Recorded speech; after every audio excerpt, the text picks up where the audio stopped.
Tantor Audio, a division of Recorded Books, presents The Things We Carry by Kate Anslinger, narrated by Amy Tolmage.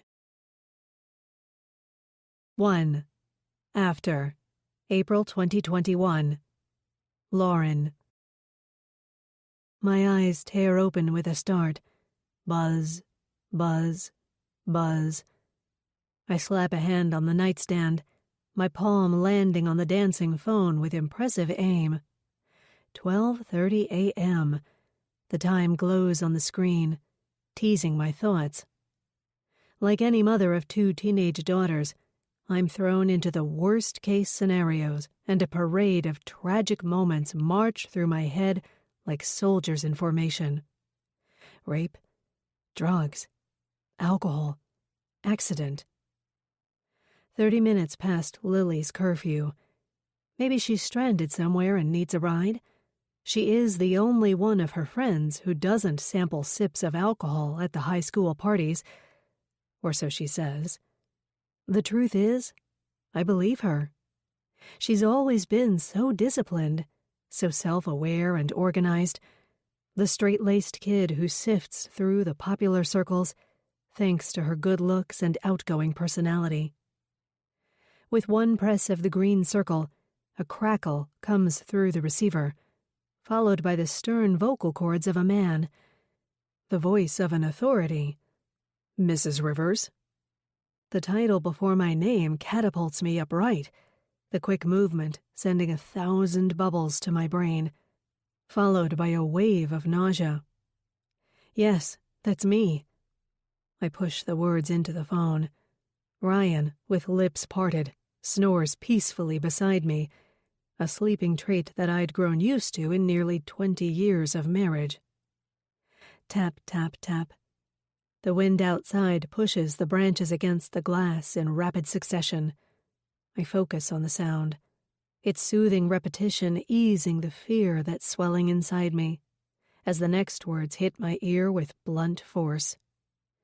This is Officer Wright from the Flagport Police Department. There's been an accident. 2. Before, April 2009. Evie. We're here, boys. I turn around toward the back seat, resting a hand on a sleeping Liam's sneakered foot, sealing the Velcro with my palm. He reaches for one eye while opening the other, and I watch as his memory falls back into place and a crooked smile spreads across his spaced-out teeth. He remembers where we are. I gotta pee. The voice of Jack rises on the other side of the back seat. Never one to cookie-coat his words, the 6-year-old has said what he means since the day he latched onto my nipple. He wants what he wants, and his dictionary only extends so far. Both hands rush toward his penis, one on top of the other in a cupping motion. I get the bathroom first. He sends a competitive look in Liam's direction. There are 3 of them, dude, so you're good, Matt says, gliding one hand over the other across the steering wheel in an effortless turn onto our new street. 8 Sutton Lane. He navigates his way down the freshly paved road slowly, as if we are approaching a castle. Which, for us, it is. It only took one medium-sized moving truck to carry our furniture, clothes, and supplies from our Ohio apartment to Flagport, the quaint seaside town we are uprooting to. The rest of the stuff is jammed into our old Jeep Cherokee and the 8x4-foot U-Haul cargo trailer that we're pulling. The trailer lets out a creaky squeal as it settles into position alongside the house, the combination of vehicles too lengthy to fit in the singular driveway that greets the dead-end street.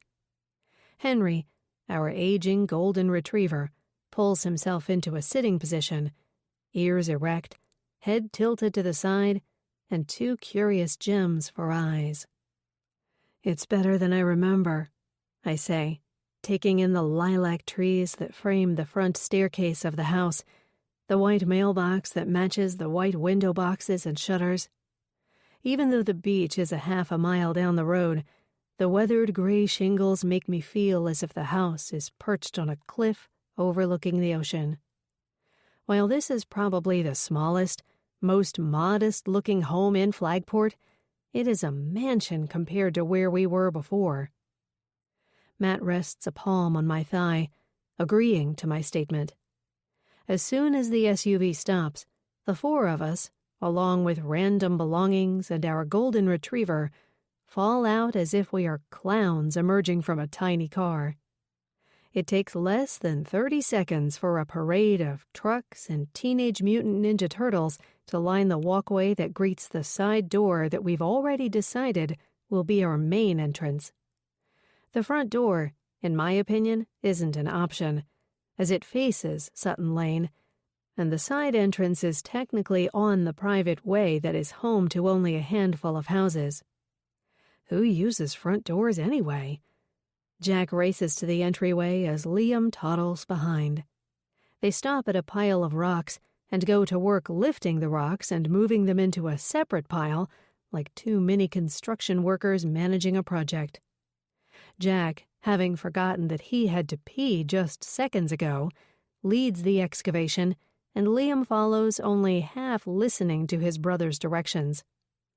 I never imagined myself as a boy mom.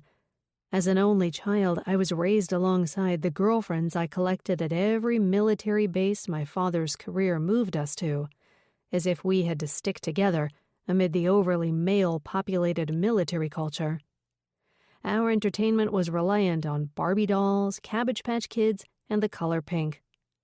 I don't think I had ever touched a truck until Jack was 2, when he pulled a bright yellow toy excavator off a shelf at Target. Now, at 6, he's accumulated dozens of these plastic vehicles, and at 3, Liam is just starting to feel the satisfaction of pushing the trucks along every surface, connecting the dots that wheels make things move. "Looks like you have your work cut out for you." Matt stands beside me, pulling me into his side. "Darn straight I do." I look around the yard. The first signs of spring have brought with them the reality that the landscaping needs a lot of work. The uneven yard is made up of sections, some that contain clusters of brown and yellowed grass clinging to life, others that are layered with dirt and seeds, and a few random chunks of plush green that sprout from the dirt haphazardly. I'll have a lot of time to tend to our lawn now that I'm jobless. I hear the pity seep from my lips. I feel sorry for myself that I had to forego the regular landscaping clients I had in Ohio. "You will fill up with clients in no time, honey. Stop doubting yourself." Matt pivots his foot on the muddied earth and looks around at the neighboring houses. He's trying to make me feel better, but I'm well aware that the residents in this neighborhood have thick ties with the landscapers they've been using for generations. Flagport, Massachusetts, is the type of town that is built on connections. The townies are die-hard about committing to their own, staying true to the past generations that paved the way before them. I know this because I immersed myself in the town Facebook pages. I researched landscapers and gardeners in the area, and they've all been established for decades. Several of these residences are mansions lined up in a section of town that reaches outward like a stem, spilling out into the Atlantic Ocean. With ocean views and posh lawns, my guess is that landscapers are a dime a dozen, all fighting for the chance to work on the high-paying properties. Nobody is going to want to hire an out-of-towner with mom hours. Just as I'm about to respond to Matt, I race to Liam and clutch his arm, stopping him as he winds up to hurl a rock at his older brother. "Liam, no throwing!" I take the rock and toss it across the lawn. "But, Mommy, you just threw it." I look at Matt, exasperated, and my laughter gets the best of me. He raises his eyebrows, waiting for my next steps, and then he jumps in to save me. "Mommy meant no throwing at people." "Or things," I retort, finishing up the life lesson. At the age of 3, Liam needs very specific directions, otherwise he will test the waters until told otherwise. Yes, or things, Matt says as he rumples Jack's hair and dangles the keys in his hand. Now, who is ready to see our new home? His face lights up the same way it does when he's just made a big sale. A wide grin spreads out, reaching his almond-shaped green eyes. It was the same smile he made when he approached me 6 years ago at Boxby's, a dive bar I went to regularly. At the time, I was only 22 and attending horticulture classes at the community college. I had gone for a drink with my friend Sam, who had, on more than one occasion, tried to move the needle on our friendship and get in my pants. Matt walked in the bar looking as foreign as he possibly could, with a button-down shirt and loosened tie, mussed hair, and a briefcase of all things. Even back then, briefcases were outdated. His physical appearance opposed mine completely, and his image was a 180 from any other guy I had dated. Back then, I had a firm rule about men with muscles. Maybe it was something I'd grown accustomed to from all those years of hopping bases and being surrounded by muscly men in fatigues. Matt was not that, and I could tell it when he offered me an ear-to-ear smile from across the bar. His cartoonish grin was and still is Cheshire cat-like, greeting his almond-shaped eyes that peel downward when that smile hits his lips. A friendly grin, but one that says, "I'm trouble," at the same time. As they say, he had me at hello. He wasn't anyone I expected myself to date, but change was good. I'd grown out of the meatheads and was ready for something new. So when he had the bartender slide me an apple martini to replace the can of Coors Light I was drinking, alongside a note that said, "You're too good for him," I naturally accepted. Sam got the hint and left, opening up the seat beside me, allowing Matt to slide into my space effortlessly. Matt was on business in the Midwest, scoping out new potential branches for a company he was helping expand through his sales prowess. At the start of his career at the time, but already making his name stand out. I still think his selling success is all in his smile, but his bosses over the years have assured me that it's in his incredible people skills and his strong work ethic. That work ethic was instilled in him by the 2 parents that he rarely saw when he was growing up in California, because they, too, were working nonstop, leaving him home with a new nanny every month. That's what we had in common when we first met, our ability to adapt when we met new people, changing our colors like chameleons. Since then, he's been telling me I'm better than I tell myself I am, boosting up my confidence on a regular basis as if he is my human daily affirmation. His trusting smile gained him the approval of my father, and we were married 2 years later. A young marriage, but that was the norm in small towns and on military bases. His trip to Ohio to scout locations for the company he was working for turned into a permanent move when he convinced his boss to let him take the lead in opening the offices, a strategy he used to be closer to me. I had been dead set on not moving again, having made a promise to myself. I was now an adult and no longer had to follow my father's career around. I would stay in one state for at least 5 years. I wasn't budging, but Matt did, and much to his chagrin, Ohio became his next residence. He looks down at me, waiting for my approval. "You ready to do this?" "Yep." I slap my hands on my thighs, emitting a smacking sound. "All right, who wants to do the official unlocking, boys?" "Me. I'm the oldest," Jack says, reaching for the keys that Matt is dangling in front of him. Liam doesn't push back with any competition. He knows his role of younger brother well, and he's still consumed by the newness of everything. He holds himself in a squat, the way only 3-year-olds can. With bent knees that keep him effortlessly tethered to the ground, his hands clutch the patch of dirt at the base of the staircase. He scratches at the earth with chubby fingers, pulling it up in clumps. "All right, Jack, it's all yours." Jack wiggles the key into the cylinder on the knob. The sleek metal circle with Matt's company logo, the O hugging the H, for Onyx Health, clinks against the door. When Jack finally manages to get the right blend of wiggling and twisting of the key, the knob gives way, and the white door opens up wide, hitting the wall with one loud whack. Liam toddles into the house, his dirty palms gliding along the wall as he makes his way into the kitchen, pulling open every cabinet along the way.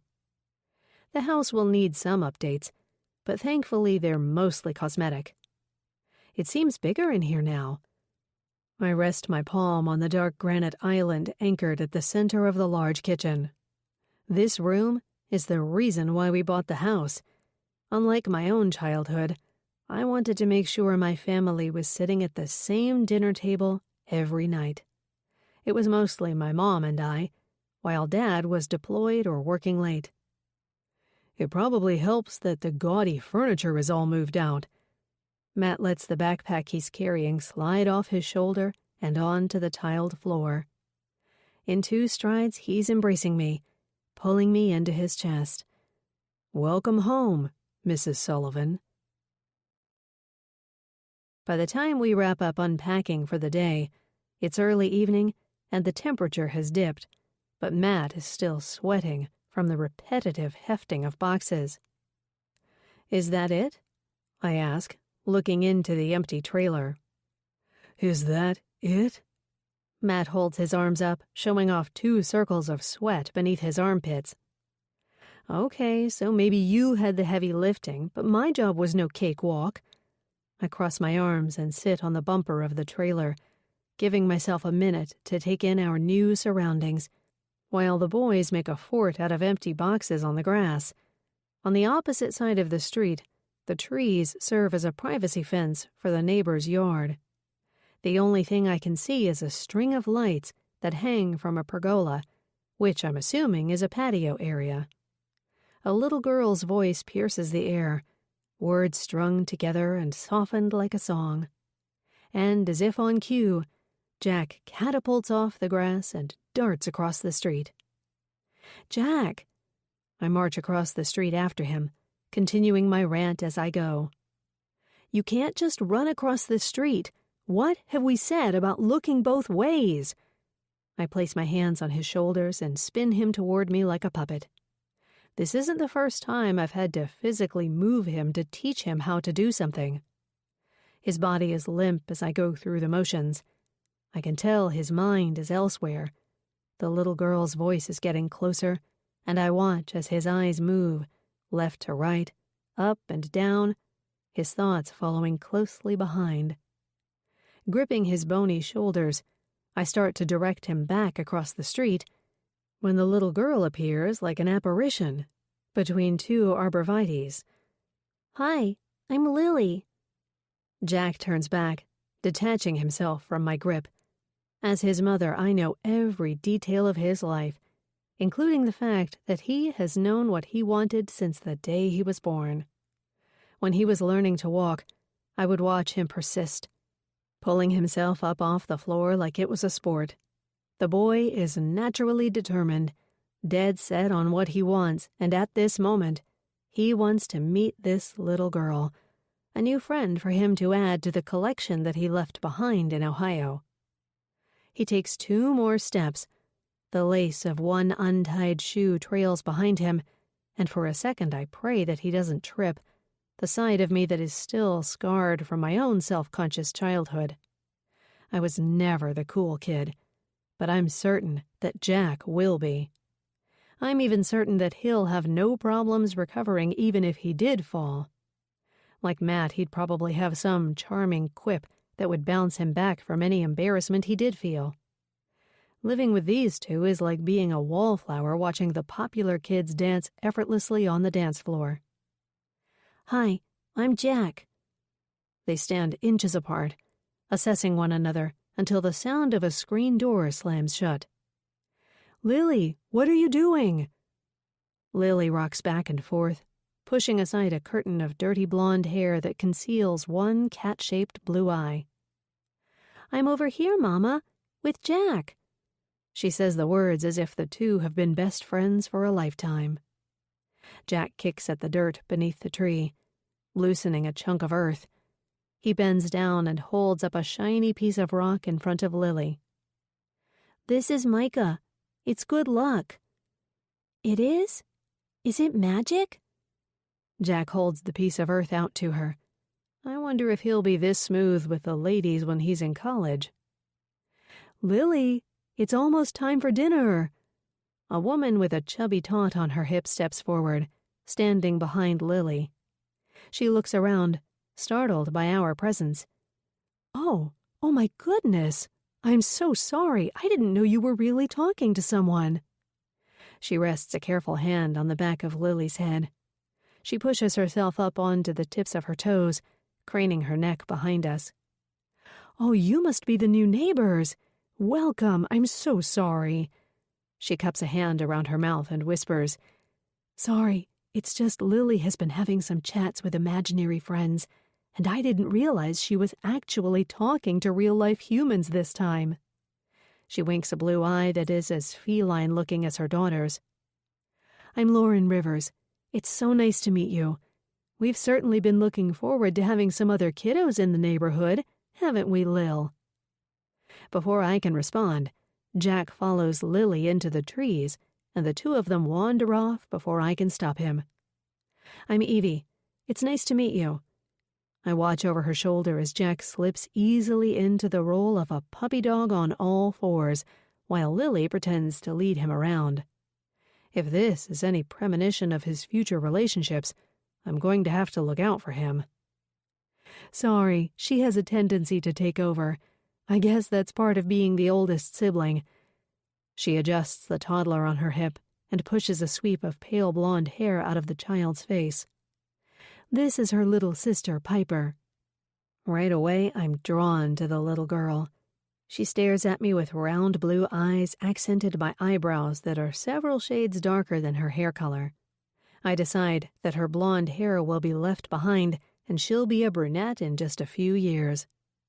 Her smile grows across her face, showing imperfect, spaced-out teeth, heightening my adoration for her. She lays her head against Lauren's chest and pops a thumb in her mouth while she clutches to a blue blanket dotted with rainbows and unicorns. I conclude in that moment that if I had a daughter, I'd want her to be like Piper. And I do, desperately want a daughter. Matt and I have been trying since Liam was 9 months old, to no avail.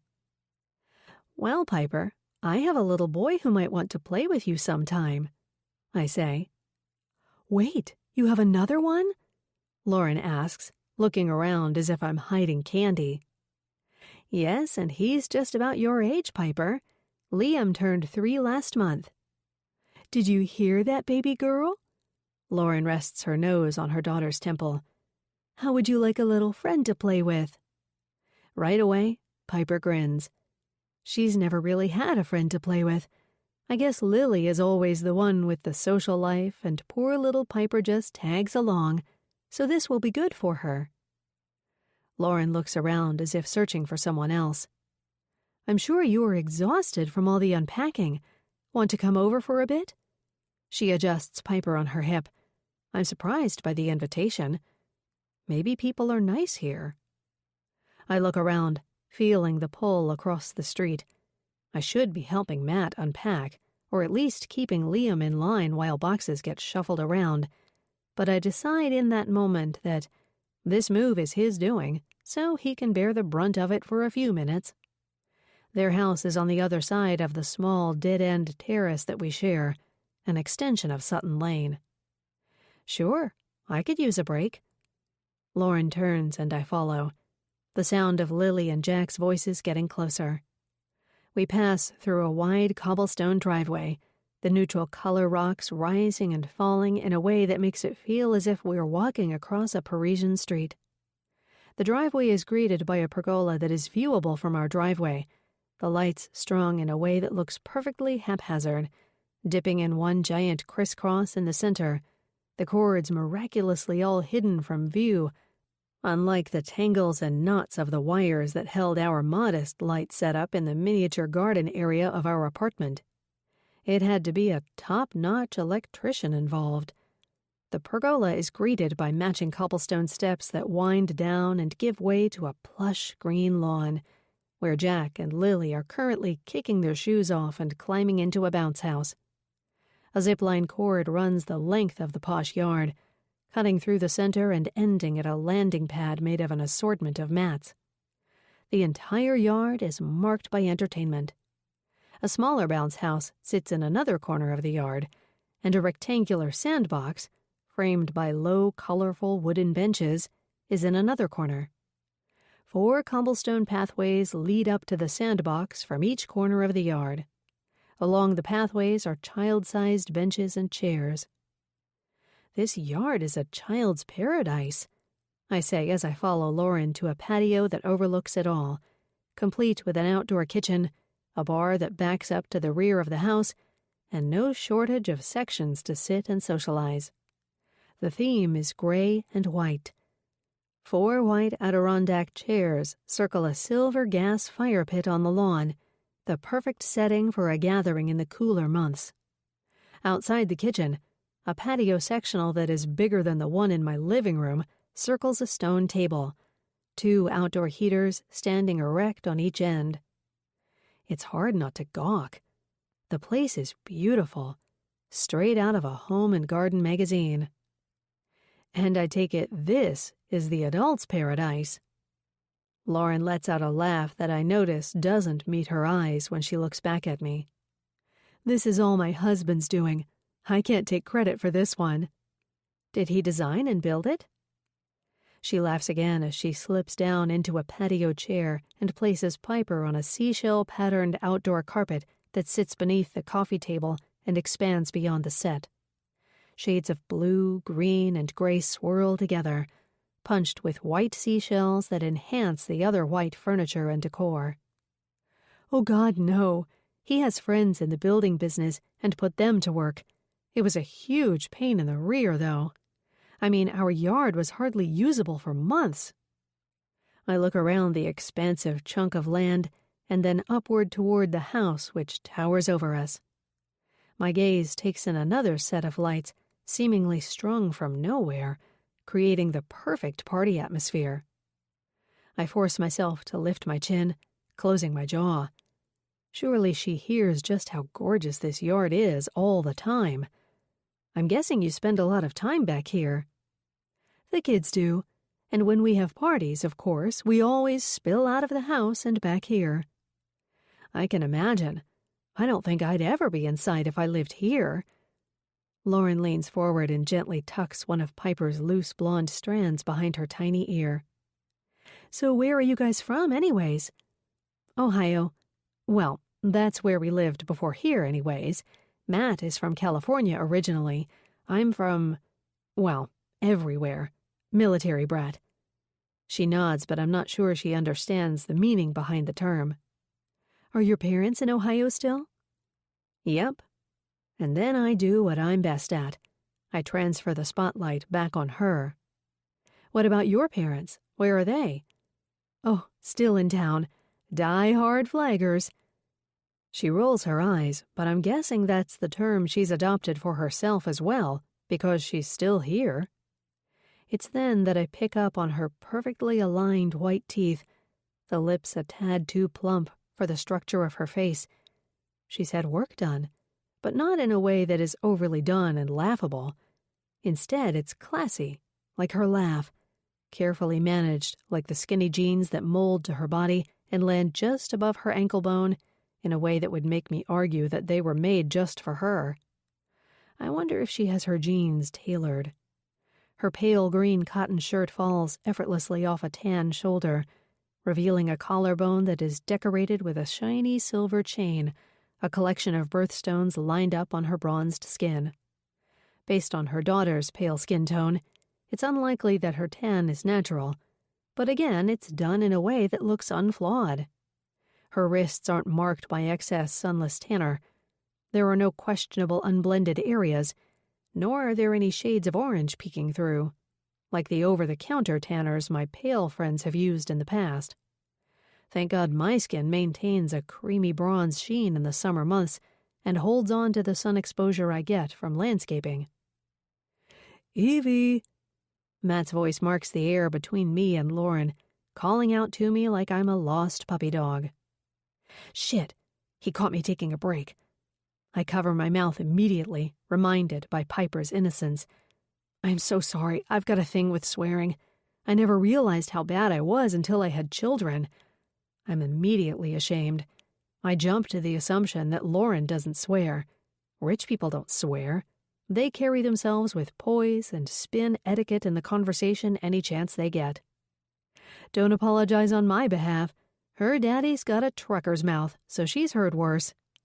Again, Lauren lets out a delicate giggle and leans her forehead into Piper's, inciting a release of giggles before she turns toward the edge of the yard, alerted by the swishing sound of the seagrass that outlines her property. Matt emerges between two hardy plants, still in pots, like a lion in the wilderness. "There you are." He swats at a twig that landed on his shoulder as Liam releases his hand and runs to me, nearly knocking me backwards onto the patio. I heft him up on a hip, with his back to Lauren and Piper. "Mommy, where are you?" Liam looks around, bewildered. "Honey, I'm at the same place you're at right now. This is our neighbor's yard, and guess what?"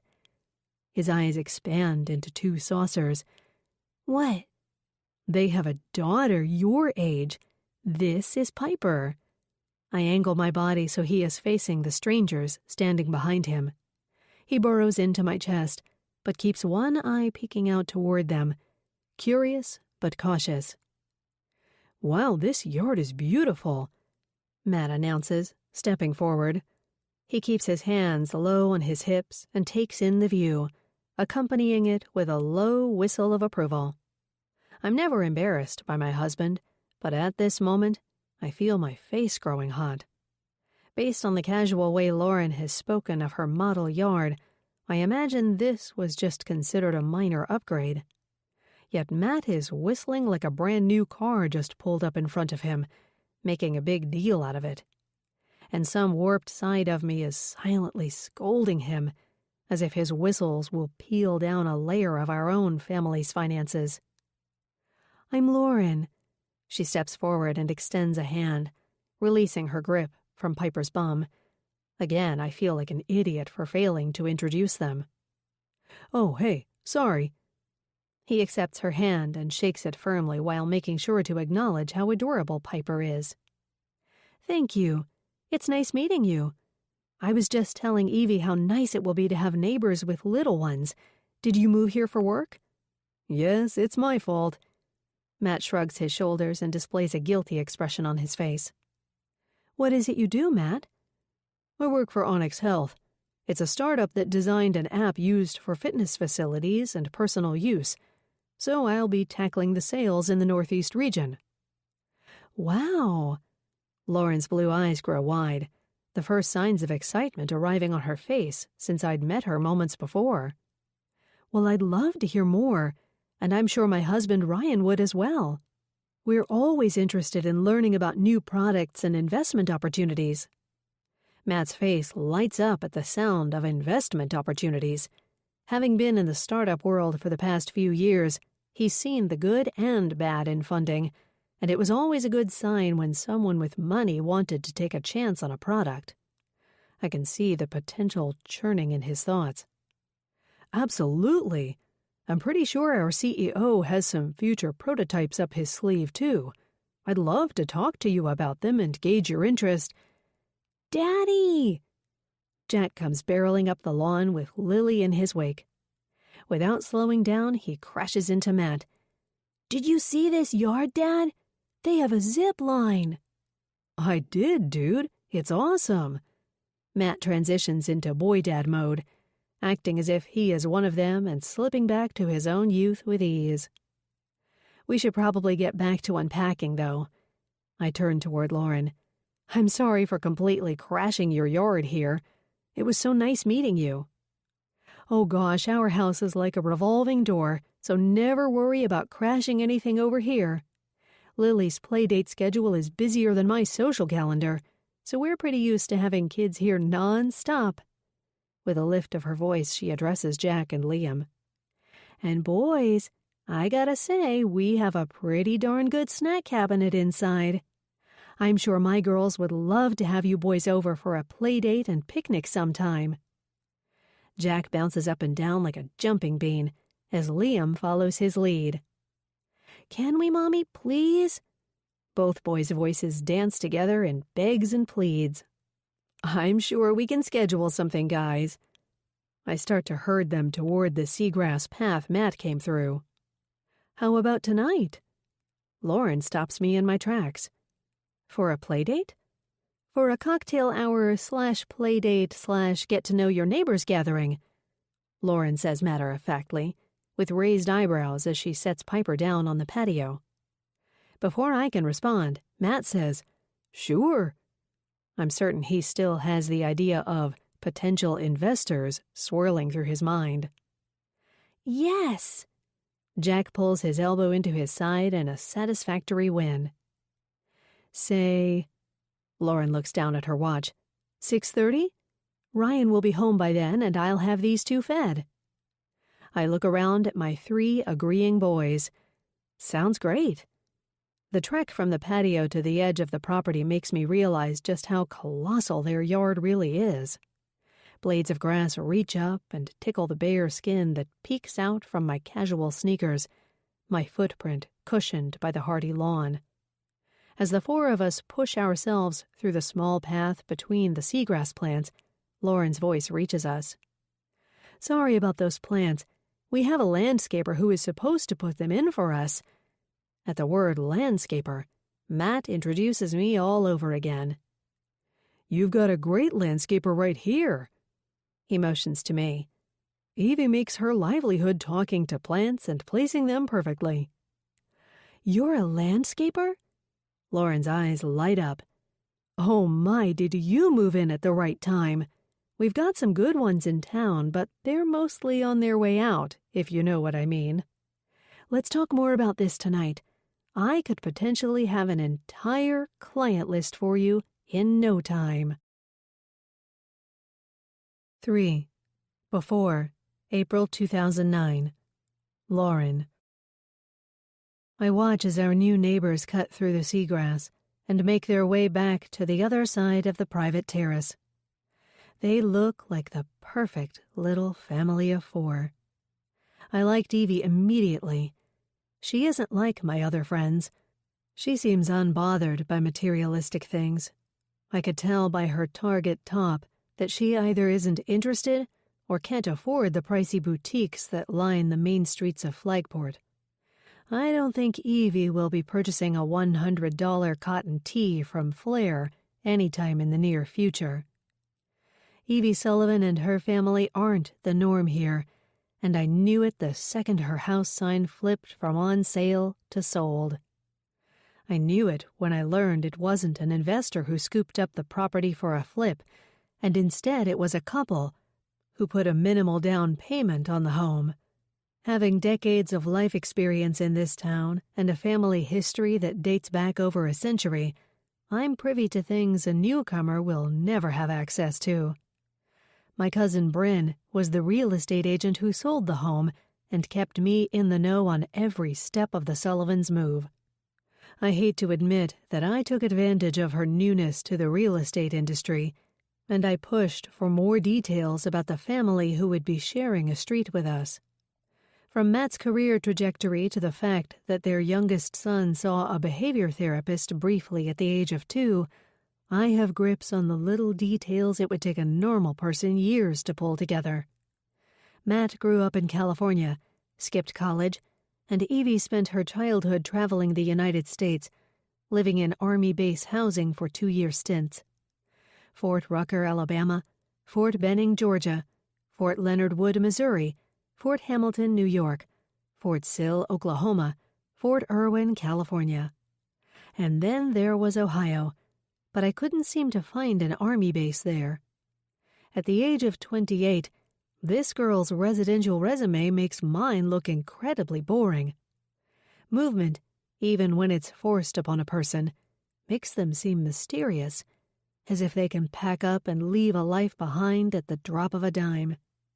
It's a quality I lack, a quality I'll likely never have. I gathered all the details and put them in my control crockpot, letting them marinate for a while before they pulled up on their move-in date, April 12th, circled in bold red on my calendar. Compared to their home, our house is posh, but that's only because we had enough money to completely renovate it when my parents purchased it for us as a wedding gift. We had the old Cape bones enhanced, expanding outward and upward to create a body that is equivalent to the beautiful waterfront homes in town. By the time 6:30 rolls around, I have a full spread laid out on the kitchen island, complete with kid-friendly options. I adjust the charcuterie board, making sure the cheeses and meats are angled evenly, and wipe off the sweat that is dripping down the pitcher of margaritas. "Ryan, they'll be here like any second," I say. Like everything in my life, each detail has to be perfect. "I'm here." He slides across the living room floor in stocking feet after he steps off the staircase that winds upward toward the second level. Our house is open concept, and I'd have it no other way. I like to have my eyes on everyone and everything at all times. I assess him from head to toe. He wears a pale blue Vineyard Vines shirt that reaches just above his wrists. I lean forward and tug at the zipper, so it lands where it's supposed to, level with the small navy blue whale logo that sits just above the left breast. They're from Ohio. Let's not scare them away with too much Flagport style. Vineyard Vines is on display in all the storefronts of the town, and it's near impossible to go anywhere here without seeing one of those navy blue whales emblazoned on the pockets, backs, and fronts of shirts. "Is this better?" Ryan unbuckles his belt and lets his jeans drop low, displaying the edge of his boxer shorts so he looks like a thug. "Nice try," I say. Ryan couldn't look like a bad boy if he tried. His big, round blue eyes alone are always a solid option on a man, but the fact that they are paired with a full head of dark hair makes him smoldering. Unlike half the men his age, his hair has yet to show any signs of thinning, and he takes advantage of that with the various pomades and gels that are lined up in his bathroom cabinet. This evening, after a full day of work pushing homes for McHugh Real Estate, his hair is still held impeccably in place, molded into a wave-like shape. Although he's from western Massachusetts, he fits in perfectly in Flagport and has adapted quite well to my family's lifestyle. "When are they getting here?" Lily demands as she too slides across the freshly polished living room floor. I look down at the pale blue face of my Tiffany watch and shudder when I see it reads 6:38. I don't like when people are late. It cuts into my time, and I have a lot to do tonight to get ready for the annual Easter egg hunt at the Flagport Yacht Club tomorrow. The front doorbell rings and Lily and Piper race to the entryway. I stay back to glance over the appetizers and drinks one more time. "Get some ice for the margaritas," I hiss the demand at Ryan, and monitor him as he goes to work, scooping ice out of the deep freezer and into our white monogrammed ice bucket. He grabs each of the rope handles and sets it on the island. As I hear the blend of my daughter's voices and the Sullivans getting closer, I twist the bucket so the capital R for Rivers is facing the guests as they walk into our kitchen. "Hello! Thank you guys so much for coming over." I step across the kitchen and embrace Evie with a gentle hug. She offers a loose hug back, as if she's not quite comfortable enough with me to share a full-blown embrace. As always, it takes the kids less time to warm up to one another than it does the adults, and Lily is pulling Jack toward the first-floor playroom, while Piper and Liam stand in front of each other, staring the way toddlers do. "Wow, this house is beautiful." Matt strolls around the kitchen as if he's touring a museum, holding a platter of cheeses that look like it was purchased at Market Basket, not one of the fine wine and cheese shops in town. "Matt." That's all Evie has to say for him to step out of his reverie. It's not lost on me how Evie immediately changes the subject. She's embarrassed at how her husband is gawking. It's cute. I'm not used to having friends who aren't as well off as us. I know you're not supposed to judge a book by its cover, but I can tell the way they hold themselves that they had humble upbringings. I know this because Ryan was the same way when I met him, until I molded him to fit in with our lifestyle. It didn't take him long to get comfortable with my family's money, and while he's never used it, he's privy to the power that my family holds in this town. I step into my hostess with the mostest role and pour 2 margaritas in pre-salted glasses, handing one to Evie and one to Matt. "Lauren, did you ever think that maybe they don't like margaritas and would want something else?" Ryan steals my show. "Who doesn't like margaritas?" I come back with a snappy response as I watch Evie and Matt take a generous sip. "Me," Ryan says as he pops the top of a PBR can and takes a gulp as if he's a frat boy. As much as I've changed him over the years in other areas of his life, I haven't been able to get him to shift his alcohol preferences. He claims he sticks with the classic beer because it's low in alcohol content, compared to the scotch and bourbons my family has been imbibing in for decades.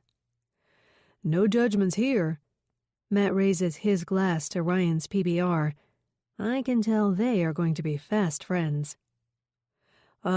Brings me back to my roots." "Speaking of your roots, where are you from?"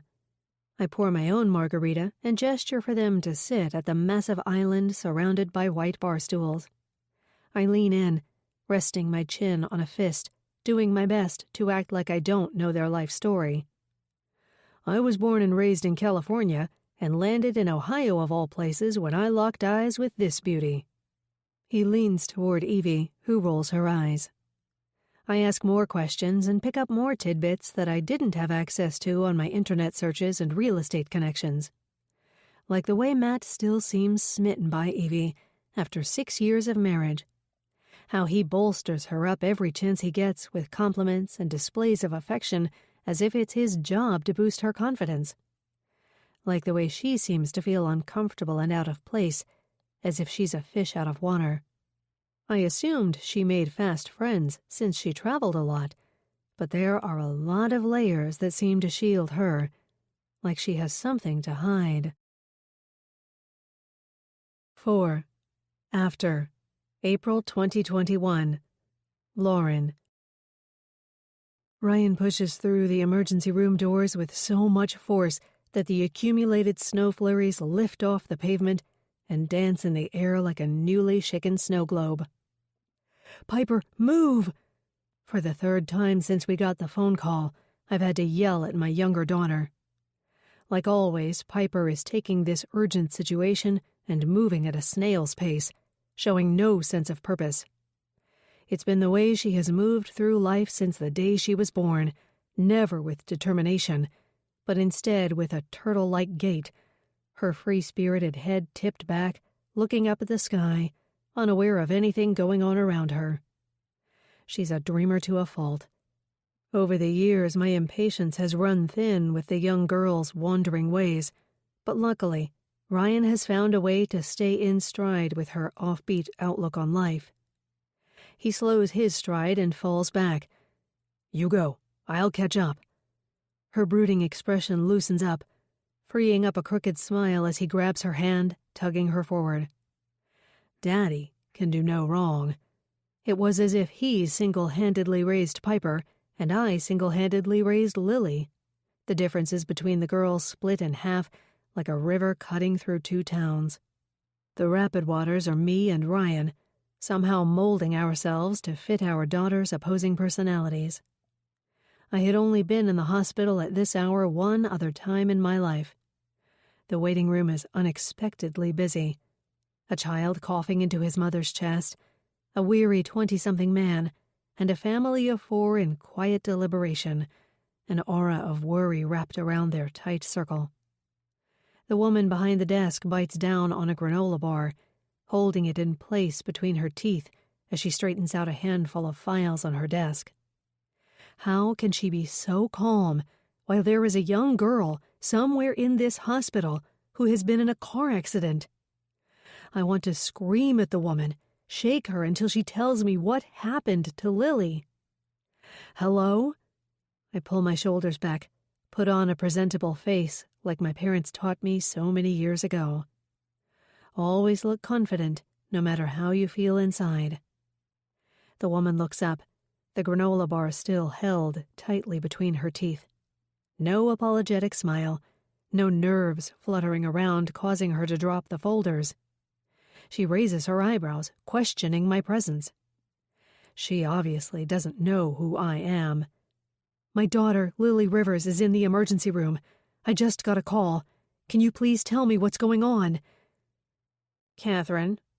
The woman says the name as she takes the granola bar out of her mouth, allowing a bite to break off the end. She looks at me as she chews, her face hard like a correctional officer. Catherine, she says louder. My hands are shaking. I have a sudden urge to put them around the woman's neck, but I do what I've always done and remain calm. A shockingly tall woman emerges from a small closet off the reception area. Frizzy tendrils fall from a ponytail, and dark circles beneath her eyes enhance her pale blue irises. Catherine, you gotta brief me. What happened tonight? Is there a Lily Rivers in the ER? Sorry, shift changeover. The tall woman smiles apologetically. My fear gives way to paranoia, and I assume the woman is offering her pity. She knows what happened to Lily. She had a front row seat to her condition when she arrived in the most dreaded place someone could be at this hour. She knows if Lily is alive or dead, or bordering both. This woman, a sheer stranger, holds the answers to my emotional state. I pull in a breath of the antiseptic air, the tones of perfume that waft off one of the women, assuming it's the grumpy one new to the shift, the one who is about to receive Lily's diagnosis at the same time as I am. I conclude that Catherine is a mother, based on the way her head tilts sideways as she assesses me, the way her hands shake ever so slightly as she unfolds the file that is now being passed to the grumpy woman. Yes, Catherine has at least one massively tall child at home, and she knows the vulnerability that is involved in being a mother. She's well aware of the guilt that congeals all rational thoughts after you have a child. Miss Rivers, the doctor will be out shortly to give you an update on Lily. She uses my name and title. It's always bad when they use a name and title. They know me as the mother of the patient now, a real patient, not just as someone who is passing through for a mundane set of stitches. I start to protest her silence and beg for more information when the grumpy nurse gets the job done for me. Catherine, I need to know her status so I can proceed. Her raspy voice punches the air with a hiss. Catherine sidesteps as if she's trying to avoid an IED. Her eyes shift to me, then toward the grumpy nurse, and back again. She wants to tell the grumpy nurse the latest on my daughter in private, without breaking the rules that demand nurses keep secrets and only doctors are authorized to share the latest updates on their patients. I adjust my bag, asserting my stance, unmoving until someone tells me what condition my daughter is in. At this point, the news could come from the janitor, as long as there is confirmation that Lily is alive. Catherine gets it. She walks on eggshells as she speaks. Lily was brought in just after 12. All I know at this point is that she was immediately taken into surgery. My mind surpasses Catherine's next words and rejoices that she is in surgery. You have to be alive to go into surgery. Dead patients don't make it to surgery. As the information starts to line up in my head, I formulate 1,000 questions that smash into one another in one massive mosh pit of words. Thump, swoosh. The sound of bodies hitting the entrance door to the ER erupts in the waiting room. Ryan and Piper charge into the space, matching expressions on their faces. Where is she? What's going on? Ryan surpasses the niceties and gets to Catherine before she has a chance to slink out of the room and go home to her Amazon children. Sir, as I was telling your wife, I'm assuming this is your wife? Her 2 eyebrows shoot up to the ceiling, and she proceeds after I nod. I finish the response for her. They can't tell us what's going on yet, so let's just sit down. I turn my back to the reception desk and usher Ryan and Piper to a section of empty chairs, between the coughing child and the 20-something man, with a direct line of vision of the weary family. Why the hell are the nurses manning the reception desk anyways? Ryan hisses as he sinks into the chair on the other side of Piper.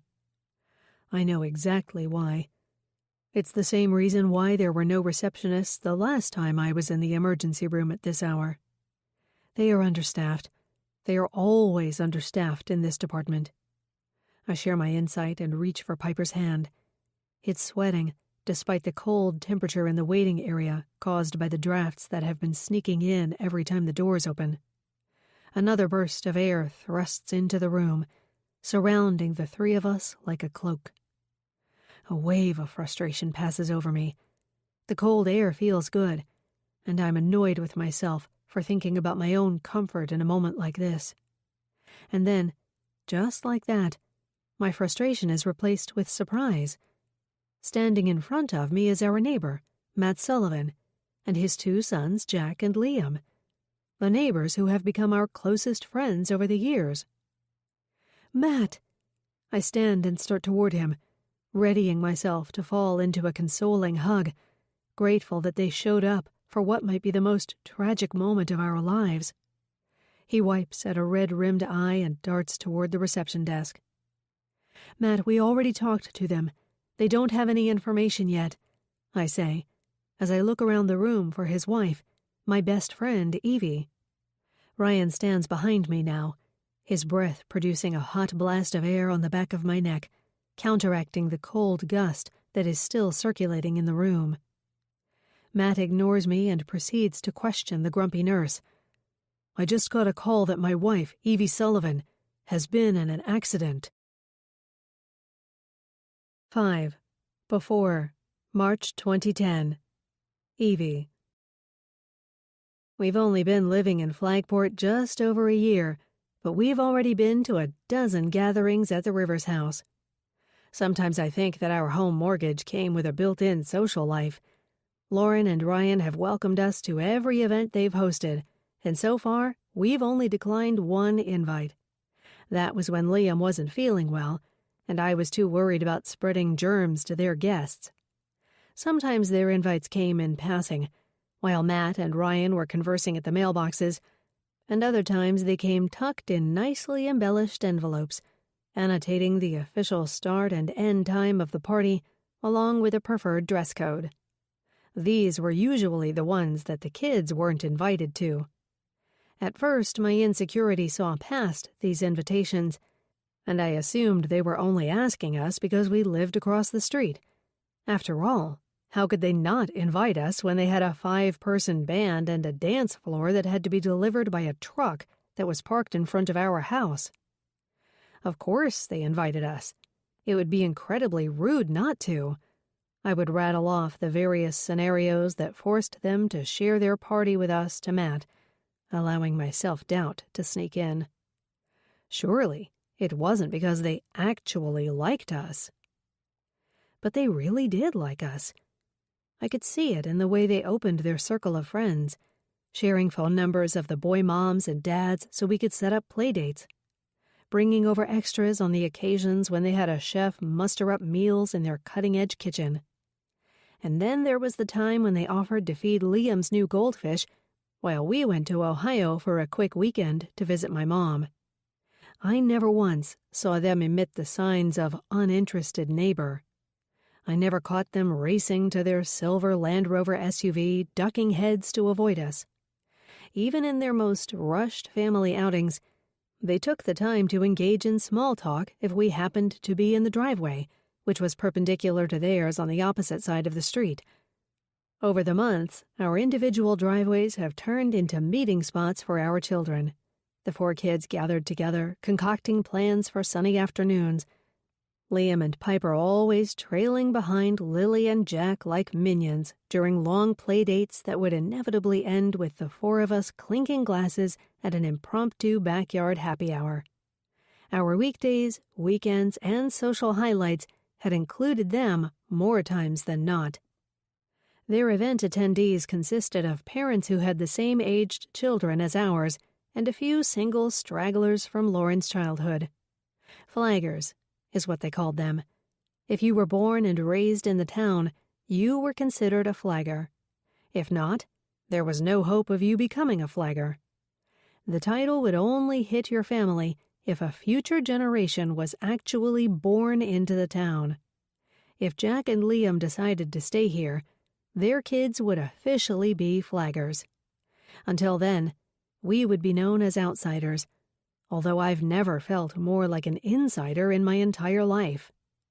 Lauren's group of friends welcomed our family with open arms, and while many of them had a house that made ours look like a shack, they never treated us differently. Sure, I saw the roaming eyes that assessed my Target tops and non-boutique shop jeans, but it stopped there. Lauren had become my biggest fan and inserted my landscaping expertise into every conversation she had with both townies and new families. She was a well-known flagger. Her great-grandfather was born in town and carved out a name for his future generations after his arrival from Ireland. It didn't take me long to learn that the name McHugh was famous in town, but Lauren didn't reveal that it was her family's name until 2 months after we lived here, as if she was keeping the name hidden. If I was a McHugh, I would share that with the world. Liam, let's go. Jack is already in the driveway, weighed down by the tall gift bag that houses a toy rocket launcher covered in pink sparkly tissue paper.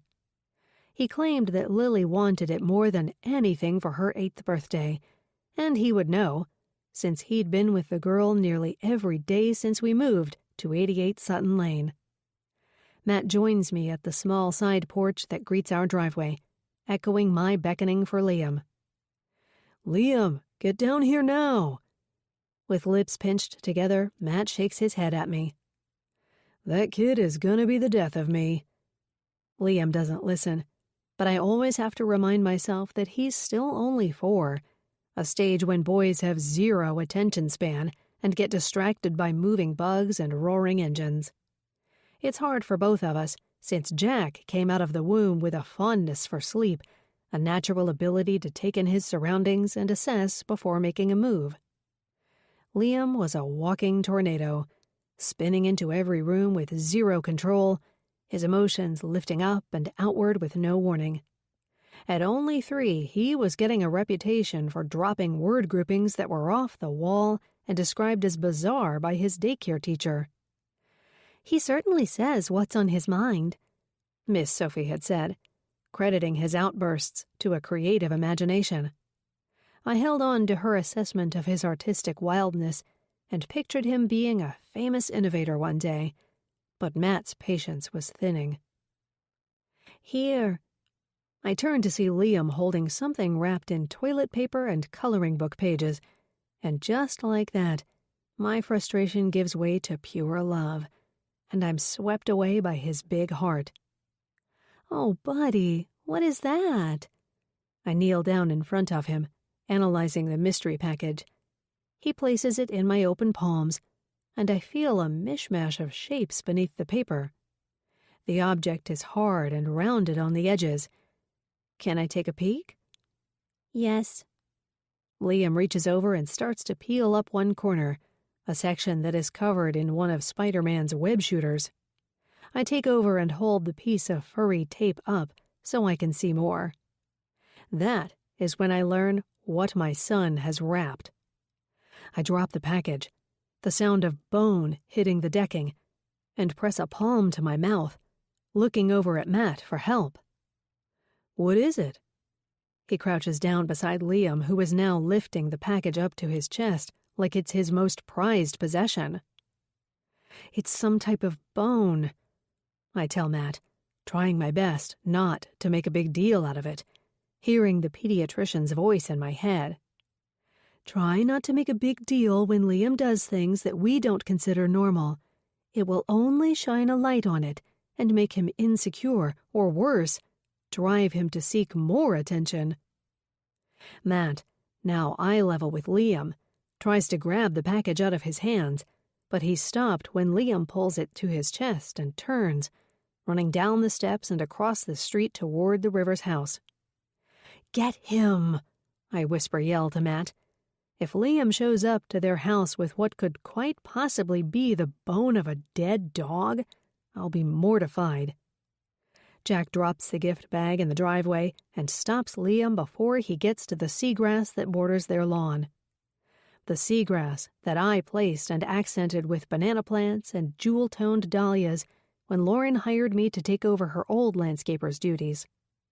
Before Liam can cut through the plants, Jack tugs on his fleece jacket and pulls him into his chest. He falls on his back and rolls down the slight hill that greets the street. By the time Matt gets to them, the boys are a full-blown tumbleweed, with arms and legs darting outward until they come to a complete stop. Liam, still clutching the package with clenched fists, escapes Jack and Matt with the prowess of a seasoned football player dodging his opponent. It's me who ends up stopping him, pulling the package from his grip and parading a dozen different questions in his direction, after I reveal its contents and confirm that it is, in fact, a bone. One that is too big to come from last week's rotisserie chicken, but likely too small to be human. Where did you find this? Why did you wrap it for Lily's birthday? What made you think she would want this? According to Liam, the bone was a gift from Henry, who dug it up in the backyard. He pointed to the spot between our sagging deck and crumbling patio and said, matter-of-factly, I want to give it to Lily for her birthday, because she's always talking about the bones in the cemetery that she visits. Lily's 8th birthday party is everything I expected. Pink, sparkly, and each detail tended to with a fine-toothed comb. With a guest list that outshines my wedding head count, the Rivers yard is in full swing. The music selection consists of energetic beats of Lady Gaga and kids' popular lyrics sung by celebrities, an eclectic blend that ignites upbeat, happy smiles in all the guests. Kids are grouped together by ages, the babies placed inside decorated pack-and-plays on the patio. Tots stumble around the yard stealing toys from one another like mini drunks. Jack's age group is fully engaged in a game of tag, and the older kids have either taken on the roles of babysitters or congregate in clusters across the many gathering places on the property. A group of tweens dance to Just Dance on a mini stage centered on the patio, as if they are at a real outdoor concert. And it might as well be that, because this kids' party is better than any concert I've attended. But with Lauren having a part-time job planning events at the Flagport Yacht Club and her connections within the town, I'm not surprised. Pink champagne is passed around to the adults. A non-alcoholic version is served in plastic water bottles labeled with Lily's Birthday Bubbly. It didn't take me long to learn that I should always dress 2 notches higher than I would normally expect for an occasion at the Rivers house. In my past life, I was safe wearing Walmart leggings and a basic t-shirt, emitting casual comfort in the same activewear that the other moms were donning. Today, I'm wearing a pair of capri jeans, jazzed up with nude wedge sandals and an emerald green blouse that dips just low enough to share a sneak peek at my cleavage. Unlike most children's birthday parties, Lily's has no end time. Starting at 3 in the afternoon, Just in time for an early happy hour, the parents have all been informed that the kids can stay for the 7 o'clock viewing of Up. It's nearing 6, and I'm on my 4th glass of pink champagne. Compared to the other mothers, I'm pacing myself, sipping slowly and breaking up my booze with gulps from the personalized mini water bottles. I look down at what is the 4th bottle of water I've slammed so far. Drink Up, Lily's 8th birthday, is written in purple curly font. A bizarre message for a kid's birthday, but I get where they are going with it. "Hey, babe, I have someone you need to meet." Matt appears from out of nowhere, followed by a woman in a pale yellow maxi dress. I turn around, caught savoring some alone time on a side port that is decorated with orange and red mums that I personally selected and placed. "Hey." I lean in and accept the kiss that Matt drops on my cheek. He doesn't ask why I'm up here alone. He knows that I need brief reprieves from crowds, chunks of time where I can recharge and let my own thoughts float through my mind without interruption. He steps back and allows a willowy blonde to move forward. "Honey, this is Emily Nelson. She's the owner of Flagport Flowers." I take in Emily's thin frame, the bony protrusions of her collarbone, the deep dip of her throat. Her arms dangle like 2 branches beside a body that is lost in her flowy dress. I watch as her eyes land on my cleavage, my only threatening feature doing its job. "It's so nice to meet you. Lauren cannot stop talking about how talented you are." She extends a branch and offers a surprisingly firm shake. Likewise. Lauren had raved about her oldest friend, promising me that we would mesh and get along well thanks to our love of nature, our natural green thumbs. I heard we would make exceptional friends. I smile, showing her my second best feature, my lips, particularly my upper one, full and smooth, with the rare ability to hold lipstick for hours. Matt interjects, ready to move on and use his schmoozing abilities elsewhere. "Well, I'll leave you two to it. I'm out of booze." He looks down at the lonely drop of bourbon sitting at the bottom of his whiskey glass and turns, heading back down to the party. I wave off Matt and turn toward Emily. "So, Lauren tells me you've been in the garden biz since you were Lily's age." "Even younger, actually, if you can believe that." Emily tucks a strand of golden hair behind an ear that is embellished with a rose gold, feather-shaped earring that jingles every time she moves. "I used to visit the store often when I was a toddler. In fact, I think I took my first steps there." "So you were born a flower girl." "No joke. Lauren always laughs about how I'm more interested in being with plants than people, but I'd be lying if I said I didn't feel some very surreal connection to my babies at the shop. They don't talk back, and everything they need to survive is in nature." She laughs. "I'm sure you get it, though. I mean, look at how you transformed this yard." She waves a hand around the property, showcasing the creative clusters of plants and flowers I've placed with perfection. "Well, I had a pretty easy canvas. I mean, come on, look at this yard." Emily crosses her arms, rubbing her palms over goose-bumped skin. "Yeah, Lauren has really come a long way. I'm happy for her. To think about what that woman has been through. Well, there's my 2 favorite girls."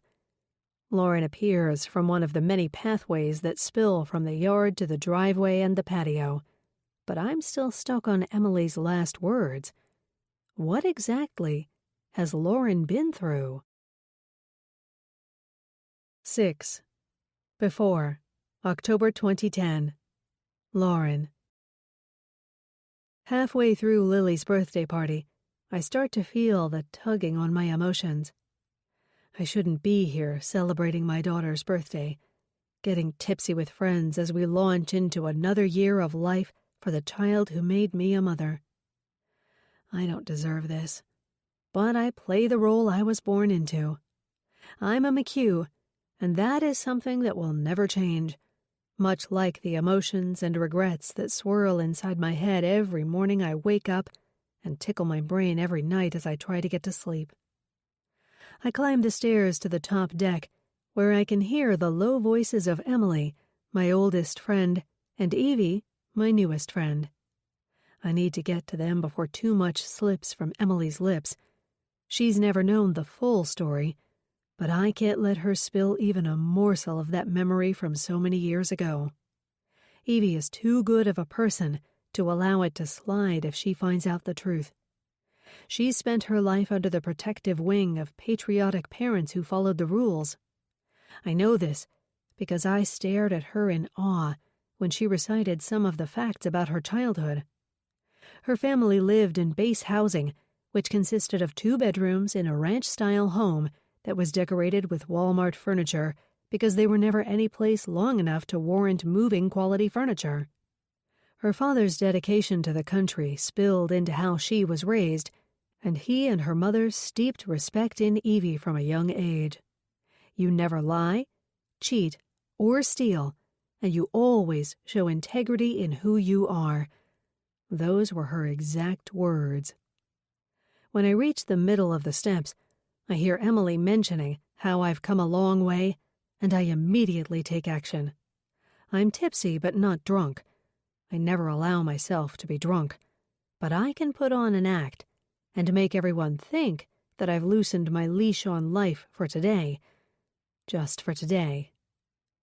Well, there's my 2 favorite girls. I step into their conversation and change the subject, making sure to send it into a detour that will never be retraced. I make a big show out of asking for their help with the birthday cake, even though I have it all under control already, as I always do. Can you girls gather the crowd and make sure the birthday girl is seated at her special chair while I get the cake? Of course. They both jump at the chance to help like I knew they would. Is it time for the festivities? Ryan passes by just in time. He pulls me into his side and plants a kiss on my head. The cake is a perfect 10. I assess the cursive purple writing that contrasts nicely against the pale pink swirls that rise upward and blend into a unicorn head. It's only big enough to serve 20, but I have several matching round cakes for the remaining guests. I push in the 8 candles so they are evenly spaced and a safe distance from melting the yellow frosting that swirls down the head of the unicorn into one swirly mane. Is it time? Ryan cranes his neck around the edge of the doorway, the doting father and husband that he is. Yes, start singing. I step forward as if I'm walking on eggshells, out onto the patio where Lily is primed in a chair embellished with crepe paper and balloons at the head of the table, circled by her friends, but it's Jack who is closest to her. They've made a couch out of the chairs, and he is so close to her it looks as if their bodies could be joined. As the crowd sings happy birthday to Lily, I set the cake in front of her and take in the scene. My little girl looks up at me with pink cheeks, a smile spread so wide across her face it turns her eyes into 2 slits. This is the moment that I love so much, but it's the moment that I don't deserve. She is my star. She is my second chance to make my life right. I want her to be the me I should have been all those years ago. The one with the big dreams of leaving Flagport and carving out my own path, away from the confines of the McHugh family name. She'll go far in life, but not too far away from me, so I can always have one eye on her every move, making sure she doesn't slip up and make a mistake that could change how she sees herself forever. 7. After. April 2021. Lauren. Across from me, Piper is watching some YouTube video about obnoxious kids playing pranks on each other. I can't bear to think that kids make money on this crap, but right now it's making me feel a sense of peace to be mad about it. They can take all my money for their advertisements. They can post whatever ridiculousness they want, as long as it means my daughter is alive. I take it a step further and repeat a silent prayer. Please, God, pull Lily out of this. Please, God, I'll do anything to make sure my daughter is okay. This isn't the first time I've prayed while in a hospital. It's not the first time I've made deals with God. Today, I'd exchange anything just to know that she's okay, that we can go back to simpler times, like yesterday. Yesterday, when I badgered Lily about working on listing out the pros and cons of the 3 colleges she had gotten accepted to. All 3 her top-choice schools, it had been a hard decision to make and involved some color coordinating in true Lily fashion. Red was for best academic program, blue was for social opportunities, and green was locations of the educational institution. When the acceptance letters started arriving, one after the other, Ryan and I weren't surprised. There was no doubt Lily would get into her top choice, which happened to be my top choice, Boston University. She'd be at a top school only 40 minutes away. I already had our weekend visits planned out and the decor that would go best in a dorm room of that size. Lily, I knew, would go on to do great things, especially if she had my hand on the small of her back, steering her in life, protecting her from making mistakes. She'd always been the easy child, naturally motivated and driven, a rule follower. The fact that she was incredibly beautiful, with thick, dirty blonde hair and striking blue eyes, added another flame to the fire that she would be able to spread in the world one day. Her eyes were her most noteworthy physical feature, cat-shaped like my own, but more of a pale blue that gave her face an angelic appearance. We used to have a porcelain doll that looked identical to her, minus the gaudy mauve dress and pageant hair that coiled in burgundy curls. It was just the face. Lily has a memorable face, one that I always knew would leave a mark on people. Coffee? Ryan sets a styrofoam cup on the table in front of me, beside an old magazine with torn edges. I bring up the elephant in the room again and direct the question to Matt, who is sitting diagonally opposite. Why would Evie be in a car with Lily in the middle of the night? The question has been circling the room since Matt arrived at the hospital with Jack and Liam, moments after we did. My daughter and his wife are being treated for injuries that are still unknown, resulting from what a nurse confirmed was the same car accident. The 2 patients arrived at the hospital at the same time. While there was still no official police report on the collision that occurred just 1 mile from our home, it was confirmed that they were, in fact, together, in the same vehicle. Evie as the driver, and Lily as the passenger. More details would follow, the nurses and the police department promised. Lauren, I have no idea. He raises his head from where it's settled in his palms. His forearms fall slack on his lap. I'm just as clueless as you. From the other side of the room, Liam comes to life. Maybe they were friends. It's not lost on me that he uses the past tense. The whir jolts me with a sick sensation. Is my daughter going to die? Liam is 15, and the things that come out of his mouth make him sound like he's in kindergarten. He's been that way since he left the toddler stage and entered boyhood. All these years later, and it's as if his mentality has never developed beyond that of a 5-year-old. Evie and Matt repeatedly talk about how smart he is at math. He's at the top of his class, a boy genius with numbers. They liked to boast, but I saw the concern in their eyes, the curiosity about why their youngest son is so much different than their oldest, the embarrassment they laugh off when Liam says something as off the wall as he just did. I had seen the counselors make home visits and the speech therapists and tutors that they've hired over the years. Liam, stop, Matt snaps. We've been neighbors for 12 years, best friends for 10. Our houses are on each side of a private road, both perched on the top of the street. Matt is always the happy-go-lucky guy who wears his heart on his sleeve. Always one to show an interest in everyone else's life with questions that are laced in a generous curiosity. It's probably why he's been so successful in sales. When Matt is with you, he's always listening, interjecting at just the right moment, tossing engaging head nods in, and riding out the conversation with patience and undivided attention. What? It's true. They can be friends too. Jack looks up from his phone. A mask of angry red blankets his naturally bronze skin. Shut up, Liam. Much like his father, Jack rarely shows anger or frustration, but today is an exception. He falls in line right behind me, Ryan, and Piper when it comes to people who are closest to Lily.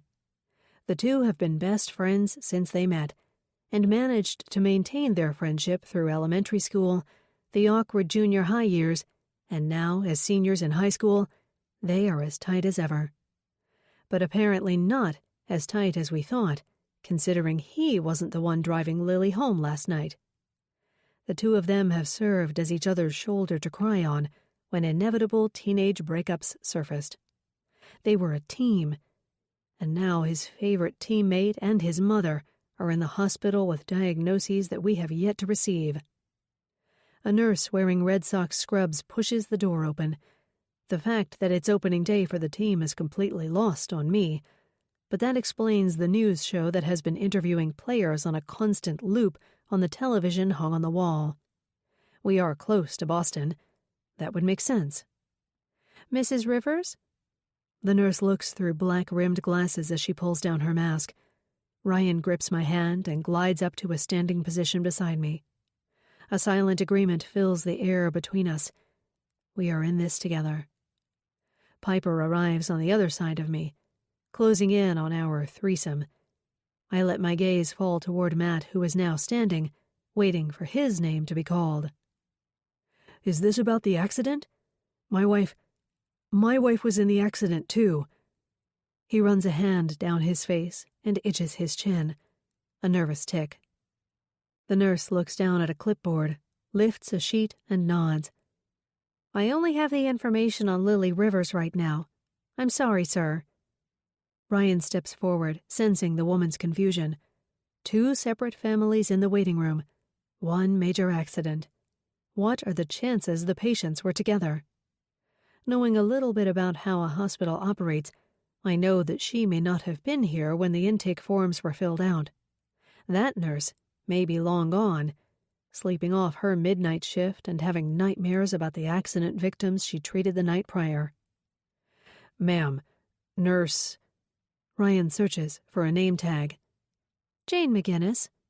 She smiles patiently. Jane, thank you.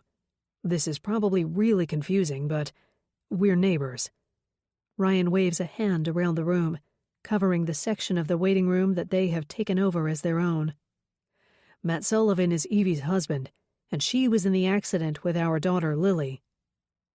The information forms a rising wave of emotion over Jane's face. First confusion, then a pause to calculate the situation, and finally understanding. Oh, okay. Well, I'm sorry, Mr. Sullivan. I'm only assigned to Lily Rivers' case, but I'll let the other case manager know, and you should be hearing from the doctor soon. Matt wipes another hand down his face, looking around the room frantically, waiting for my approval. He wants me to give the go-ahead that it's okay for him to join us for the update. He wants to be with us when we find out Lily's status. But for the first time in our lives, we have to do something on our own. I can't help but think that this is the start of a long line that will be drawn between our 2 families, a forever boundary resulting from an unexplainable accident. I'm sure they'll be out soon, man. Ryan places a palm on Matt's shoulder and pulls him in for a man hug that spans longer than the one slap on the back kind of embrace they normally give. This night will either make or break our relationship with the Sullivan family. I can feel the gloomy anticipation thick in the air. I pull us forward, my cue for the nurse to move along and bring us back to see the doctor. Once we are in the long corridor of the hospital, Piper, Ryan, and I walk so closely to one another, It's as if our ankles are tied together in one of those relay races we used to do at the kids' birthday parties. 8. Before, July 2011. Evie. It's only 11 o'clock, but we've already put in a full day of activities. The day kicked off at 9 with red, white, and blue mimosas at the Rivers house. Then we all walked down to the town's annual 4th of July parade. Pulling wagons decorated as tiny ships, our group of adults were dressed in anything related to the ocean. I held a red aerial wig in place with a gloved hand, while pulling Liam in a ship embellished with blue and white crepe paper and a cardboard sail spray-painted white. FYC, for Flagport Yacht Club, was painted in red letters diagonally down the sail, matching the shirts Lauren snagged from the special events office.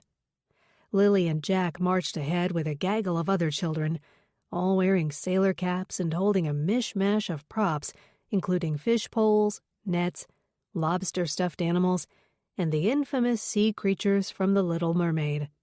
It was as if Disney, the Flagport Yacht Club, and the movie The Perfect Storm crashed together and spit us out and onto the streets of Flagport. The parade was everything I had imagined of a small town. Old military vehicles driven by veterans, a group of kids driving mini cars mimicking the Shriners, and every community group in town marching in the parade or on the sidelines waving mini flags. Lauren's status in town earned us a spot at the front, right behind the town council members who were tossing full-sized candy bars to the crowd after they gave our kids first dibs.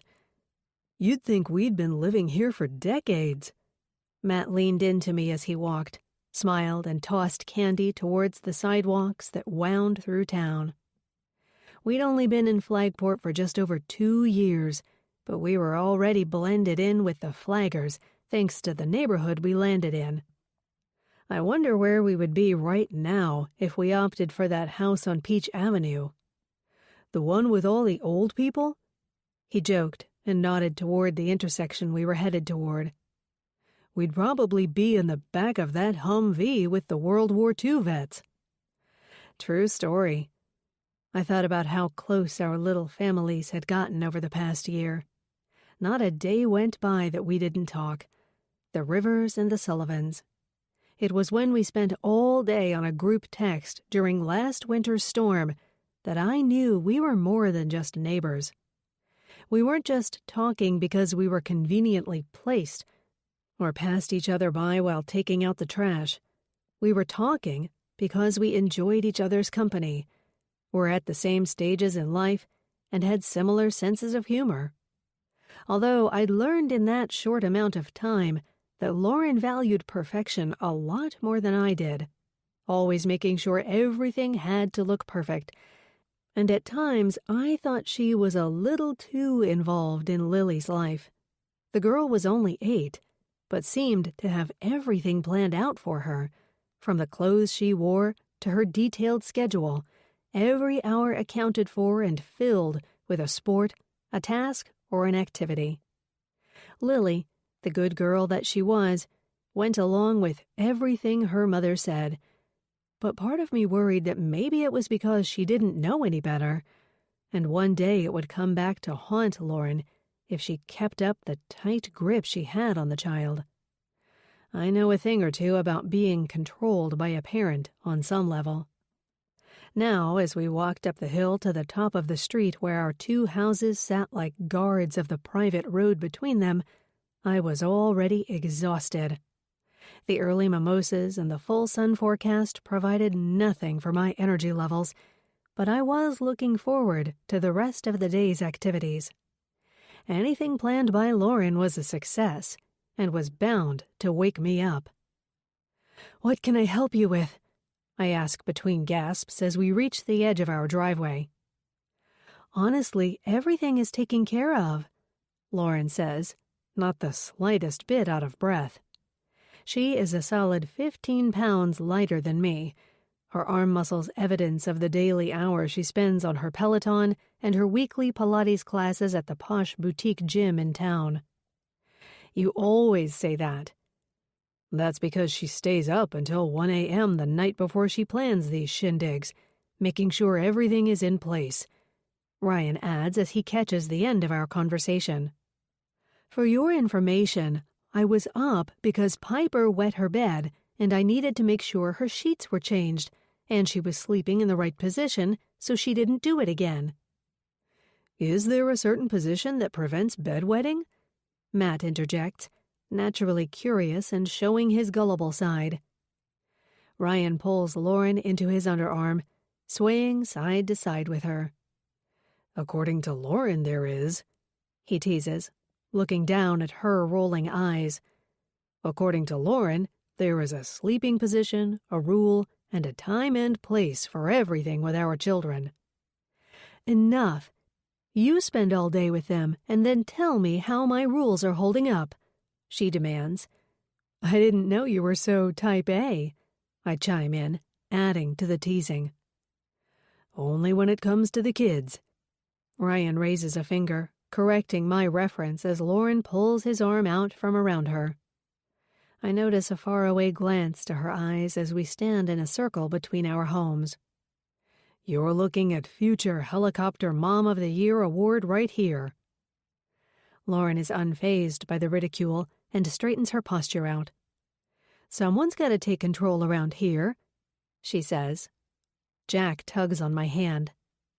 Mommy, Lily has a slip and slide. Why can't we get a slip and slide?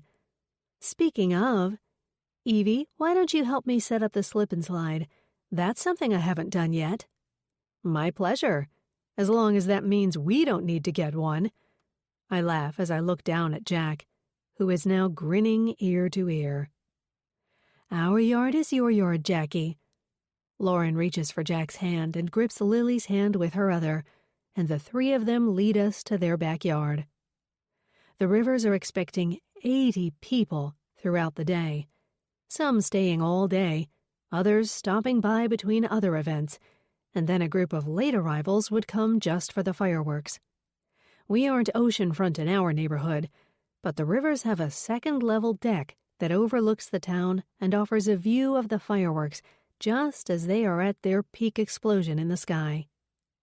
By the time the slip and slide is lubed up, there is a line of kids clad in red, white, and blue swimsuits ready to take a turn on the extra long, banana-yellow chute that reaches nearly the entire length of the yard. What did you do? Tie 5 of those things together?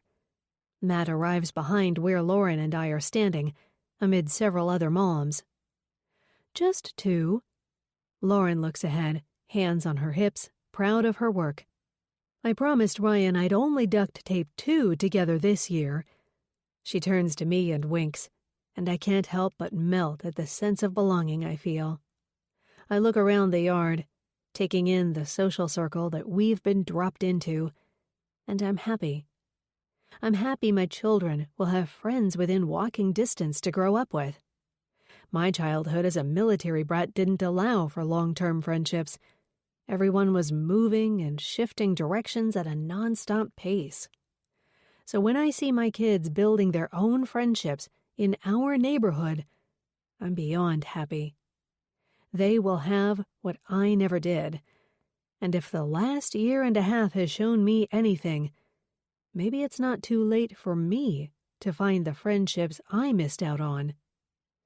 She doesn't mess around.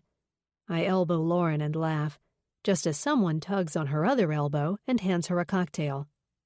A girl I've never met before pulls Lauren into a hug, and the two of them release screeches of delight.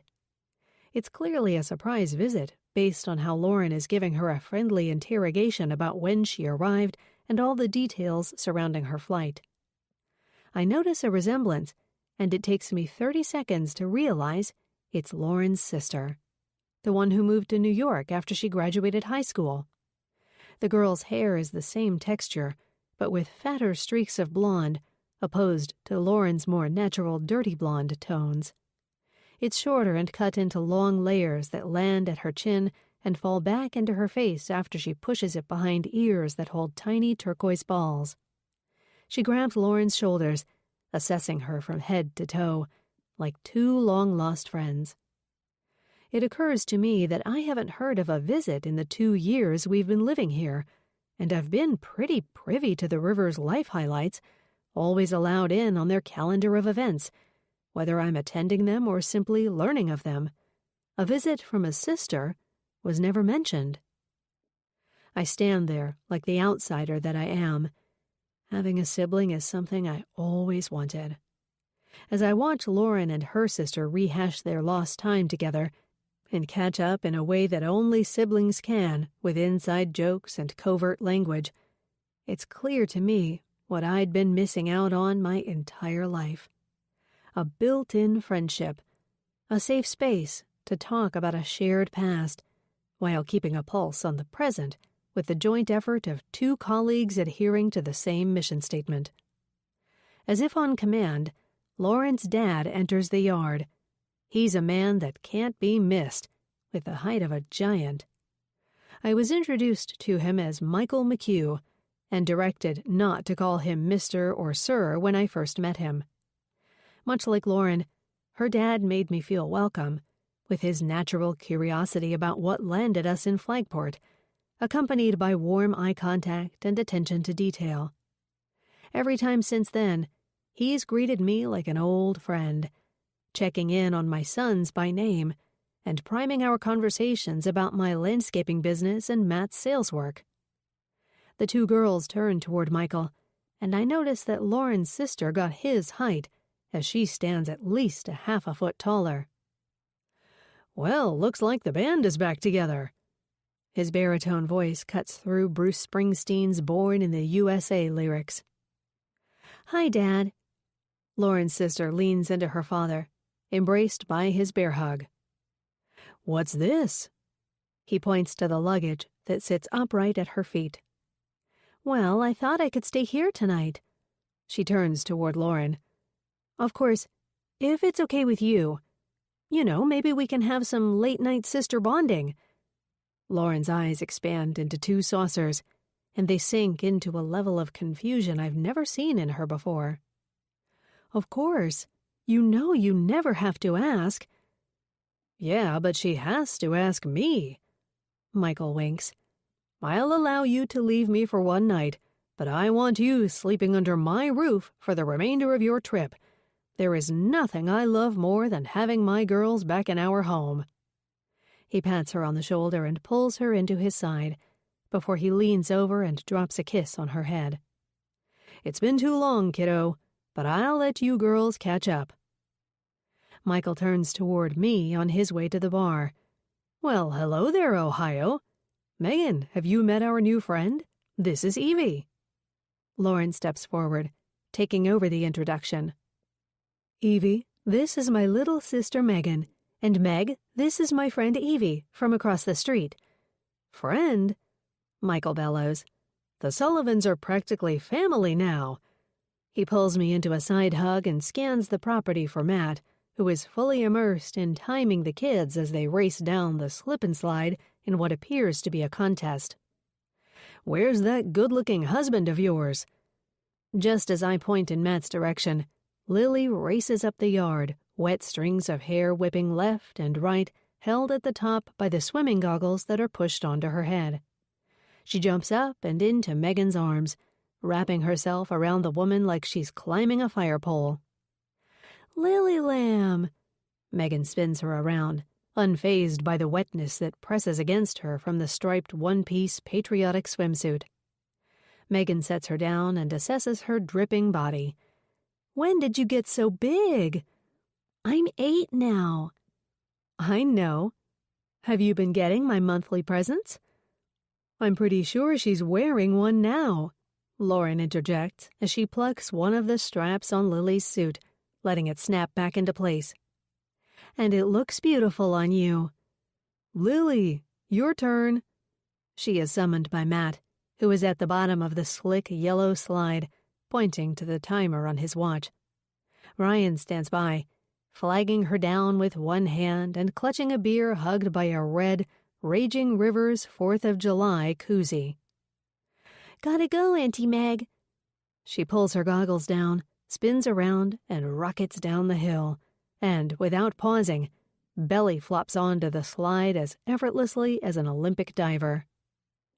That kid is amazing. Megan stands beside Lauren, arms crossed over her chest as she takes in Lily's antics. Where's the other little angel? She looks around the yard, searching. Being not so angelic. Lauren points to Piper, who is pulling a popsicle out of another toddler's hands with fierce determination. She races toward her, ready to correct Piper's behavior, leaving me side by side with Megan. So, you live in New York? I turn toward Megan. I'm currently living in Parkchester in the Bronx. Can't quite afford Manhattan. Her smile reaches her eyes, and I notice a slight gap between her two front teeth, different than the perfect rows that sit in straight lines in Lauren's mouth. Yeah, I hear it costs a fortune to live there. As I say the words, a wave of confusion washes over me. Megan comes from the same family as Lauren, and it's obvious the McHugh family is steeped in money. This is not only headlined on the name that is on nearly every billboard and flyer in town, but confirmed by Lauren herself. While she has never openly bragged about her family's finances, she did mention that Ryan loves being part of a quasi-small-town rich family, and he fits in well. And I'm certain this entire yard was paid for by Michael McHugh himself. Drinks, ladies? Michael is back with a tray covered in drink concoctions that are layered in red, white, and blue, and accented with a skewer that stabs strawberries, blueberries, and mini marshmallows. I figured I'd help the bartenders out a bit. Maybe we can get this party started a little faster. He winks and waits for us to select a drink from the tray. Thank you. I push the glass to my lips and taste the blend of pineapple, cherries, and vodka. Megan waves the drink off. No, Dad. She responds in a way that says he should know that she doesn't want a drink. She presses the water bottle to her lips and ingests the liquid with force. Michael turns his back on Megan and smiles at me. Don't forget to eat the fruit after it soaks in the booze. Another wink before he turns himself around and weaves through the groups of adults, passing drink after drink until he disappears. So, what landed you in New York? With one arm across her chest and her gaze steady on the yard below, she responds with a lack of enthusiasm, as if during the last 5 minutes she was deflated of air. Oh, I left. Just wanted to go somewhere else, so I picked the big city. I had made the assumption that she went to the city and stayed the same way everyone else did. College followed by a big job opportunity, aspiring actress. Seldom did you hear about someone sticking around into their early 30s when they weren't dreaming of being on Broadway or working for one of the many major businesses that mark the city. My interest was piqued. What do you do for work? I'm a freelance writer. Okay, maybe she is an aspiring artist. That must be interesting. I had some writer friends back in the day. Do you work for any of the literary agencies or publications? It's certainly the place to be for that kind of thing. No, I dabbled in the whole agency thing, but I settled on keeping it simple, so I write for random companies that hire me for newsletters, blogs, that type of thing. She let out a light giggle. Actually, oddly enough, some of my most loyal clients are in Boston. Go figure. Just as I'm about to pry further, she's sidetracked, lost by a familiar face in the crowd. Evie, I'm so sorry, but I think I just saw my old high school sweetheart. She turns toward me, resting her fingertips on my forearm. If I don't come back in 10 minutes, promise you'll come pry me away from him? She pleads, a new side of her shining through. I watch Megan march toward a gas fire pit that is surrounded by 4 Adirondack chairs, all filled with moms who are much younger than her. There is no one that fits the description of what I imagined as an old flame. By the time the fireworks start, Everyone is buzzed from the hours of endless bar service. Conversations have transpired from defined and friendly to erratic and forgetful. Lauren's softer side has come to life as she squeezed my elbow while passing by as she addresses party affairs and mingles with guests. A squeeze on the arm as I walk by, her head leaning away from her conversation and into my side as though she'd rather be conversing in a quiet room with me alone. A moment by one of the fire pits where we sat solo talking about whether or not we would have been friends if I had grown up in this town too. Yes, we would have. We'd come to the obvious conclusion, tipping our heads back in laughter and clutching arms, although I'm not fully on board with believing that she and I would have been tight in high school. I'm pretty certain I wouldn't have run in the same rich circles she did. The only ones remaining at the party by this point are the diehards who managed to survive hours of socializing paired with cocktails and parenting in the hot sun. And then a few stragglers who came just for the fireworks after they spent the day bouncing from one party to the next. Every conversation is exchanged with blurry lines and unclear stop and start points. And that is when I conclude that the 4th of July is the biggest party holiday in this town. Matt walks sideways across the yard, the flames of the fire pit reflecting a glow on his face. "Where are my boys at, woman?" he jokes in an octave higher than his normal voice. I thought you had them." I survey the yard, on the hunt for 2 brown-haired boy mops of hair, but only see a blur of adults, teens, girls, and boys that don't belong to me. Where is Lauren? I hear her before I see her, and she's directing everyone to the upper deck. "Fireworks up here, everyone. Come get your popcorn." Lauren mimics the voice of a circus employee. I maneuver myself up the stairs, moving sideways when necessary to fit between the cluster of people carrying chairs.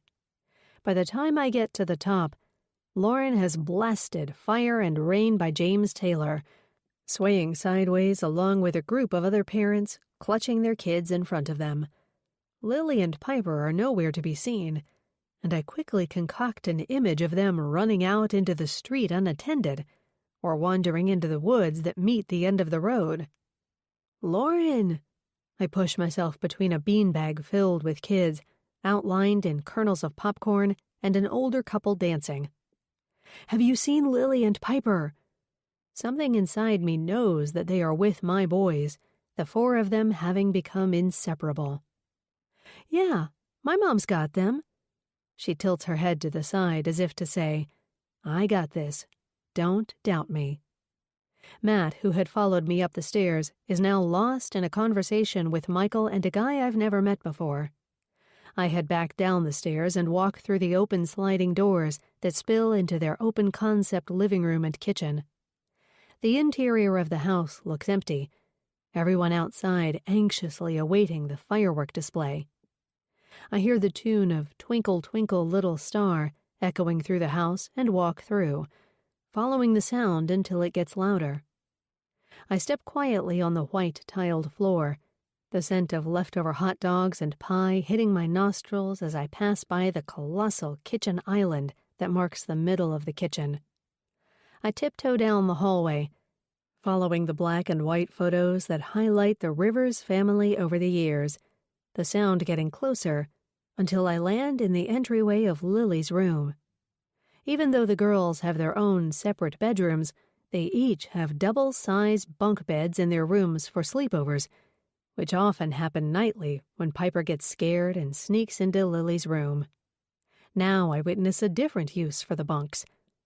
I step closer and recognize Jack's thick mass of hair protruding from a My Little Pony comforter on the top bunk, one hand beneath the side of his face, and opposite him, Lily is the mirror image, facing him with one hand beneath a cheek and a curtain of blonde hair resting on her temple and spilling on the comforter.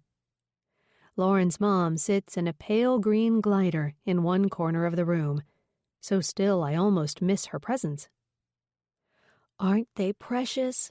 she says. I step further into the room and crouch in front of the lower bunk, where Piper and Liam are sprawled out, two starfish lying still in a sea of rainbows. Unlike the older kids, they've tossed the colorful comforter off them, the bottom sheet a canvas for their tangle of arms and legs. They are. I look over at Mrs. McHugh, a blanket pulled across her lap, her shoulders covered by a white shawl that greets her navy blue tank top. Still, at her age, she is simply beautiful. Always coiffed to perfection, and any time I've been in her presence, I've only ever observed her emit a calm demeanor, as if she has life figured out. Maybe that is how people with deep pockets feel, as if they can catapult themselves to another, all-knowing level. Thank you for keeping an eye on them. I lean forward and push a strand of Liam's overgrown hair off his forehead. Oh, it's my pleasure. It's not easy being a parent. The days are long, as they say. So every now and then, it's okay to take a break and let someone else do the heavy lifting, she says, and then seems to get lost in the colors of the afghan on her lap. You know, Lauren isn't the easiest on herself, and things have a way of staying with you and coming out in your daily life.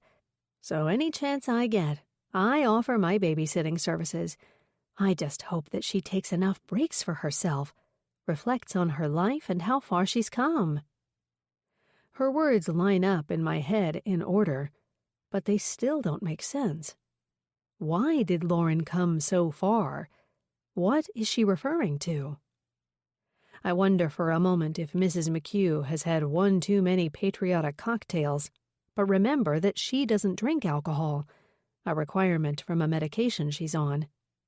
And then, as I stand, a boom punches the air, followed by a crackling sound that dims in seconds, and then a dozen hoots and hollers from the top deck above us. 9. Before, July 2011. Lauren. So, how are you doing? Megan asks me after everyone has left the party. The hidden meaning is not lost on me. She's asking me because we're alone. Ryan is in the backyard picking up the remnants of the party. The kids are sleeping. My parents are gone, and every ear that could pick up on her undertones is out of reach. I brush it away like I always do. I'm fine. I wipe down the countertop, even though a crew of cleaning ladies were here throughout the night, hired to pick up dirty dishes, take out trash, and keep things looking pristine. You know, staying busy. The girls keep me moving non-stop. I change the subject as fast as I can. How is New York? She catches on to my transfer of the spotlight, the shift that puts the attention on her. I don't want to talk about me. She's the only person who knows every little detail about my life, every morsel of my past that has made me who I am today. It's good.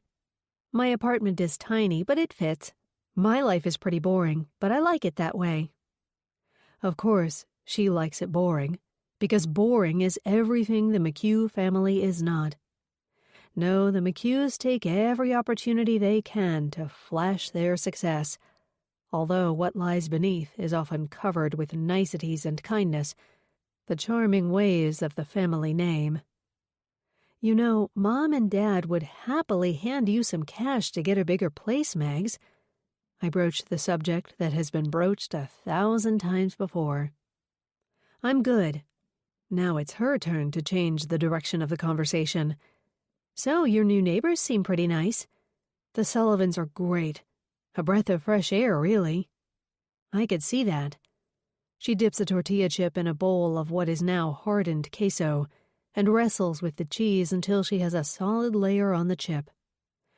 I think Evie is good for you. She stuffs the chip in her mouth and uses a fingertip to wipe away the crumbs that cling to her lower lip. I know why she is saying that. Because she's nothing like the rest of our family. Meg nods as she chews and passes me a look that needs no explanation. She would give anything to be part of another family and would trade in the McHugh riches for rags in a heartbeat. We look great on paper. Born and raised in Flagport to a father who not only succeeded in selling properties on the North Shore, but a man who has consistently dominated the Boston real estate market for nearly 50 years. His father before him founded the business that launched a snowball effect of successful property purchases and sales.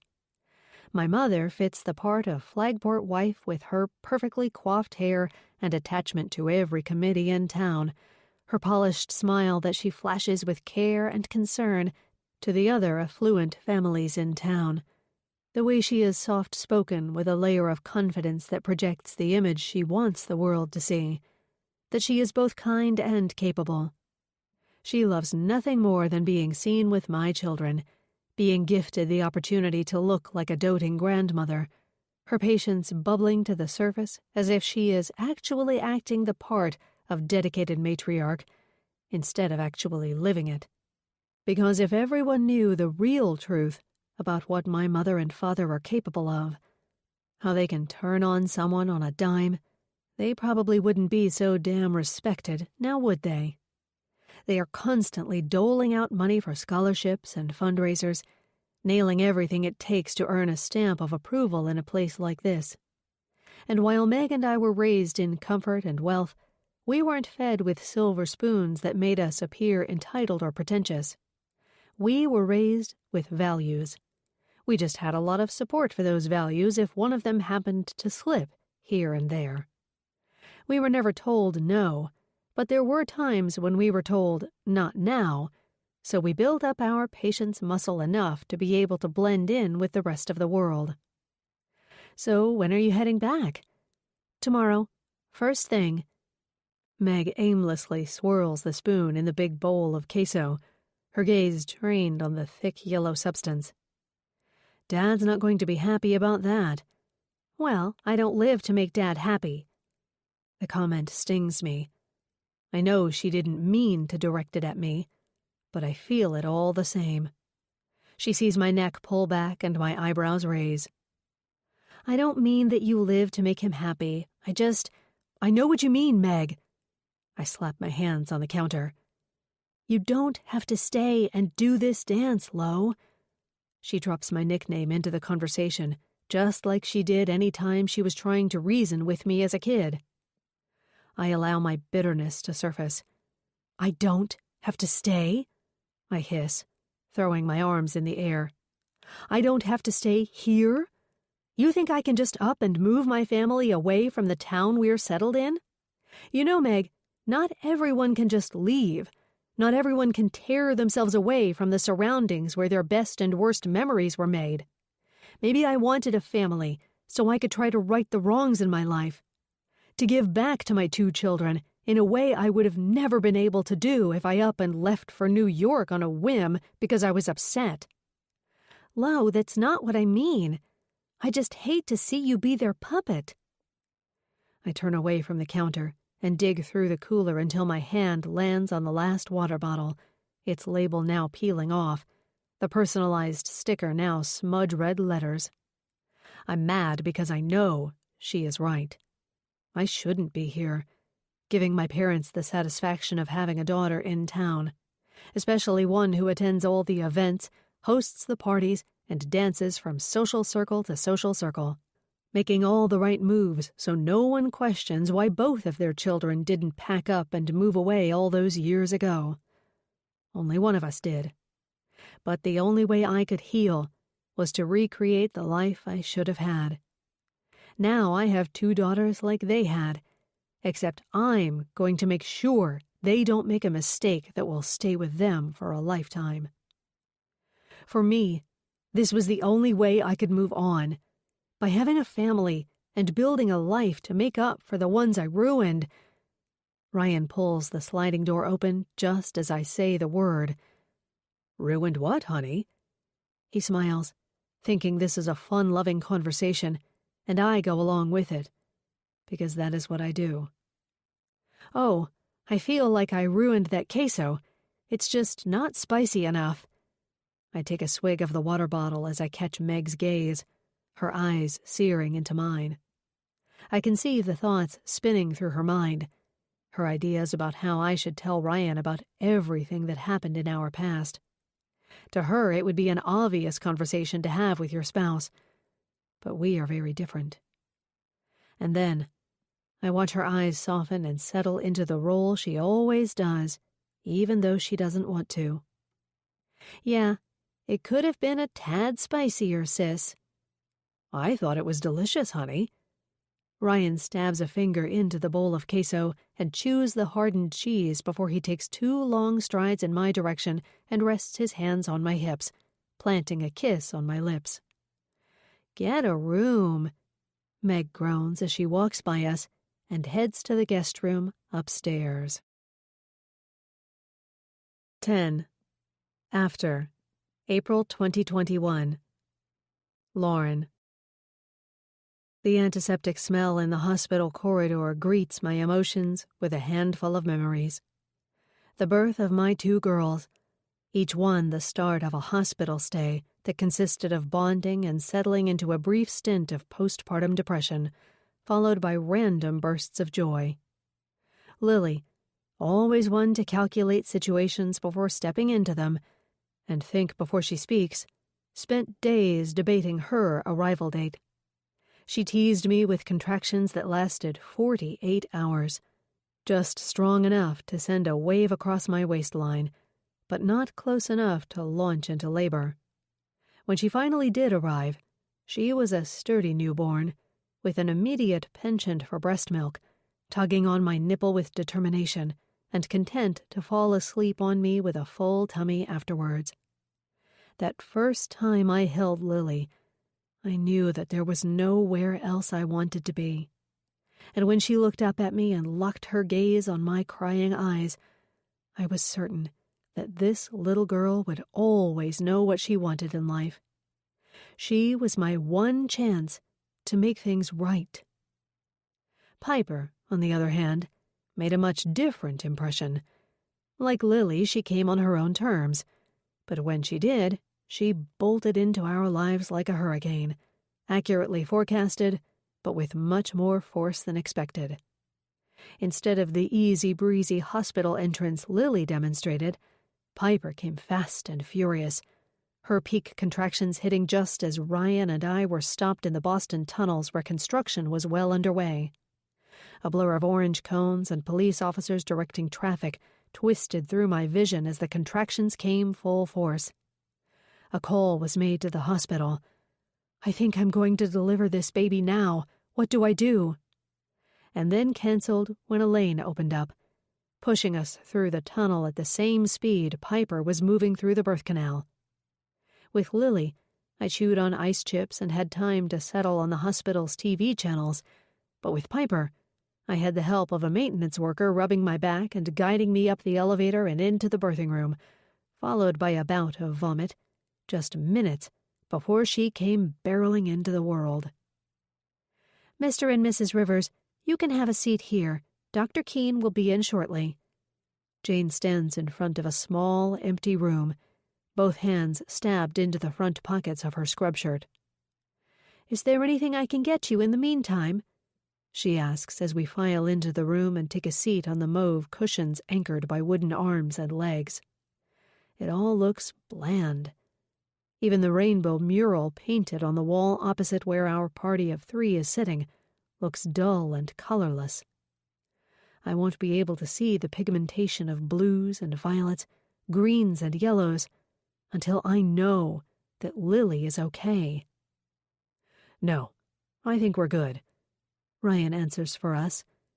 His grip on my hand hasn't slackened the slightest since we ventured out of the waiting room. On the other side of me, Piper leans backward, the crown of her head resting on the wall, her neck bent like silly putty. "Mom?" "Yeah, honey." I keep my eyes trained on the door, afraid that I'll miss the doctor entering, as if he'll just blow by the room, forgetting to update his most critical family members. I assume we're his most critical, and I tell myself that it's not a fact. Lily could have broken an arm for all I know. "What if she's dead?" The word lands flat on my heart, and I unravel at Piper's blunt words. I turn to my youngest daughter and hiss as Ryan grips my hand tighter. "How dare you say that? Do you have no heart?" And in that moment, I want to strangle her, ramble off a million inappropriate words because what she said is what has been torpedoing through my mind since I got the call. What she said is my biggest fear. I'm just... Ryan rises from his seat, letting go of my hand and trading me in for Piper. He crouches down in front of her like he used to when he coached her softball team and she struck out. The same crouch he dropped down to when she got in trouble for putting Comet in Lily's shampoo as an April Fool's Day joke. He's always had to explain things to her that were obvious to everyone else. You never bring up death when your sister could quite possibly be dying in the hospital. You never put a substance that could blind someone in a shampoo bottle. Common sense was never Piper's strong suit. She was great at living in the moment, spying the magical snapshots in life that passed most people by, and she was a born artist, creating beauty out of nothing on blank canvases. But she was not someone who walked through everyday life armed with natural common sense that drove her decisions and actions. I sink deeper in the chair and turn my body away, dropping my head in my hands and slouching like a bored teen, trying to avoid hearing the niceties Ryan is coddling Piper with. She's heard them all before. He's always been the one who has had more patience with her, and if our family was made up of 2 sports teams, it would be me and Lily against Ryan and Piper. When I see a flash of white between the partially open blinds on the door, I forget the last 5 minutes and push myself upright, my body heavy with emotion, as if I'm physically weighed down from the pressure of the unknown.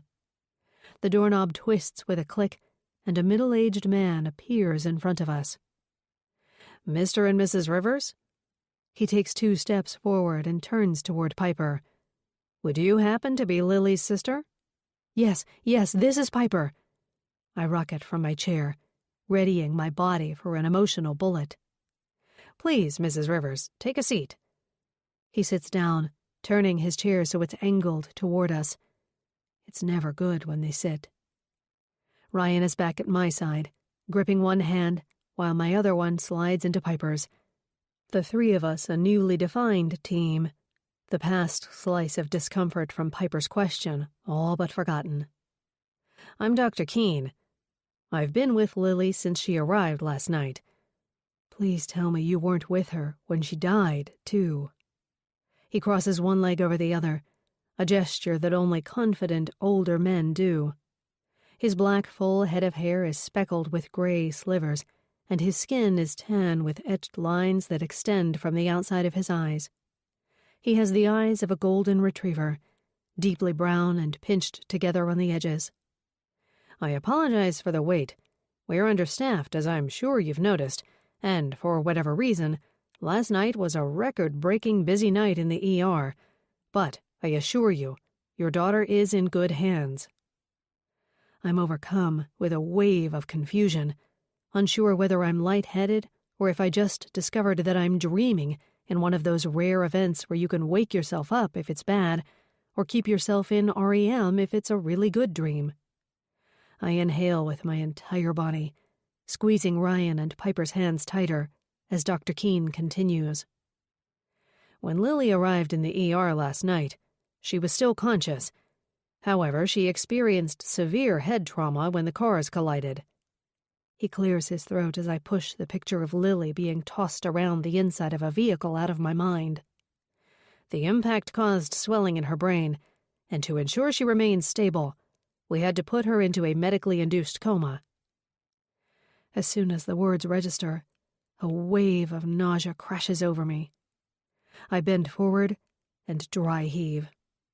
Seconds later, Ryan is holding a trash can in front of me, and I'm vomiting up last night's chicken dinner, the meal I ate while sitting across from Lily as I lectured her to be home on time that night. She was just going to an end-of-year party, just a group of friends celebrating their college acceptance letters. She'd been to gatherings like this dozens of times, always with me lecturing her and instructing her on the importance of being safe and being home at curfew. So why am I here learning that Lily's brain is swollen? I've always gone above and beyond to protect my children, to prevent them from having to face a situation that could drastically alter their life path. Ryan has always teased me that I was a helicopter mom because of my stringent rules and the obsessive tabs I've kept on my children. The word coma spins through my head, pinching every emotion along the way. Anger at myself for letting my daughter go out, frightened by what this means. But the one that lies thick and heavy in my heart and more prominent than the others is sadness. A deep sadness that is laced with some semblance of karma.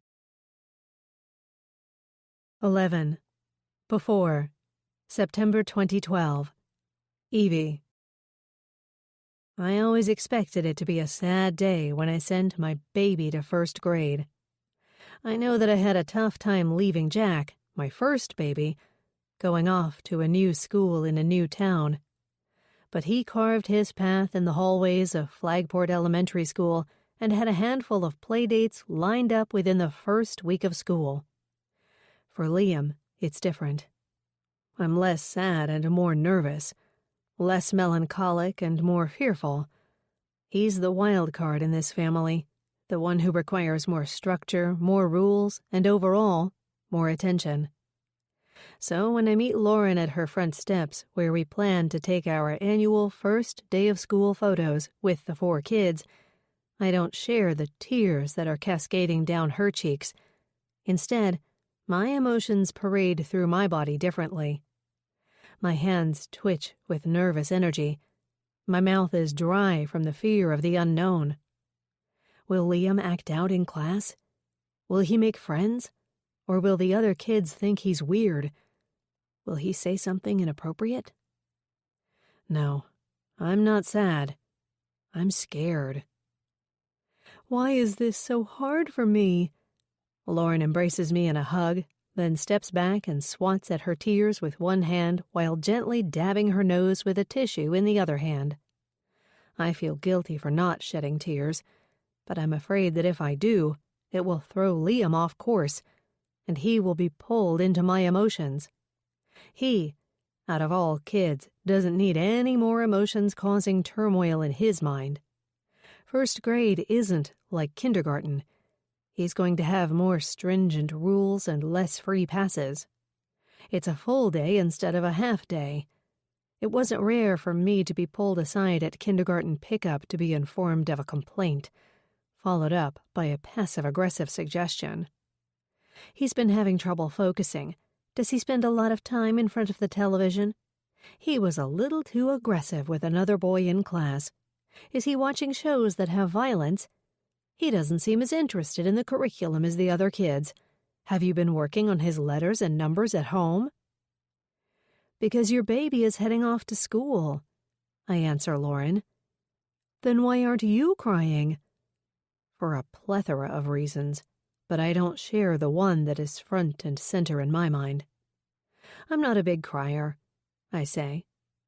I'm literally just learning this about you, and we've known each other for over 3 years. Lauren allows herself to laugh, and then takes a deep breath in and rolls her shoulders back. Get it together, Rivers, she says to herself as she heads toward a black bag at the bottom of the steps. Okay, kids, time to line up. You know the drill. Babies in the front, big kids in the back. She ducks her head through the open strap of the pricey professional camera she always pulls out for these occasions, letting the beefy piece of equipment land on her chest. Mom, we're not babies. We're going to first grade, Piper retorts. You're still a baby. Lily rests her hands on a chagrined Piper and plasters a perfect smile on her face, tilting her head the way she's been trained to do. Liam, the shortest of the 4 kids, is still pressed against my side. I have to physically move him to the front of Jack, who is clinging to the straps of his backpack with a big goofy grin stretched across his face.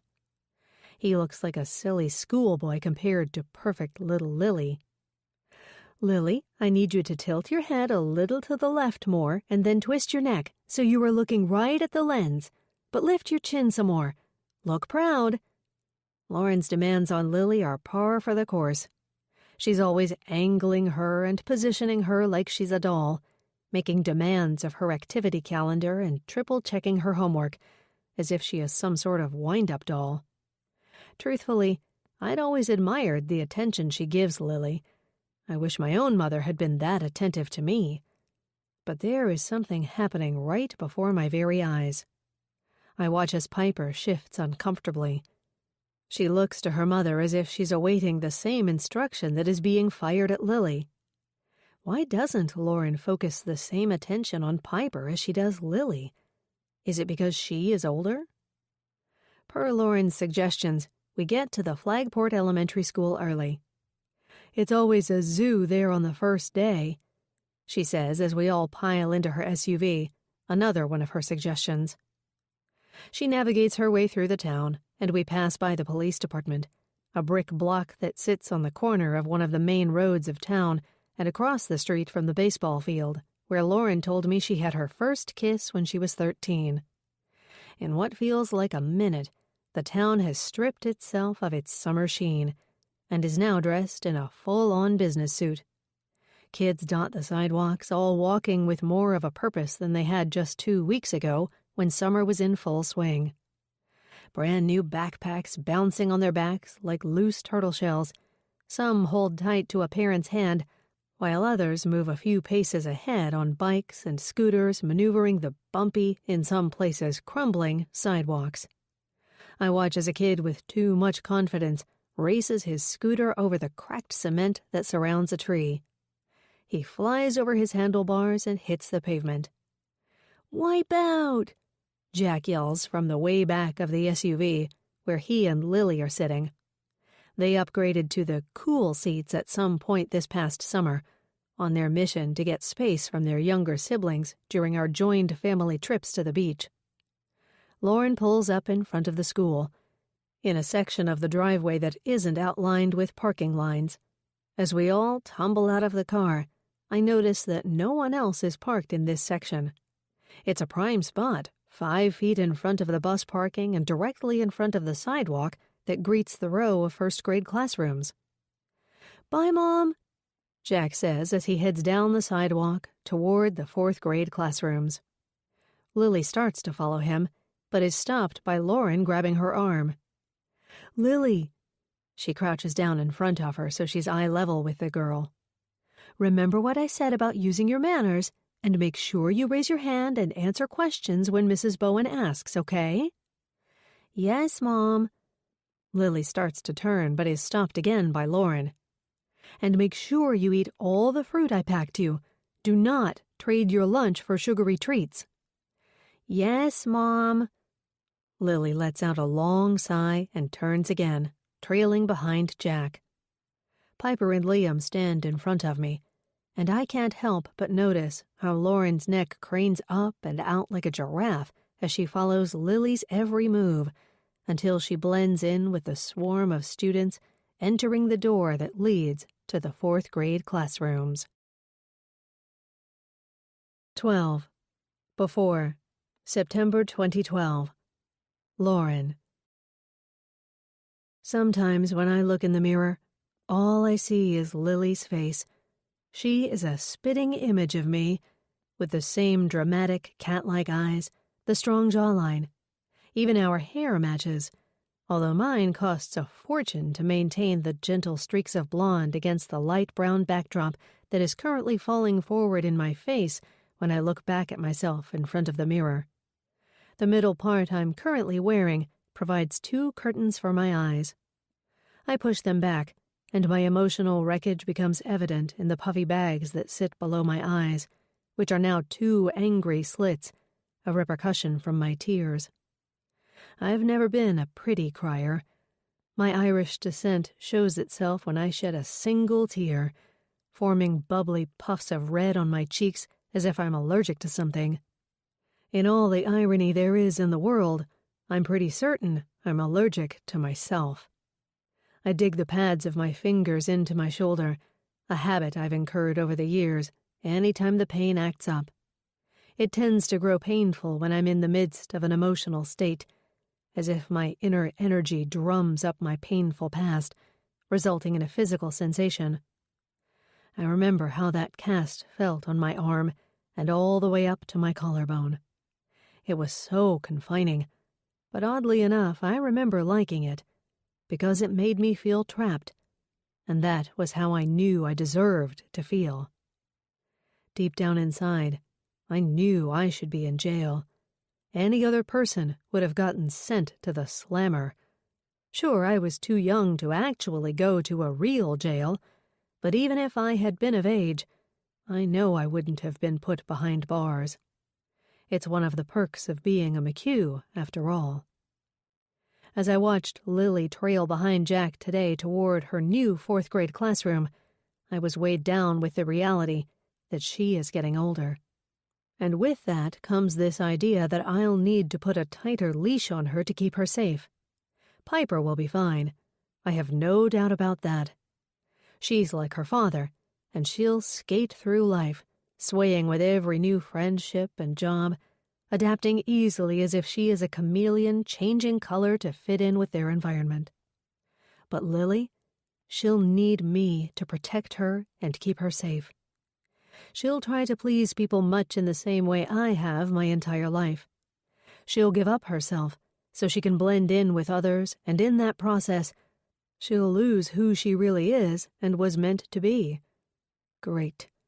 Unless, of course, I steer her in the right direction. I pat the pillows that frame the underbelly of my eye and dab some moisturizer followed by the best under-eye cream on the market. This magical cream cost a fortune, but it's as necessary as the organic food we eat in this house and the top-of-the-line furniture I've selected for every room in my home. It's yet one more opportunity to conceal who I am and show the world what I'm not. Perfect. Hello, hello, hello. Several voices all at once pull me away from myself for a moment. I smooth my hair and blink my eyes multiple times, confirming the cream has done its job. I pull the bottom of my boutique top down and ready myself for my next act of the day. Hosting a group of moms for the annual Mommy Mimosa Morning. It's something we do every first day of school, a tradition that started long before my children were in school, but an annual event I took upon myself to lead. After all, if I'm not busy doing things and controlling situations, then I think about the past. Quite frankly, the idea of having mimosas first thing in the morning is a tad ludicrous, but it helps me keep up appearances, and it makes me feel as if I'm just like every other mom out there, unattached to a haunting past. I pad down the stairs and see Evie and a handful of other moms surrounding my kitchen island, lifting quiches onto plates, pouring orange juice and champagne into their glasses. Some like to imbibe on this day, others do not, which is why I have a selection of boxed coffees brewed from Flagport's best cafes, lined up alongside the delicate white cups engraved with an R. Hello, ladies. I march toward the crowd and go to work, pulling other items out of the fridge. Gourmet cheeses for a breakfast charcuterie board. We are free! Annie Whitcomb raises her hands in the air and pops a quiche in her mouth, following it up with one giant swig of the mimosa that is balanced between her French manicured fingers. She's always loved the freedom of sending the kids off to school. I suppose if I had 5 children, I'd feel the same way. But I'm never sure I'll feel okay with having Lily out of my sight. Amen to that. Several other moms shout as they clink their glasses together in celebration of what they believe is a joyous occasion. I smile and slice the cheeses, nodding my head when appropriate. Lauren, relax, Annie says, attempting to take the knife from my hand. You're always moving, always doing. Take advantage of the deep breath you can take now." I know. I guess I'm just a bit sad about it." "But they love school." Another mom, Whitney Ford, speaks up. "At least, my kids do. I think they actually enjoy being away from me." I think about Lily wanting to be away from me, and it fills me with blackness. I don't know if I'll ever be able to handle the days she wants to be away from me. And besides, Jack and Lily are together in class and Liam and Piper are together. Evie interjects. They have each other. A ripple of confusion stops her train of thoughts. Speaking of, how did that work out anyways? What are the chances both our kids would be in the same classes? She pushes her eyebrows together, a question forming on her face. "You're joking, right?" Annie says as she refills her mimosa glass, topping it off with extra champagne. "You don't know Lauren Rivers very well, do you?" She twists her neck toward Evie, and I know exactly where she's going with this. Evie, the naive newcomer to town, widens her eyes like an innocent schoolgirl. Whitney slaps her hand on the table. "Lauren made it happen." Evie turns to me, and I'm instantly filled with guilt. She's the only one who still sees me as somewhat genuine, not someone who cuts corners by using connections. Surely she's seen some perks of my McHugh name, but I didn't tell her just how many favors I could pluck from this town. "You did?" she asks. "I'm sorry." I raise my eyebrows and put on my best innocent face. "Sorry? Why are you sorry? We gotta keep our kids together," Annie adds. Evie sidesteps and I see it in her face before she responds. She's uneasy about this. I should have checked with her first. But she'll never tell me she's mad. I know that about her too. Oh, that's fine." She looks around and smiles at the other moms, showcasing her approval of the situation. But there is something unsettling in her gaze when it lands back on me. "How did you pull that off, though?" Before I can answer with a response that makes me look more innocent than I am, Whitney steps in. "How does our Lauren do anything she does, with those fine McHugh connections?" She dances toward the other side of the counter and adds some ice to her glass. "Yeah, Evie, I figured you knew Lauren better than that," Annie says. "Not a single thing happens without her having a say, and I'm proud to call you my friend." She leans toward me, readying her glass so it clinks with my coffee cup. I smile back, but I want to sink into our natural stone flooring and disappear. I'm doing exactly what I promised myself I wouldn't do with my life. I'm using my McHugh connections as my get-out-of-jail-free card, controlling every situation that comes in my path. I wanted Jack to be in the same class as Lily, so I could hear about any updates whether she told me or not. I wanted to be able to keep tabs on her, and this was an extra layer of me being able to do that. And then I had to ask Mr. Reed, the superintendent of schools, to also keep Piper and Liam together. It was only right. Not that it mattered much, but I caught him at a good time, when he was on the golf course with my father. 13. After. April 2021. Lauren. What exactly does that mean? Ryan steps forward, taking charge. I'm completely incapable of accomplishing anything right now. Words can't even surface. All I see is my little girl, and every single perfect piece of her. Her timid yet confident ways, her remarkable intelligence and willingness to accept everyone for who they are and what they believe in. She's nothing like the family I grew up in, and I made sure to instill these values in her. Even as a teenager, she is an easy child to have, forgiving to a fault, and more loyal than anyone I know. I can't live without those things. I can't physically walk through a future that doesn't include Lily's laugh. I can't bear to move through life if Lily is not in it. or if she's not the same human she was last night when I saw her walk out the door. Images of my daughter, bedridden and limited, ripped of everything she's worked so hard for, taken away in a moment. I know that I'm not being rational, and I should be strong and sturdy like Ryan, but my body starts doing something I have no control over. I convulse. My insides shudder with every breath I try to take in. I don't know if I want to hear Dr. Keen's response. Maybe I'm safer in this in-between zone, unknowing. Dr. Keen waits until I gather myself, and with Ryan's help I sit up straighter, my body going against everything it wants to do right now. It means that we wait and watch. We monitor her 24/7, and when we feel like she's ready, when the swelling has gone down and the intracranial pressure has lessened, we gradually withdraw the drugs that are keeping her in the coma, and she hopefully regains consciousness with little to no brain injury. Little to no? What does that mean? I ask. It means that she could walk away from this accident completely fine, back to her normal self, but we always have to consider that there is a chance that the accident caused more brain damage than we can see now. Dr. Keen's leg slides off the other leg and drops to the floor.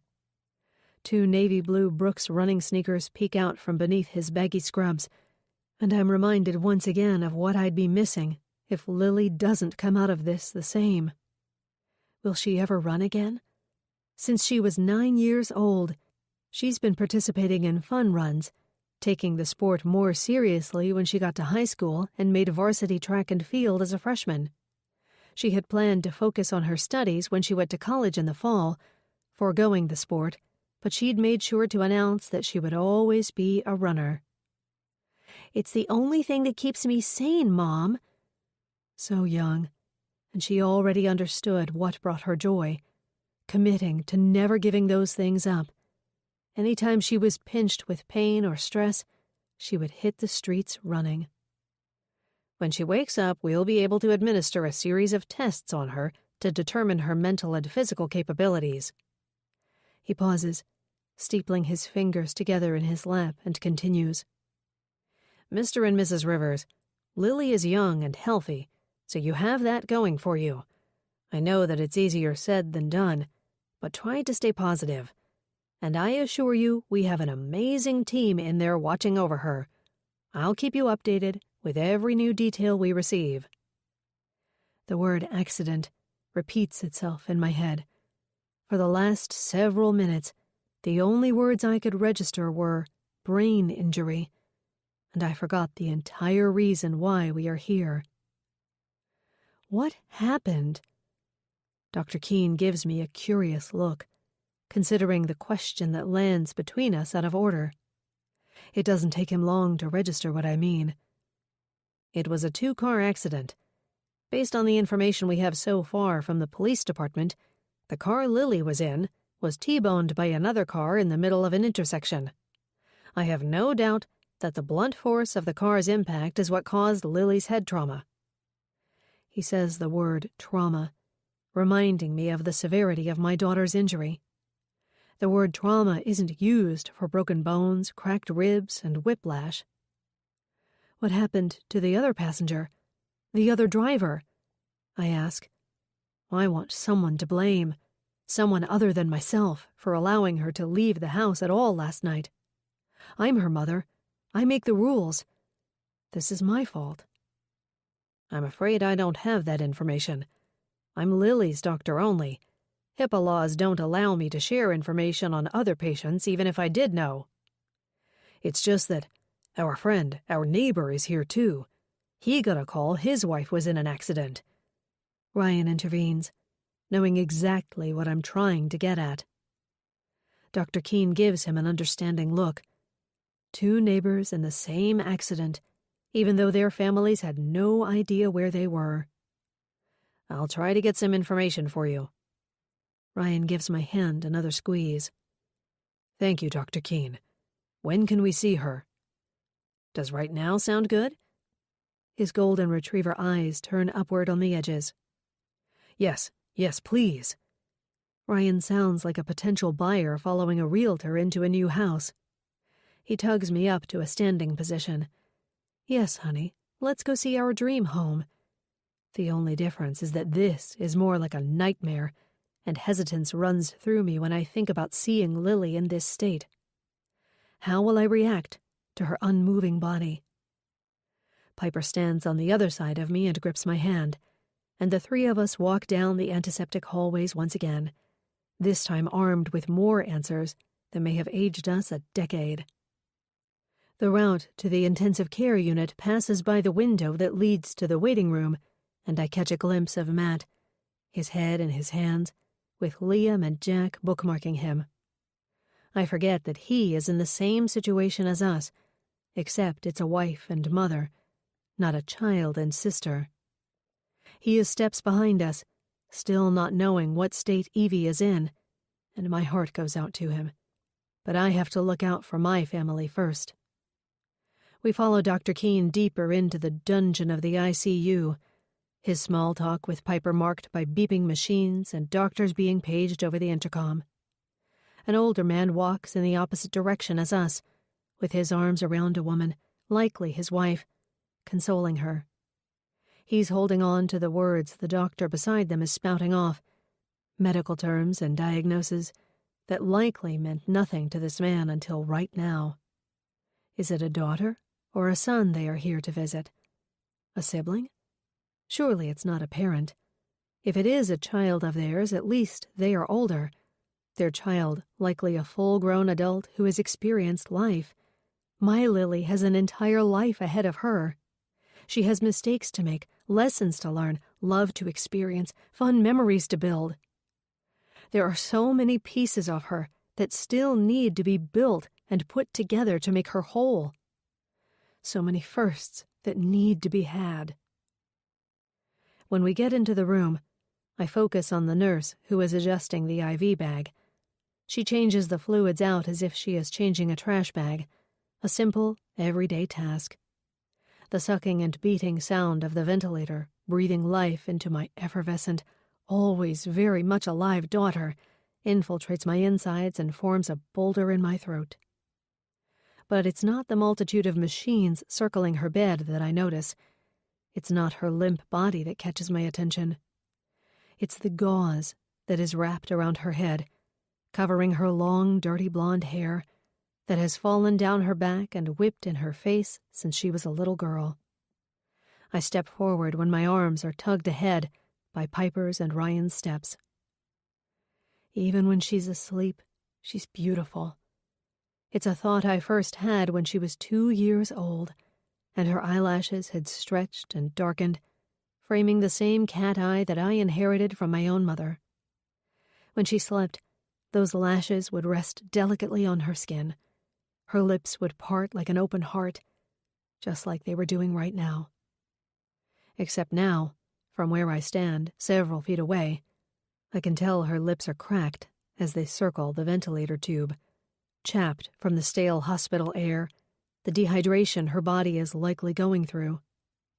Sick people always seem to have chapped lips. Ryan starts to sit on the side of the bed. Are we allowed? As long as you don't disconnect any of these machines, you can sit down there. The nurse, predicting what he's going to ask, answers him as she adjusts the opposite side of Lily's body, raising a limp arm and placing it gently on the mattress. I wonder if they take such care when the family isn't in the room, or do they drop limbs and turn the body with less caution? I'm just doing my hourly adjustments on this beauty so she doesn't get any sores, she says matter-of-factly, before she pats the side of the bed that she just worked on and looks at me. I make up my mind that this nurse is a good one, and I'm immediately drawn to her deep brown eyes, her smooth brown skin, her full lips that manage to smile without her having to move them, as if her face is in a naturally happy and calm state at all times. I wonder if that's her way of conveying to us that everything is going to be okay. She takes pride in her job, and I can tell this by the way she keeps one eye on the monitor beside Lily's bed and one eye on us while she speaks. I step forward and drop into the spot like a feather landing on the ground, with Piper tight to my side. The nurse starts to walk out of the room, then turns. "Oh, and talk to her. From what I've experienced, talking to the patient helps." She shrugs her shoulders, and I catch black cursive words that I can't make out from where I sit, tattooed on her forearms. And this is the moment Piper's reality sets in. She leans into me and manages to fit her bottom on the small space of bed between me and the tubes that coil like snakes. No, this isn't right." Piper's voice is louder than I expected, and I have the natural inclination to quiet her down, as if Lily is sleeping and will get rudely woken up at the sound of her sister's voice any second. For years I watched Lily stumble out of her bedroom in the morning, angry about her little sister's screeches waking her up too early. What I would give to see that miffed eye roll that would make its way across Lily's face on those Saturday mornings, her hair matted down on one side. It was always the left side, ever since she was a toddler, curled up in a fetal position with her left cheek pressed to the pillow and hands tucked beneath in a prayer position. "She hates things on her head." Piper leans forward and I stop her before she reaches for the gauze that adheres tight to Lily's skull. Ryan erupts from his side of the bed, vigilant of Piper's growing grief. He knows I don't have the physical strength to keep her off this bed, and one wrong move and she could detach any one of these mystery machines that pump and beep all around us. Piper has always moved slowly, and she's usually last to catch on to a joke. But in the handful of times I've seen her emotional about something, it's as if her body takes on another personality. It moves at a faster pace than normal, erratically catching up with reality in a way that is so opposite of who she is at her core. Ryan's face tenses. He knows what he's about to be up against. It was similar to how she reacted when her beloved baby bunny died when she was 9. He hugs her from behind, pinning her arms to her sides before she can reach for anything with careless arms. Her thin lips are made even thinner as they pinch together in one straight line, while tears cascade down her blotchy cheeks. Her shoulders shimmy as she tries to escape Ryan's arms. "She's not supposed to be here!" Her scream pierces the air, muffled between the gasps and sobs, but I can make it out. "Lily, wake up! Wake up!" She recruits the help of her legs and starts to kick, just as a nurse walks into the room. By the look on the nurse's face, this isn't a reaction she's ever seen before. She jumps into action and throws her burly body between Piper and Lily. She's a barricade, protecting the delicate machines and wires that keep Lily alive. She presses the call button somewhere on the wall. Ryan moves backwards, continuing to pin Piper's arms to her sides, but she's still in a state, throwing her body in every direction, spitting with every word she yells. I'm not sure who she's fighting with, but I guess she's angry at the world right now.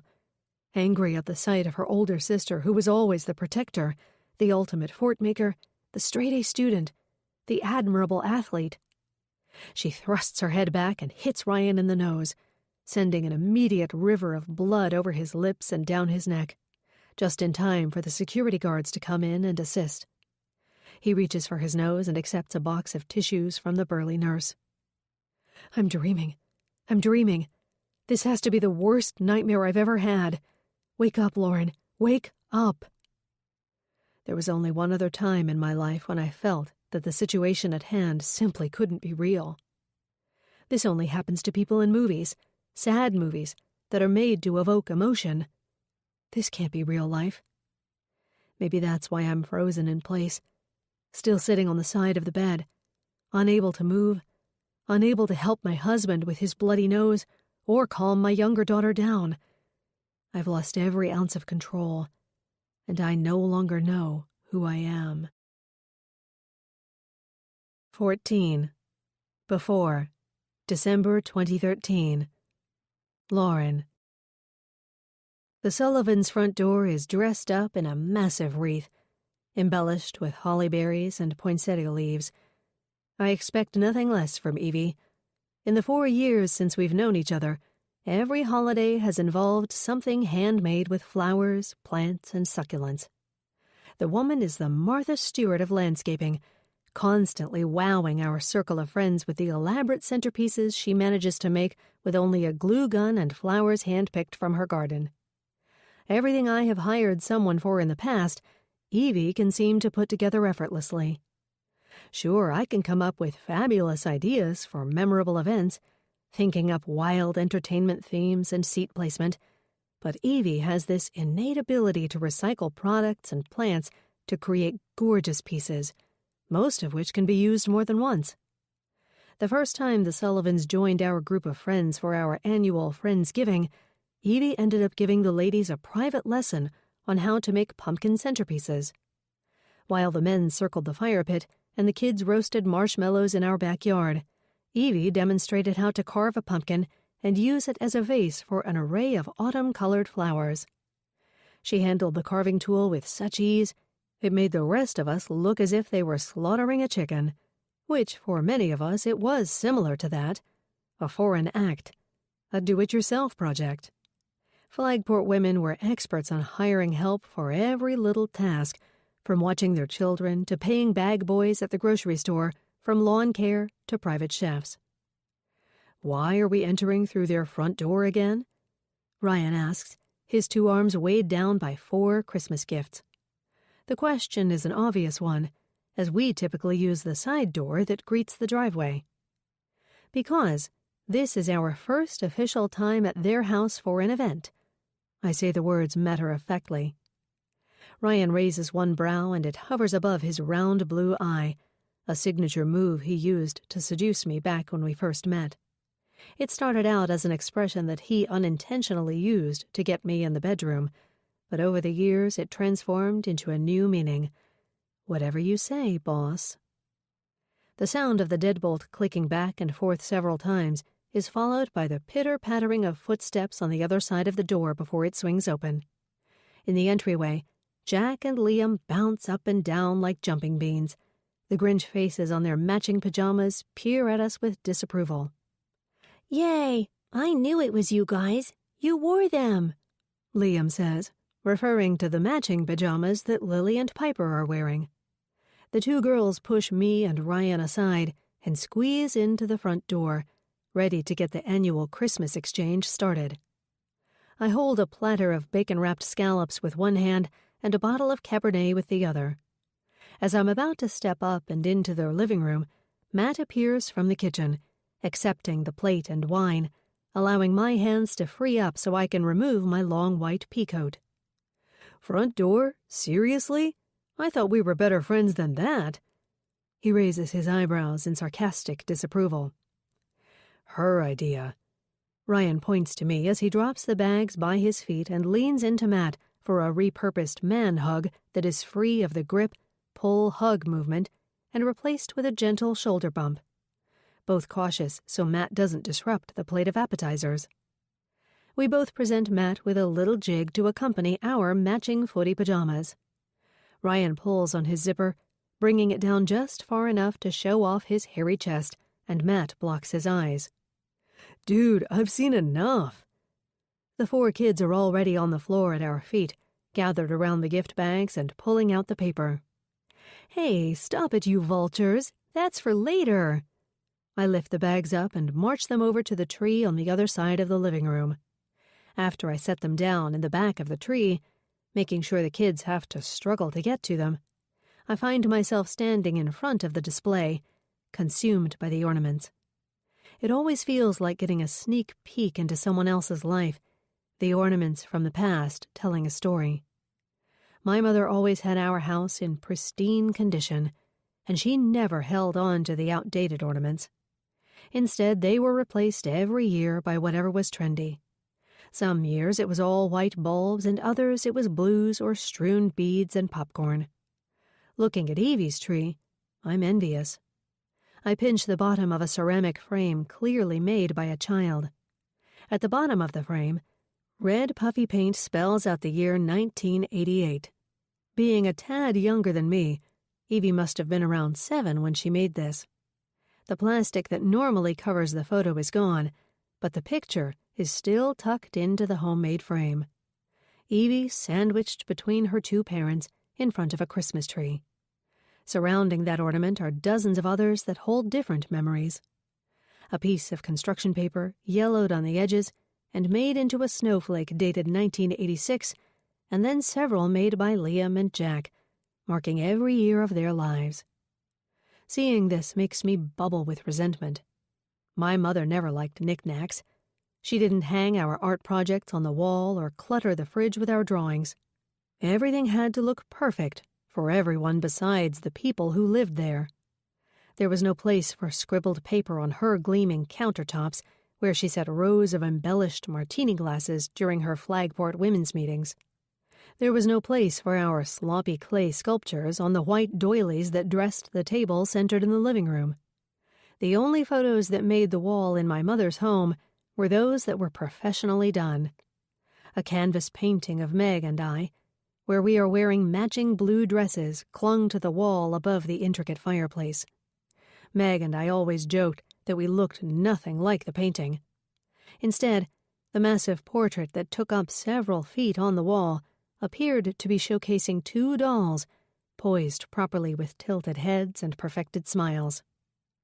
A Christmas tree tells a story, but stories must include a full plot, and in my family, we have a tendency to remove bits and pieces of plot lines, switching up characters and heroes and minimizing the inciting incidents where we should be held responsible.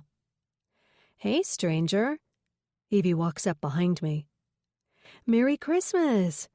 I pull her into a hug, taking in the scent of peppermint in her hair, feeling the soft flannel of her pajamas. Evie feels like home, a home I never knew. "Merry Christmas." She steps back. "You know I am calling you stranger, right?" I offer her a confused expression. "Because only strangers come through the front door." She circles her head and expands her eyes into two brown saucers. "I thought I'd be professional and make a real entrance." I follow Evie into the kitchen, the blended scent of savory and sweet getting stronger with each step. When Evie steps into the kitchen, she turns around with raised brows. "Is that because this is our first official time hosting an event?" She rests her hands on the red apron that billows out at her hips. She's all curves where I am not, all bronzed skin where I am more of a pale rosy that is often covered up by a very pricey bronzer. "I did not say that." I laugh at the ongoing joke between the two families. They are always over at our house, and it's not because they haven't offered up their home. It's because I always insist on it.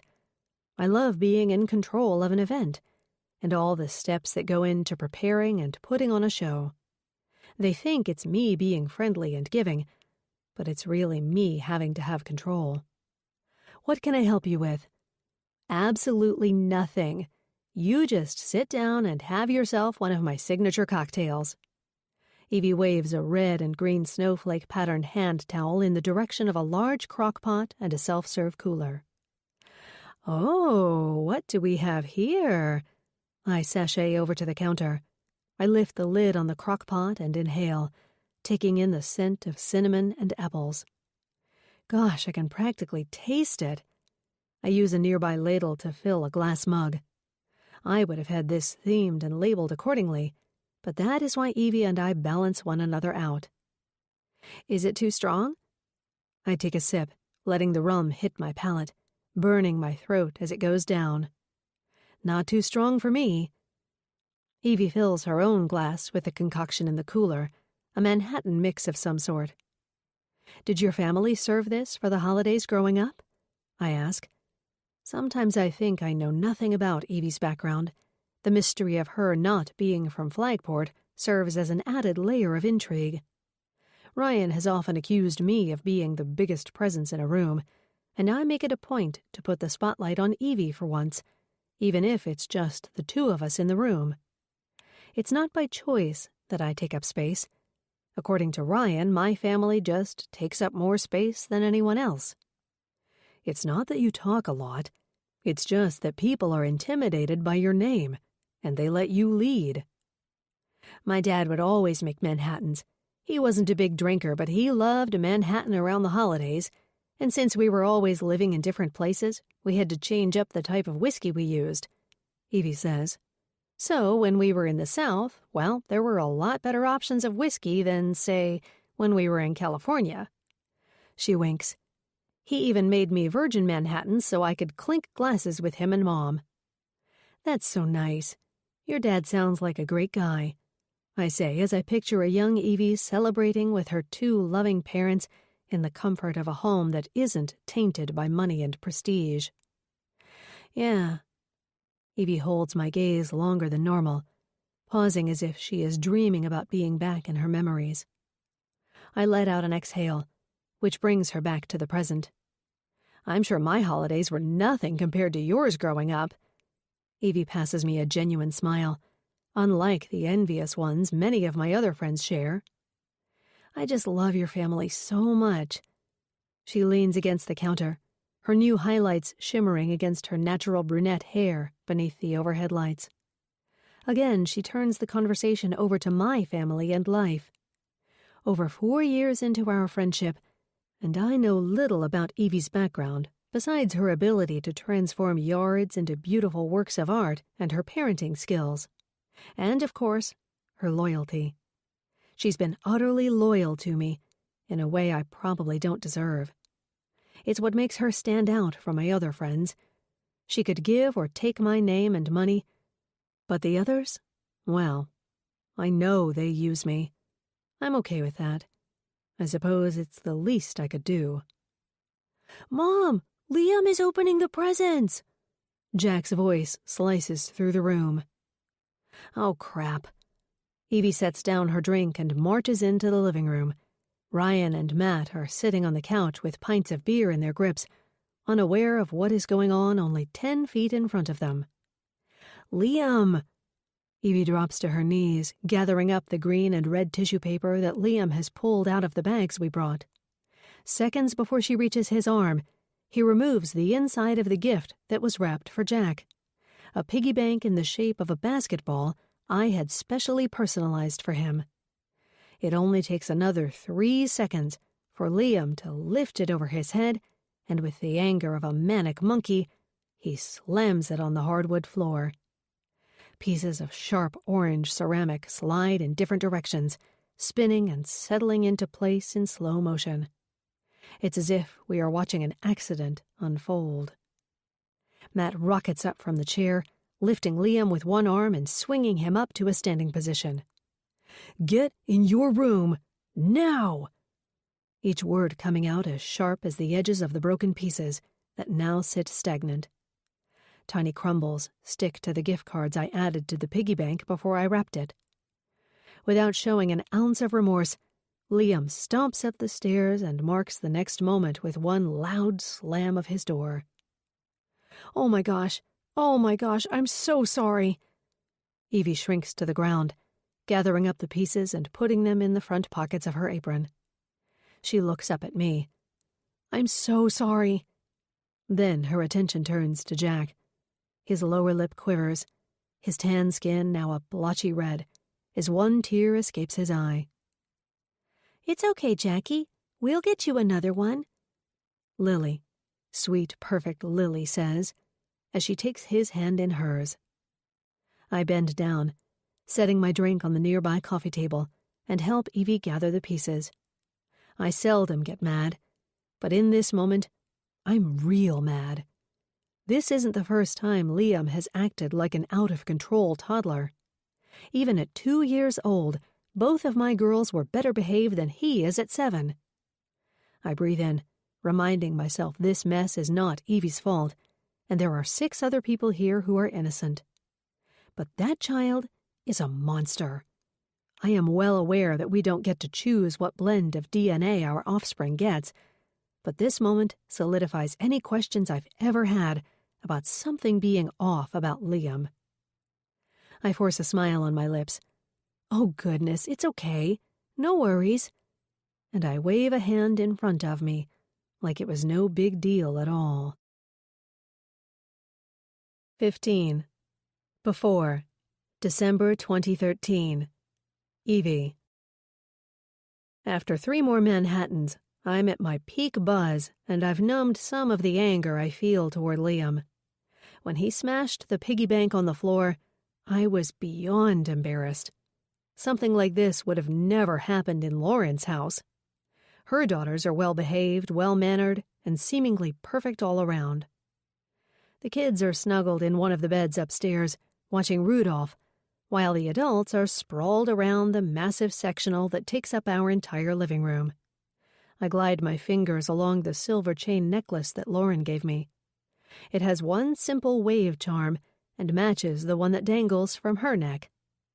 After we all recovered from Liam's piggy bank massacre, we exchanged gifts and nibbled on an assortment of holiday staples. Pigs in a blanket, meatballs and pork pie, followed by cheesecake and a green mousse decorated with M&Ms like a Christmas tree. "Have I told you how much I love this necklace?" I announce for the 4th time over the past hour. "Yes." Matt and Ryan's voices blend together in one loud syllable that hisses at the end. They've spent the majority of the evening poking fun at the newfound friendship necklaces. Should I check on them? I start to push myself up from the deep couch cushion and fall back when they all object. "No, it's quiet. They aren't breaking anything, so just leave them alone." Matt lowers his voice to a whisper. "Haven't you taught her anything about never waking a sleeping baby?" Ryan twists toward Matt, exasperation layered on his face. It's always me and Lauren on one side and the husbands on the other. These were the habits we'd created in our little social circle, naturally slipping into patterns at all of the gatherings. "Well, you know what they say about quiet kids. That's when they're up to no good," I say. "Let's savor the moment when they can all be in the same bed together without us having to worry about what's going on under the blankets," Ryan says, ducking just in time from the pillow Lauren hurls across the room at him. "How old does all that stuff start now anyways?" Lauren asks, and I can't help but be surprised that she doesn't already know the answer to this question. Since I've known her, I've been impressed by how she has a pulse on things before they happen. School vacations are always readily planned out. She has the 411 on every town activity involving the kids, and I'm pretty certain she had Lily's life mapped out from the day the girl started kindergarten. There are charts dictating goals that are strategically color-coded on one massive marker board in their kitchen, which makes me feel like I'm one of those free-range parents who lets their kids run around with 0 rules attached. "Change of subject. I'd rather not think about our children fooling around together. So, Ryan, how did you and Lauren meet?" Matt asks. The story was an old one. They rehashed how they met on numerous occasions. "Well, you see, we met at a college diner. I was there late night, drunk, and Lauren was looking all cute, reading away in a booth in the corner." "Surely she was drunk too if she let you talk to her," Matt pipes in. "Nope, she was as sober as a judge." Ryan sits up proudly. "What were you doing in the diner alone in the middle of the night?" I ask. "Oh, you know, reading," Lauren says nonchalantly. "What college did you guys go to?" I ask. "Klein College," Ryan answers for them. I don't show it, but I'm surprised. I always assumed Lauren would have gone to one of the top-notch Boston schools. Surely she had the connections. Ryan continues. "So I slid into her booth, ordered a coffee, and the 2 of us talked until we got kicked out the following morning at 7. The rest, they say, is history." Ryan crosses his ankle over his knee and smiles. "And you graduated college and moved in together that following spring?" I recount the details I remember. Ryan, again, as proud as a peacock, says, "Yup." Ryan had no qualms about moving to Flagport and becoming part of the McHugh clan. Lauren teases. "I don't blame you." I say louder than I intend, the Manhattans catching up with my inhibitions. "The McHughs are awesome. I want to be a part of that clan too. Will you adopt me?" "They're not as perfect as you think," Lauren retorts. and I can't help but catch a sliver of resentment in her voice as I notice her smile coming to an abrupt halt before it reaches her eyes. 16. After. April 2021. Lauren. The sound of my own snores wakes me up. I look down at my watch and the date and time stare back at me. It's 5:15 a.m. I have to relive my reality all over again. The puzzle pieces slide back into place as I take in my surroundings. The cot beneath me creaks as I roll onto my back and take in the yellow stain on the ceiling. It's the shape of a cloud. For a second I question whether I'm dreaming, but the smell and the dryness in my eyes presents me with my truth. I'm in a hospital. The smell of flowers and bleach hits my nose, and the beeping of monitors and pumping of machines stirs my emotions. Lily. I'm here because Lily was in an accident. I wasn't supposed to fall asleep. I look back at my watch and do the math in my head. I fell asleep for 2 hours. It's no longer the day of the accident.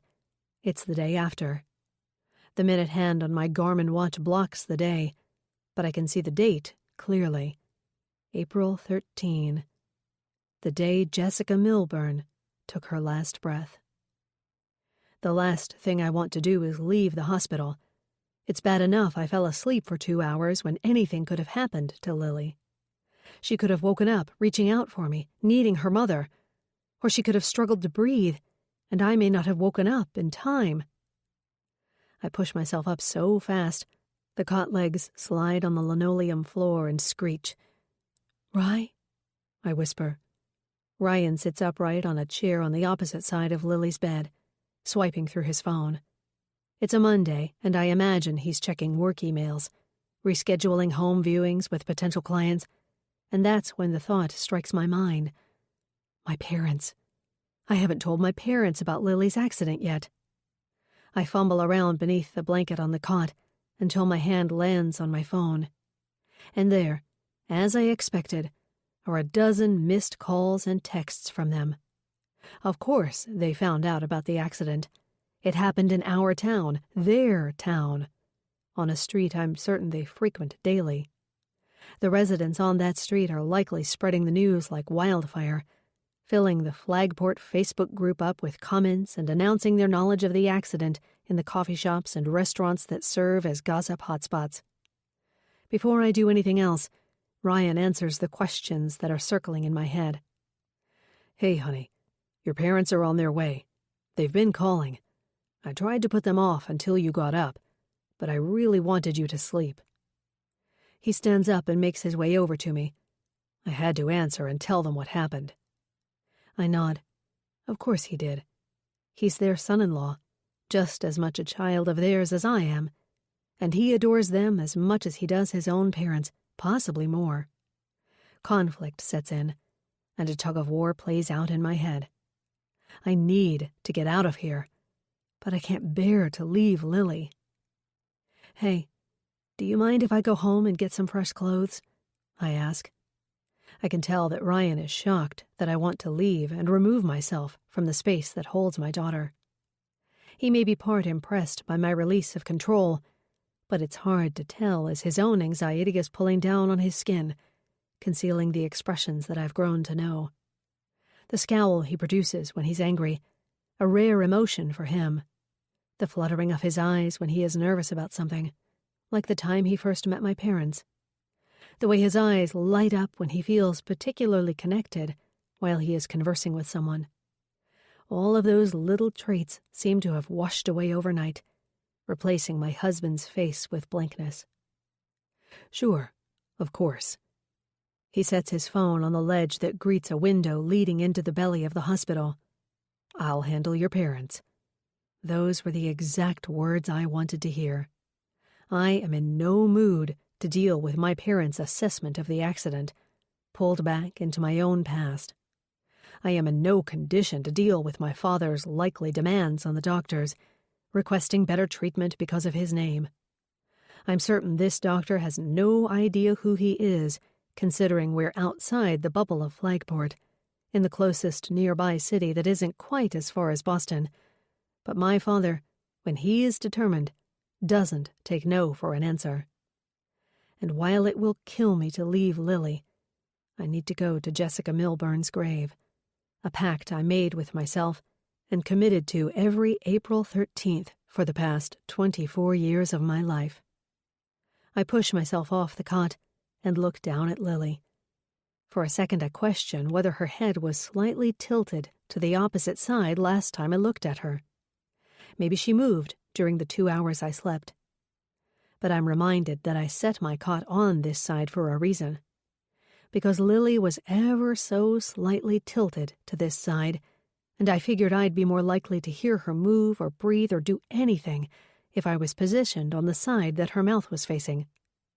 These are the games you play with yourself when your daughter is on the cusp of life and death.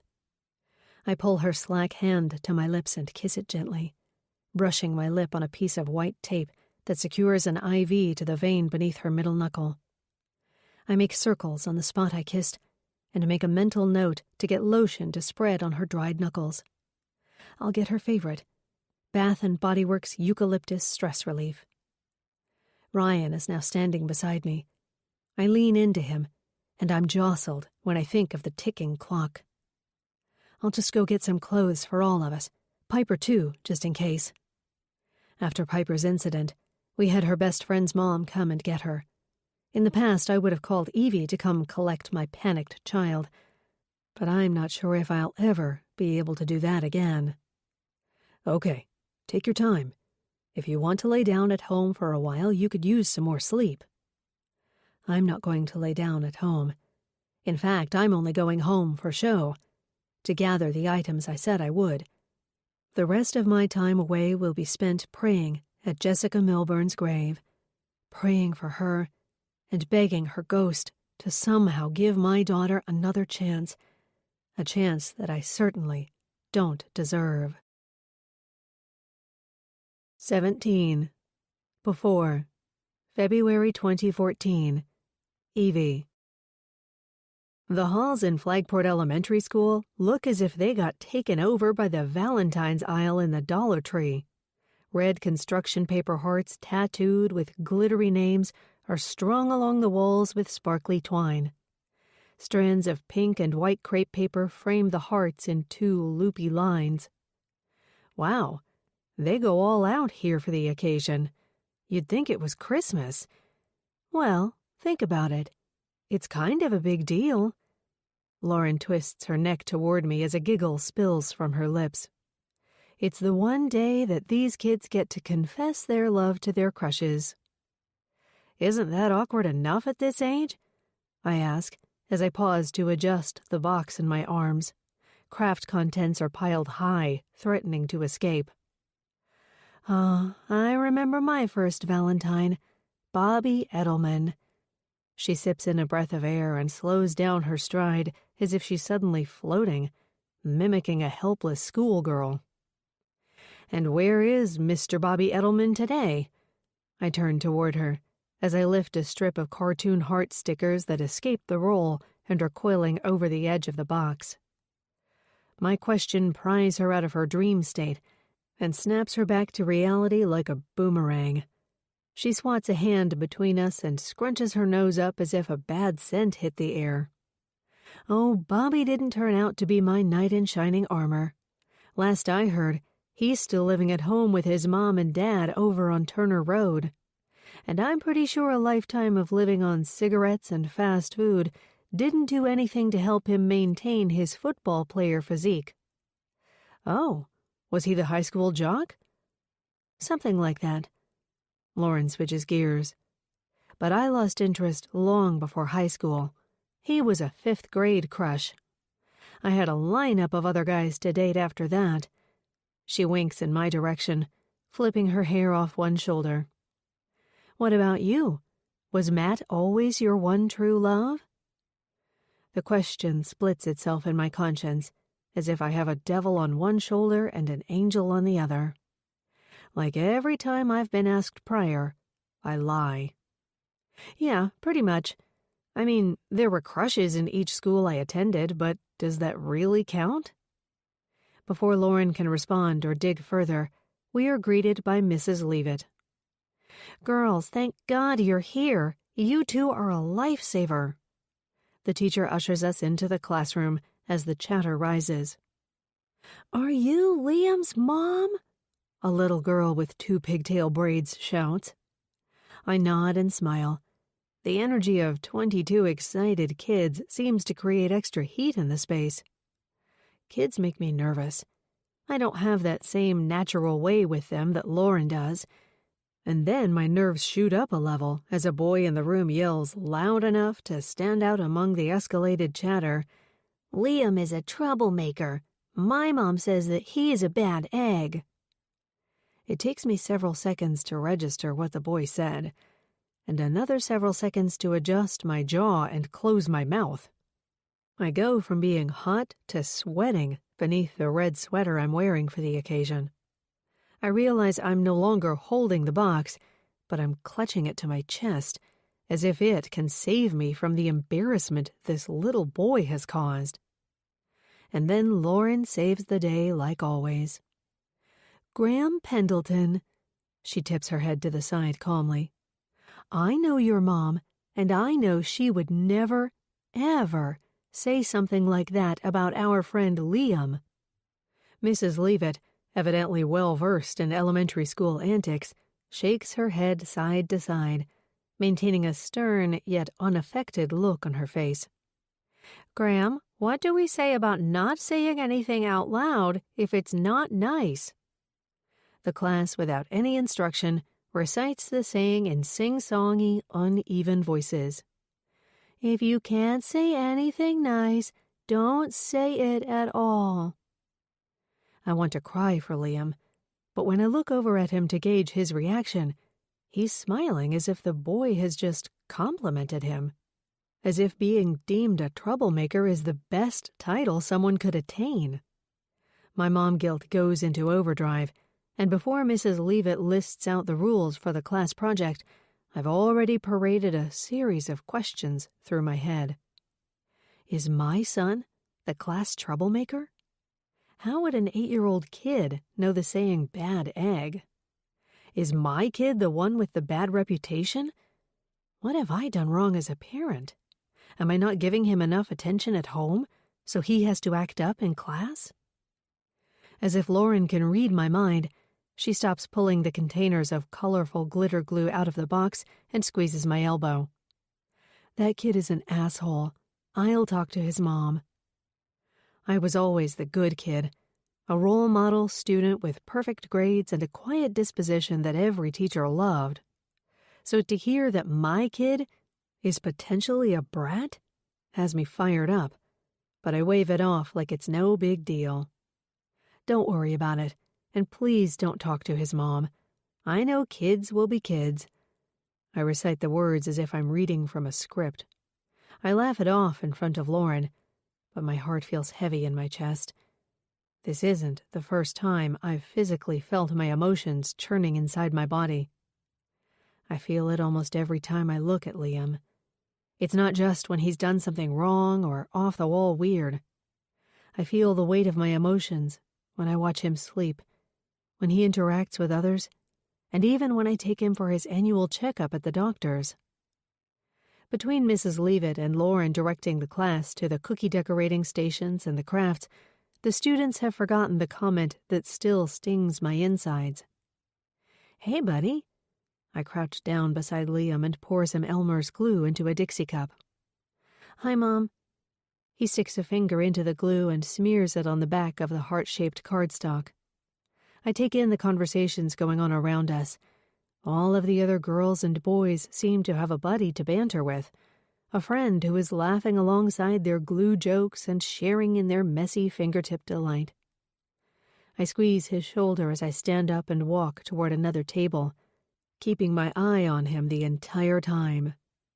After the kids have completed their project and the cookies are decorated and half-eaten, Lauren and I say goodbye to Mrs. Leavitt, who I have now deemed a saint for having to deal with 22 children she didn't conceive on a regular basis. That woman should be paid millions. So what the heck was that all about?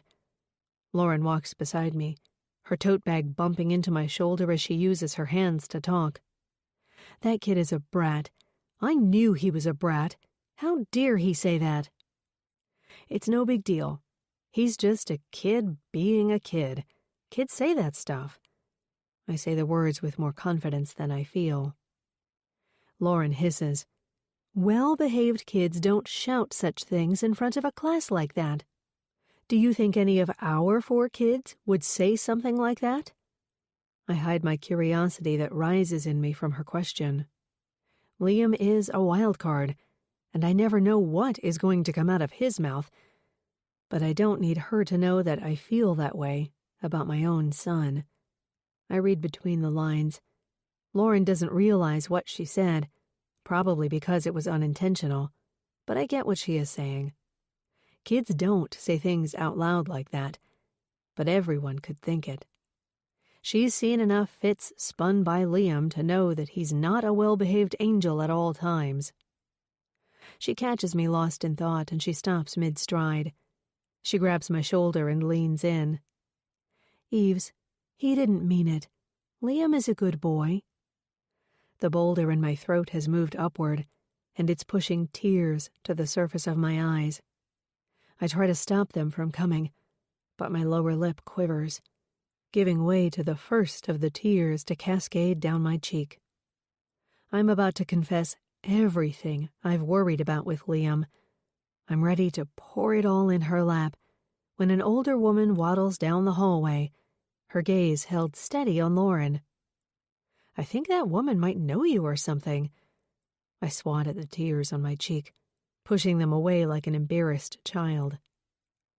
Lauren twists her neck toward the woman, who is now making a beeline for us. Lauren McHugh! I thought I'd never see you again. The woman beams. Hi, Mrs. Sacco. Lauren backs up slightly as the woman steps into her space, staring at her as if she's a ghost. My goodness, I never thought I'd see you again. It's been years. Mrs. Sacco claps her hands tighter. After you left Flagport High, I was certain you'd end up coming back, but it was like one day, poof, Lauren McHugh disappeared. And as you can see, I'm now teaching at the elementary school level. Can you believe it? As someone who has rarely seen Lauren misstep or struggle with conversation and confidence, the fact that she looks rattled with nerves is not lost on me. Was this teacher hard on her as a student? Did she forget to hand in a paper that she still hasn't forgotten about? Mrs. Sacco, this is my friend Evie. The woman turns to me, but only for a brief second to be polite, and then she shines a light back on Lauren and her alleged disappearance. So what happened? How come you left Flagport High? You were doing so well. You were a cheerleader, and gosh, I think you were at the top of the junior class back then. Oh, I finished up school at Pembroke Academy and... Oh, yes, that's right. I think I may have heard it through the grapevine that you were there. Lauren's gaze wavers, and her face flushes in response to the woman's words. And just as she's about to speak again, the bell rings, and kids skitter out into the hallways like marching ants, all headed toward the double doors that spill out onto the playground. Well, Judy calls, Mrs. Sacco shouts over the chatter in the hallway, and Lauren grabs my arm and pulls me toward the exit, just as the woman's lips are moving and she's saying something else that I can't quite make out. 18. Before. February 2014. Lauren. When Evie asks me about my abrupt move to private school, I lie. I tell her that my parents were disappointed with the educational levels of the public school system, and since we had the finances, they sent me to the best private school in the area, Pembroke Academy, which happens to be 2 towns away. Wow, that must have been tough, moving at the end of junior year like that. Says the girl who moved every 2 years as a military brat, I retort. It's a good comeback because there is nothing she can say about it. She knows the drill. You pack up your life and move to another school, rebranding yourself for a whole new group of friends. At least, that's what I did.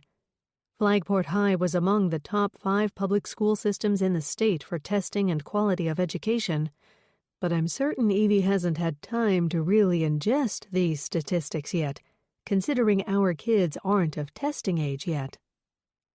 Did you have to wear a uniform, like one of those skanky schoolgirls? I give her my best eye roll and change the subject. Do I have glitter in my eye? I turn toward her in the parking lot as I swat at my under eye with a pinky finger. She leans in and investigates. Not that I can see. So are you going to let me talk to that jerk's mother? I ask, successfully changing the subject. Maybe that kid is right. Evie's suggestion shocks me. You can't be serious. I come to a fast stop, and that's when I realize her face is steady, removed from expression. Oh my gosh, are you serious? You don't really think that Graham's mother said that? She shrugs, defeat settling in her shoulders. I don't know. I guess I just don't know about Liam sometimes. An uneasiness settles on her face. I know she's always been irritated by Liam's erratic behavior, but I suspect something different this time. Instead of the loud exhales and frustration of an aggravated mother, I see a severity in her features, as if she is actually debating whether Liam has a serious issue. I tuck a strand of Evie's hair out of her face, offering a gentle touch when I see more tears bubbling to the surface. What do you mean, Eves? A sheepish expression forms on her face as she says, It's just that Liam is so different than Jack, and I don't know how to handle him sometimes. She's not wrong. I've witnessed Liam say some awkward things, and he's had more bouts of uncalled-for anger than I consider normal. But a bad egg? I don't know if I'd go that far. Well, my girls are different from one another, I add as an act of kindness. They are very different, but not to the extent that Jack and Liam are. They are different in the way that Lily is exactly like me, and Piper is like Ryan. I've kept my mouth shut about how different the two boys look. Jack is a spitting image of Evie, and I'm not quite sure where Liam fits in. Besides the smattering of freckles and lighter skin like Matt, the boy's other features don't seem to lean toward either one of them. I've witnessed other parents observing the differences between the two boys, but I've stayed away from offering my opinion on that topic. After all, I look more like some of my cousins than I do my own sister. I learned from personal experience that it's never fun to be compared to another person. Most of my childhood was spent trying to be like my older cousin, Kristen. I tried to dress like her, act like her, and do everything she did, until I realized I couldn't be her, no matter how hard I tried. I know, but not like Jack and Liam. Evie pauses, a light bulb going off in her head, and then she continues as if she was reading my mind. Were you and your sister different when you were younger? I mean, you guys don't look a ton alike now, besides the lighter hair, but did you two act alike or were you opposites? She's looking to me for advice, but I'm not the one to give it. I can't let her know how very different we are. How when my family did the unthinkable, Megan left and basically never turned back.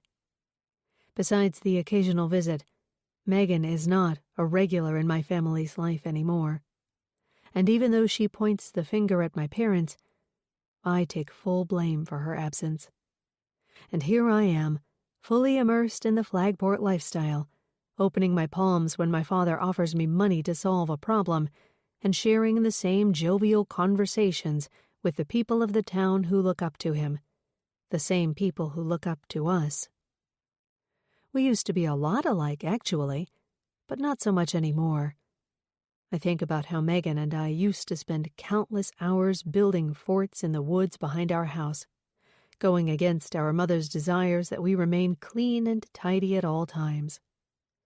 I think about how our bond only grew over time, and unlike many sisters, I actually enjoyed her company and let her tag along with my friends, who were always older and cooler than she was. When she got into high school, I walked her to her first class and helped her navigate the hallways that were filled with intimidating upperclassmen, and I enjoyed every moment doting on my little sister. Until she transformed from the happy-go-lucky tag-along teen to someone who was determined to stay away from our family forever. Unlike me, intentional wrongdoings were unforgivable in her eyes. 19. After, April 2021. Lauren. I head straight toward the cemetery, hoping to get there before a scheduled funeral begins. I always arrive there no later than 6 a.m. on April 13th, knowing that there are few, if any, grieving visitors who arrive this early. Most people come when the sun is fully shining, so they can lay flowers upon graves, knowing they will catch a ray of sunlight in the process, as if that is enough to rid them of the pain they feel from losing a loved one. This is my own assumption, of course.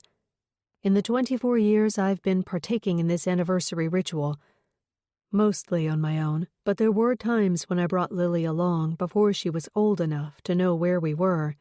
I'd only seen walkers getting their morning exercise in the hilly cemetery. I arrive 5 minutes after 6. I made good time, considering I came from the city. Normally I just have to drive through 2 towns and a lot of stoplights to get to the town of Bridgeton, where Jessica Milburn is laid to rest. I pull my hair back in a ponytail and tuck my loose layers behind my ears before I put the Red Sox hat on. The rearview mirror shows me a woman who is barely recognizable. Puffy pillows shrink my best feature, transforming my cat eyes into 2 slits, the whites no longer the perfect backdrop for my blue irises, and instead they are a map of red veins. The irony of my daughter being in an accident the day before Jessica Milburn died is not lost on me. I've lived the past 24 years walking on eggshells, waiting for karma to get me, filling my schedule with anything to take my mind off my past, and using Lily as a focal point to somehow step beyond my grief. Now, as I look through the dewdrops that run down my windshield and take in the cemetery ahead, I am drowning in pain, layered in fear and a dozen other emotions. I reach over to the passenger seat and gather the bouquet I purchased in the hospital gift room, knowing that if anyone I knew saw me, I could say they were for Lily. I push the door shut with a hip so it doesn't slam loudly. I don't want to alert the residents in the houses nearby, their backsides facing the graves. I move ahead, keeping my gaze focused on the cracked pavement and patchy grass. Unlike the cemeteries in Flagport, this one seems to have skipped a few maintenance appointments. I take in a few purple flowers poking through the grass, the first signs of spring, and I'm naturally brought back to all the Aprils when Lily and I planted bulbs in our yard. That may be one of the only times I allowed her to do something without me hovering over her. Looking back, I now realize that is why she seemed to love the annual activity so much. Mom, when are we getting the bulbs? She'd always ask the question around the time change in mid-March. I'd purchase several bags of bulbs from the Flagport Garden Center and drop them around the yard, letting her dig and bury them wherever she pleased. It didn't matter what type of plant or flower they were. What mattered was that Lily had free reign of something, and we both celebrated when a surprise plant would inevitably sprout from the grass. Sometimes they were in the middle of the yard, and other times they would rise from the dirt that outlined the fence before the rest of the spring plants were placed by landscapers. The idea of landscapers naturally causes a shift in my thoughts, and I think of Evie. Where I once had feelings of warmth at the sight of her smiling face, I feel pain. I cannot imagine how I can forgive her for picking up my daughter. How will I get past this? How will I move on when there is a glaring reminder every time I look out my window and see their side door through the space between the trees? Forgiveness is a tricky thing. After all these years, the only person I've really had to forgive is myself, and I have yet to do that. Instead, I cover up the hate I have for myself with perfection. They say that when you are hard on yourself, you're even harder on other people. Maybe that's why I've put so much pressure on Lily, because inside, I'm beating myself up. Planting those bulbs may have been the only time I felt free of the jail cell I've put myself in. I catch a tear slide down my cheek at the memory and wipe it away. The cement path that leads to Jessica Milburn's grave is crumbling in some sections, creating an obstacle for my feet. I make a mental note to make another anonymous donation to the cemetery, one of the many commitments that I've made to make myself feel better over the years. Throwing money at pain and brushing things under the carpet is such a McHugh trait, and I've somehow seamlessly adopted this way of life. For the first time, I look up, gauging the distance from where I am to the grave, and that is when I catch an unexpected visitor crouching down at Jessica Milburn's plot. I'm caught, is all I can think, and I react quickly, diverting to the grave that is closer to me, just a few feet away from where the man is crouched. I panic, and I set the flowers on the grave that reads, Greta Fortier. Although he is a good 10 feet away, I hear the man move, letting out a sigh as I watch his body rise to a standing position from the corner of my eye. Greta Fortier is old enough to be my grandmother, her life bookmarked between the years 1935 and 2020. She was 85 years old when she passed, not far off from my own grandmother. I hear a sniff and the swishing of a jacket, followed by the man's voice, which sends my nerves into a game of bumper cars. It never gets easy, does it? His voice hits my ear. It's friendly, like someone making small talk in a grocery store checkout line. I turn to him, and that's when I realize who it is. I've never seen him in person, but when the internet sprung to life in the early 2000s, I searched for him everywhere. It wasn't until 2 years ago, when he finally had some semblance of an online presence for his business, that I actually got to see his face. Jeffrey Milburn. He looks more casual than in his LinkedIn photos, where he is in a full suit, the face of a nonprofit he founded. Assuming he was the same age as Jessica when they married, he would be around 55 now. Yeah. I pause, taking in waves of sandy brown hair with flecks of silver. He's attractive, even in his mid-50s, and I'm certain he and Jessica turned heads when they were younger. I feel a lump expand in my throat, thinking about all the life she lost. You're right about that. I try to act casual. Even though he'd likely never recognize me, I'm petrified he'll discover who I am and come charging me. He'll pull out a gun or a knife and kill me in an eye for an eye type of exchange. I don't know what to say after that, but luckily, he continues for me. He wants to talk. I still blame myself. He maintains his gaze on his wife's grave, and I take in the dates one more time, as if I haven't thought about them every single day since the day Jessica died. January 27, 1965, to April 13, 1997. I was the one who was supposed to pick up Katie from the sleepover. I let him continue, even though I know his words are going to create more turmoil inside me. The least I can do for this man is listen. She was only 6. She was too young to sleep over at a friend's house, and we knew that her friend's mother would call us at some point, when Katie came to terms with the fact that she wasn't ready to be away from us for a night quite yet. He runs a hand down his face. I take in the lines that are deeply etched in his skin, as if he spent decades of his life on a boat in the sun. I made a mistake. I opened a beer, and by 9, I assumed we wouldn't get the call, and maybe she was brave enough to stay for the whole night. So I had a few more. I was fine when the call came in at 10:30, but Jessica, being the good mother she is, was. He catches himself. Sorry. I still sometimes think she's still here. He drops his head in his hands, and I step closer when I see his shoulders shudder. I lay a hand on his shoulder, compelled to make him feel better while my own heart is crumbling, witnessing the pain that I caused. I knew that she had trouble driving at night. She had this thing with her eyes where she couldn't see in darkness.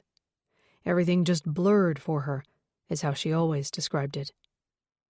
He sniffed and looked down at the ground, as if he was talking to Jessica instead of me. Or maybe he felt embarrassed by his tears, and he couldn't look me in the eye.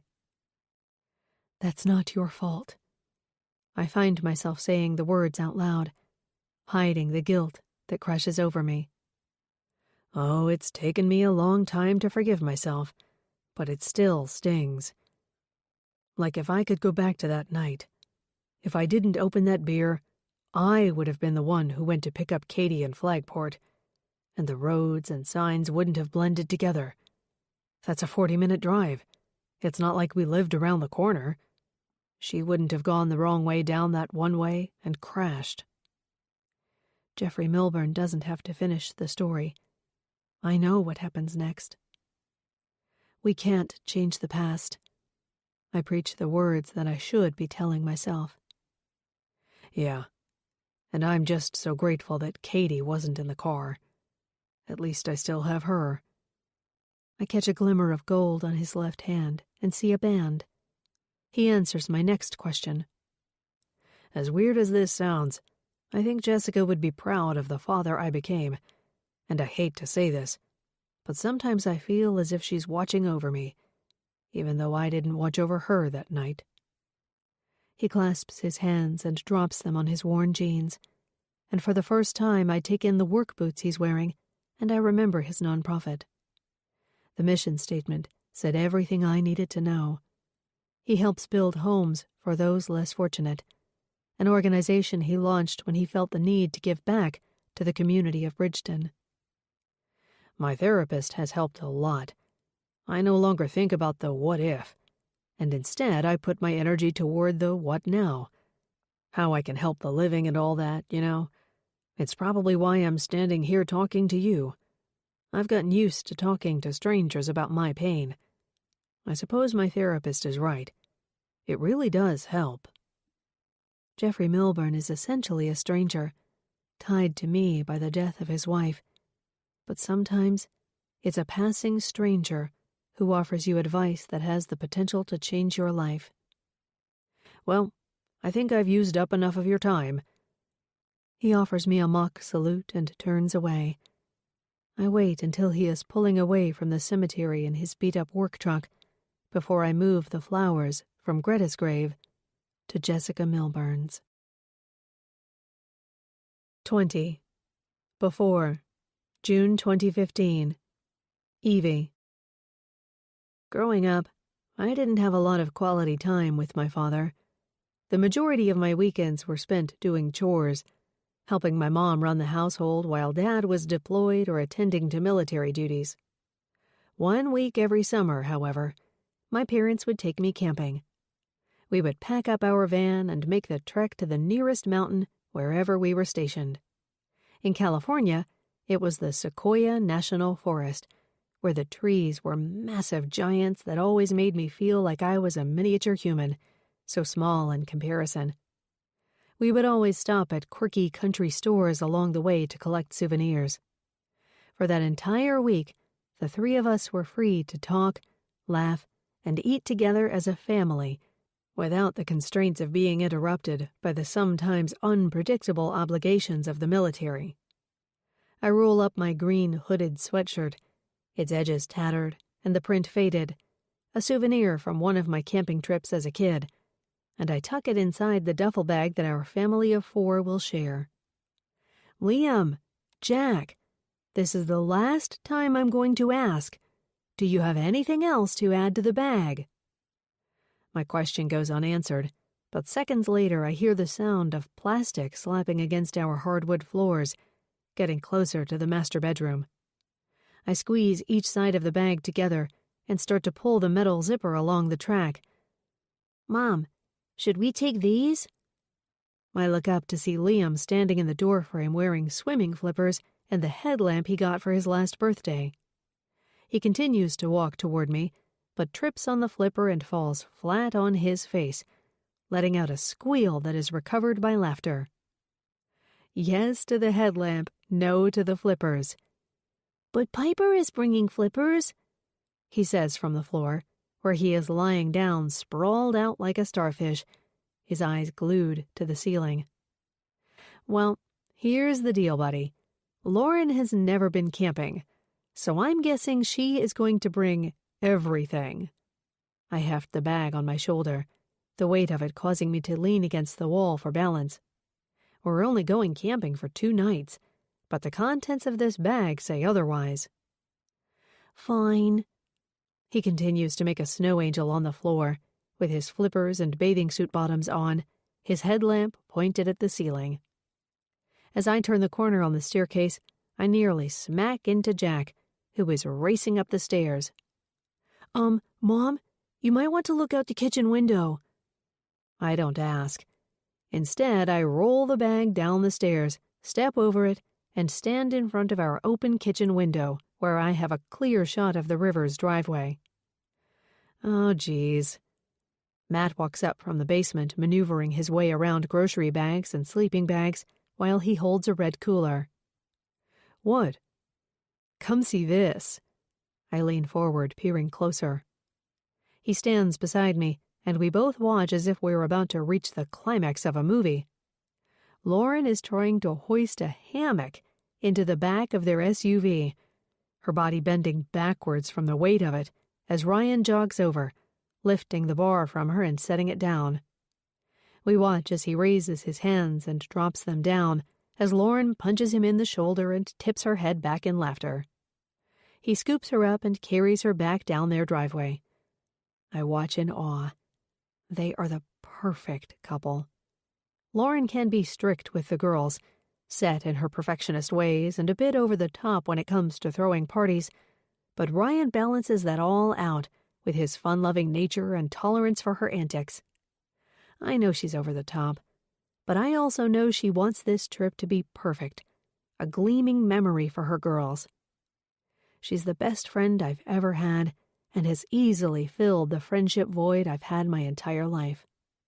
In fact, she's also managed to fill the sibling void I've had, and I now think of her as a sister. Her generosity alone is something I've never witnessed in a human. She gives of herself so deeply and treats me with this unconditional friendship love that I never knew was possible. Just the other day, she stopped by with a beautiful handmade pot from one of the boutique shops, engraved with our last name. You're a landscaper. You should have a special pot to showcase your beautiful work, she said through her matter-of-fact smile as she placed the pot on our front steps. Remembering that makes me smile while I watch Ryan set her down at the side steps of their house. I thought you said she's been camping before. I wince. Girl Scouts when she was 9, and they tented out on the beach. Matt rolls his eyes. Oh boy, well, hopefully she will let us take the lead. Matt bends down and lifts the lid of the cooler open, making sure he has everything packed to perfection. He doesn't have to explain further. We both know that Lauren can be a bit controlling when it comes to plans. She needs a time and a place for everything, or she'll spin out of control like a tornado. I've witnessed it getting worse over the years, mostly with Lily, maybe because she's the oldest.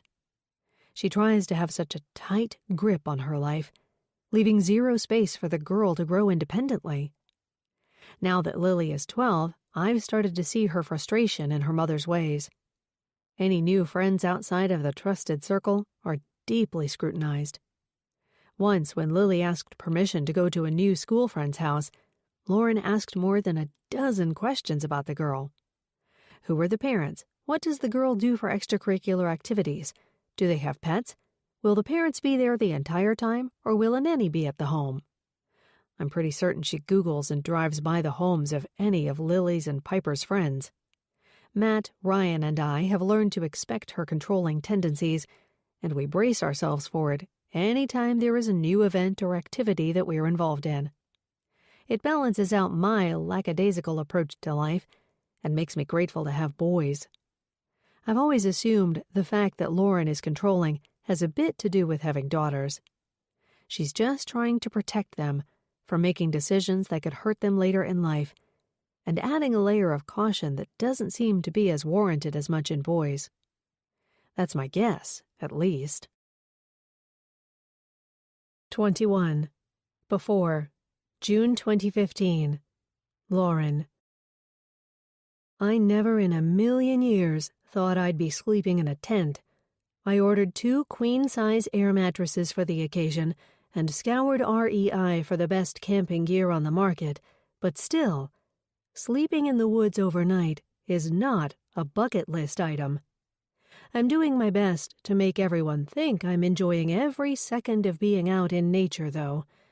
I comment on the soothing sound of the birds, the fresh air, and even the unexpected comfort of the mattresses. I do like nature, but not quite to this extent. Nobody has to know that, though. I'm a good secret keeper. The sound of the river finding its way downstream as it swims over the smooth rocks serves as the perfect backdrop to our conversation around the fire. I take many sips of wine from my tumbler and keep one eye on the children who are hunting for sticks in the patch of woods that separates the camping spot we're sharing with the Sullivans from the spot beside us. The spot closest to us is filled with a handful of college-age boys whose voices seem to be rising along with the number of crushed cans on their site. Evie, wearing a t-shirt that says, "Camp Here Don't Care," drops into the beach chair beside me, newly purchased for the occasion. She stabs a marshmallow for Piper and says, "Slow and steady," as she turns the stick over a blue flame with the ease of a Girl Scout leader. I feel incredibly unqualified for this experience, and it shames me that I don't have the tools to teach my girls how to live in nature. Another thing my parents did wrong for us. Our entire lives revolved around looking good in front of the Flagport community, showing up at events and having a constant presence in the town. But what about the rest of the world? What about life outside of Flagport? I watch as Evie effortlessly moves in nature.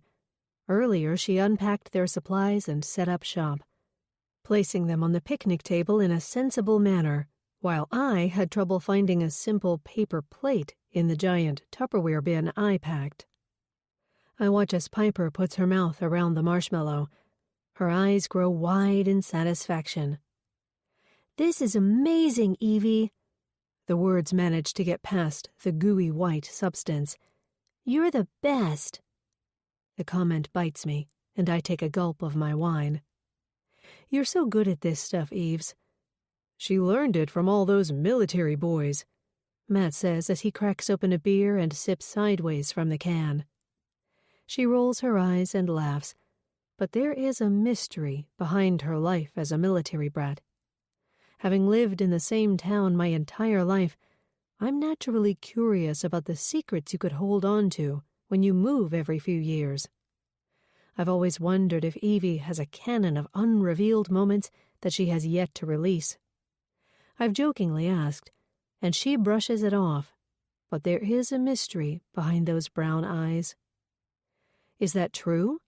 I ask. Evie furrows her brow, and the topic is changed when Lily and Jack come running toward us, piercing the air with their squeals. Stopping fast before they run into the fire, Jack holds his hands out proudly, and Lily looks on uneasily. "It's a toad," she yells. "Let me hold it." Liam steps in between Lily and Jack, prying the creature out of his hand, and then a battle begins. "Hold on a second," Jack says as he pats it like it's a puppy. "No, give it to me." Liam tugs at his arm, and the toad falls to the ground. "Look what you did!" Jack's face contorts when the toad heads toward the fire. He drops to his knees and reaches for it just before it takes its final leap into the flame. He makes a cave out of his hands for the toad, picks it up, and runs, with Lily and Liam following behind. Piper, uninterested in the amphibian, goes back to practicing her marshmallow roasting skills, this time making one for Ryan. It's not rare for Piper to disengage with the other three on occasion, opting to be by herself or with the adults. She rockets upward when the marshmallow is heated to her liking and presents it to Ryan. I watch as she pauses mid-step, her eye catching a handful of college-aged girls walking by, their laughter spilling onto our campsite. The vintage bug zapper that Matt hung over our site emits enough light that I can make out their bikini tops and shorts, and the way they walk with a drunken sway. With hands gripping tumblers not much different than mine and Evie's, they sip and laugh, passing friendly elbow bumps into one another. "Why are those girls acting so weird?" Piper asks as she cautiously nibbles on her next marshmallow, savoring it. When satisfaction of the flavor hits her taste buds, she attacks the remaining piece like a ravenous raccoon. "Oh, they're just having fun," I say as I continue watching the girls walk toward the water's edge, where several massive rocks are positioned in a way that looks intentional, as if God created furniture out of them. 2 rectangular pieces fit together, one higher than the other, making a perfect couch, perched on a smooth sand path that spills into the river. "To be 17 again," Ryan says as he and Matt both look at them in a way that is free of sexuality, but layered with longing of their own youths. "Seriously," I say, "to do it all over again." The words accidentally spill from my mouth. If I could go back in time, I would specifically want to skip ages 17 and 18, erase all memories from those years, and redo them like a clean slate. It's why I'm on high alert when a teenage girl is in my presence. This isn't the first time I've found myself keeping tabs on teen girls in public settings. Maybe it's because my subconscious is moving through me, making me see other girls as I saw myself, and trying to prevent them from making the same mistakes. Last summer, while we were at the town carnival, I saw a group of girls get dropped off by an Uber. Beneath their blankets, I could see tumblers that I knew were filled with liquor, some mishmash of juice and vodka or rum and soda. As they walked by, I could smell it on their breath. I could see it in the sway in their steps. Between bouts of doling out money to Lily and Piper for food and rides, I kept one eye on the girls, watching them flop onto the blanket and tip their heads back as they gulped from the tumblers. Everything is fun and games until someone gets hurt. "You'd want to do it all over again?" Ryan asks. "You grew up in the best town in the world," he asks, taking a swig of his beer. "Yeah, I'd give anything to have a childhood in Flagport, where at least I wasn't moving around everywhere," Evie adds. "Well, first of all, I think those girls are older than 17. I don't know for sure, but I'm hoping they aren't 17 because that was the age I was when Jessica Milburn died. And every time I see a girl that age, I'm taken back to that night, back to the darkest memory of my life. I can still see the look on Megan's face, the fear in her eyes. I can still taste the vomit that erupted from my mouth on the side of the road, the smell of the appetizers blended with bile. I swallow the remaining wine in my tumbler, hoping it will numb the pain that is starting to surge within me. The giggles get louder, and the sound is now shared with escalating squeals and the splashing of water. "Ouch!" one girl yells. "Dang it, that's sharp." Then the sound of a splash and a ripple of gasps and screeches. All four of us adults look at one another. Without warning, my body skyrockets upward. I feel the chair tipping over behind me as I sprint toward the direction of the voices. I go into fight-or-flight mode, where I no longer have control over my body. I want to help. I need to help to make up for the past. When I arrive at my destination, I see the girl splashing around in the water helplessly, surrounded by her friends shouting her name and moving toward the water's edge. "Ellie! Ellie!" They yell in unison, although none of them are making the effort to help. I surpass her friends and walk out of my flip-flops, submerging myself in the water toward the splashing girl. I hear Ryan's voice, mashed together with Matt's and Evie's, but it's too late. I made up my mind. I'm saving this girl. This young girl who has her entire life ahead of her. I'm not letting her drown because of one stupid decision she made to go close to the water's edge at night. It's only June in New England. The river water hasn't had a chance to warm up. This girl will die if she doesn't get out now. I recruit all the skills I learned when I worked as a lifeguard at the Flagport Yacht Club all those years ago. The freezing water makes my muscles go stiff, but I wrap one arm around the girl's waist. The other I use to paddle out of the deep hole of water that is framed by the jagged rocks. Her body feels limp, but I keep paddling and pull her to the surface. I feel other bodies around me, but I don't know who or how much they are helping. I hear Ryan's and Matt's voices punch the air, but I'm lost. It's 1997 again, and I've been given the chance to save someone, to do it all over, to make a different choice. "Don't die on me! Don't die on me!" I yell. The young girl is a complete stranger, and while her early death would be a tragedy, I know how this looks. My attachment to this swimming victim is out of the ordinary. "Damn it! Wake up!" My voice pulls from my lips. "I'm sorry. I'm sorry. I'm sorry." I'm in a trance now. I slap the girl's face and pump her chest on autopilot. I activate all my lifeguard skills. The steps unfold before me as I put my mouth on hers, pump her chest, and repeat. Ryan steps forward first and drops to his knees, making demands for someone to call 911. It all happens so fast. A wave of shrieks hit the air as the other girls scatter to get their phones. Someone aims a flashlight on the girl, her body taut like a teenage athlete. Flowery surf shorts cling to her upper thighs, and one of the triangles on her bikini top is pushed to the side, revealing a small nipple upon a tiny mound of breast.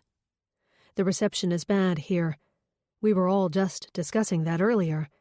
They'll never get through. I keep pressing down with the heels of my hand, like I was taught on the dummies in the CPR class I take annually. And then I hear a sound.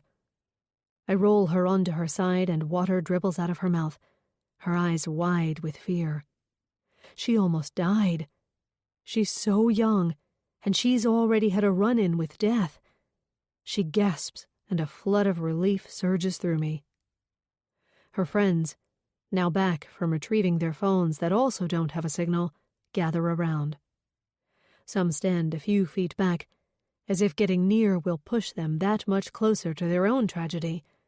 Or maybe they are afraid their presence will pause her progression, and she'll slip back into an unconscious state, sipping more water and losing more breath. One of the girls stays close and kneels down beside her body. "Ellie, I'm right here," she says as she pushes the wet strands of hair off her face with one hand while resting the other on her shoulder. I'm now standing, my mind and body fully connected once again. It was only 2 minutes, but I was gone. Far away and back in the past to a moment where things could have gone differently. I'm sorry. I'm not sure why I say those 2 words.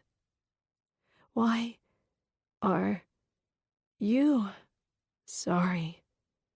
The girl, who I now know as Ellie, asks the question as she pushes herself up on her elbows and twists to her side, spitting out more water.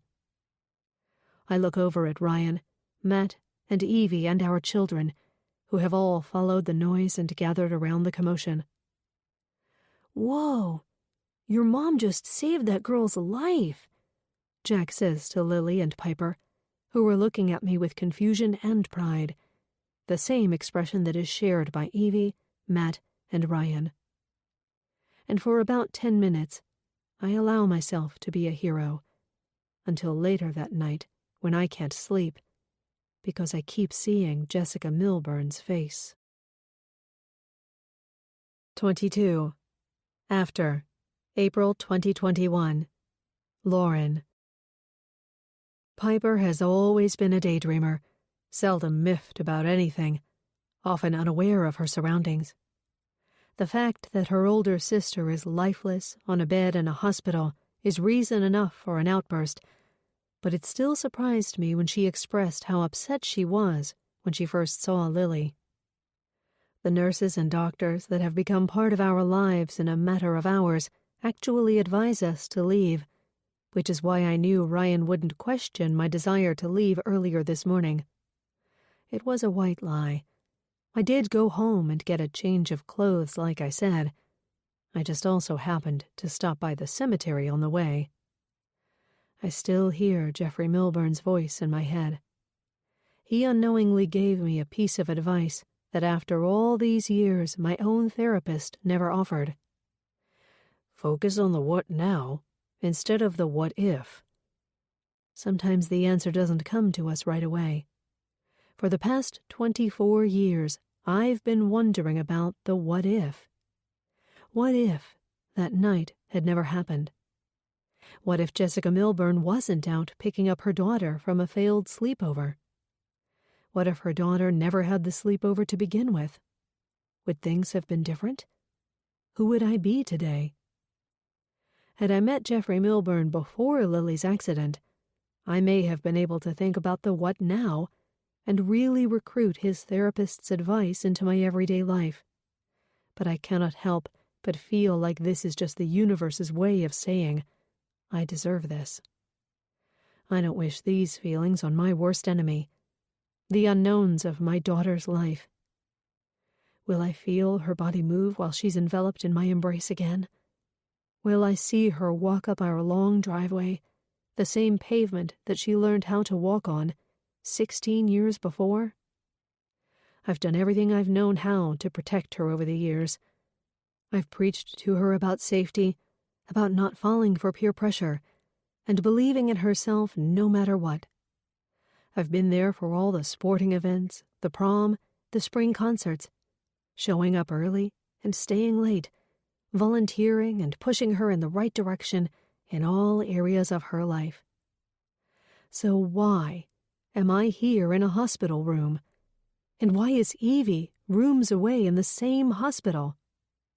Better yet, why was my best friend picking up my daughter when it should have been me? What other secrets are they holding on to? Ryan is taking the opportunity to step out of the hospital while the nurses give Lily a bath. The thought makes me nauseous. I'm the only one who has bathed my daughter in her lifetime, and now she's being wiped down by a stranger.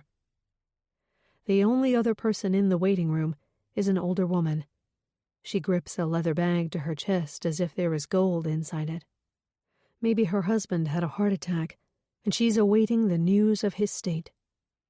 As if on cue, my stomach growls. I haven't eaten since last night, and that thought causes a lump in my throat to surface, and another series of tears to infiltrate my eyes. As I walk down the hospital corridor on a mission for a snack, I realize I can no longer tell the difference between the walls, floor, and ceiling. Everything blurs together in one swirling cloud, a dreamlike state. Hospital employees move around me, intent on getting to their destination.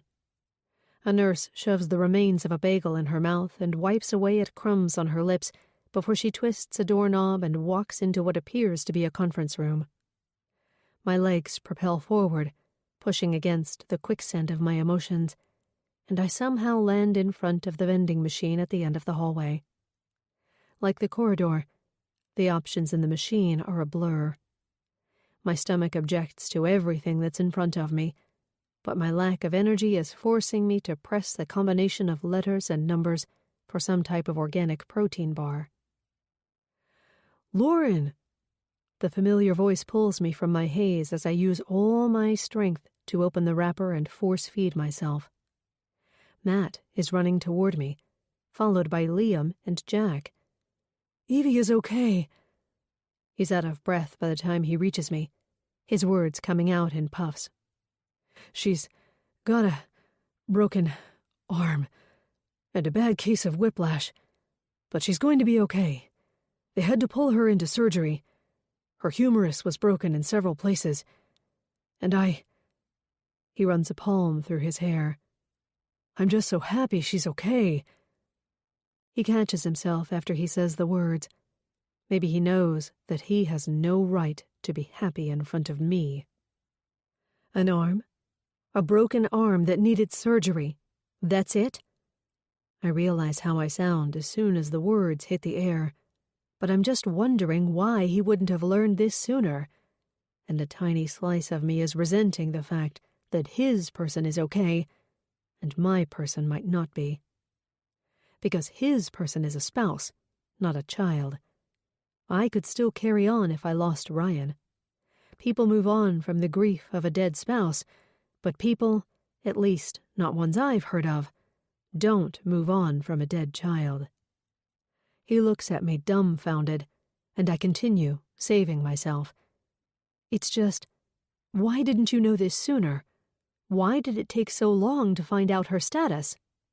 I ask the question I already know the answer to. The same reason it took so long to find out my sister Megan's status in the hospital 24 years ago.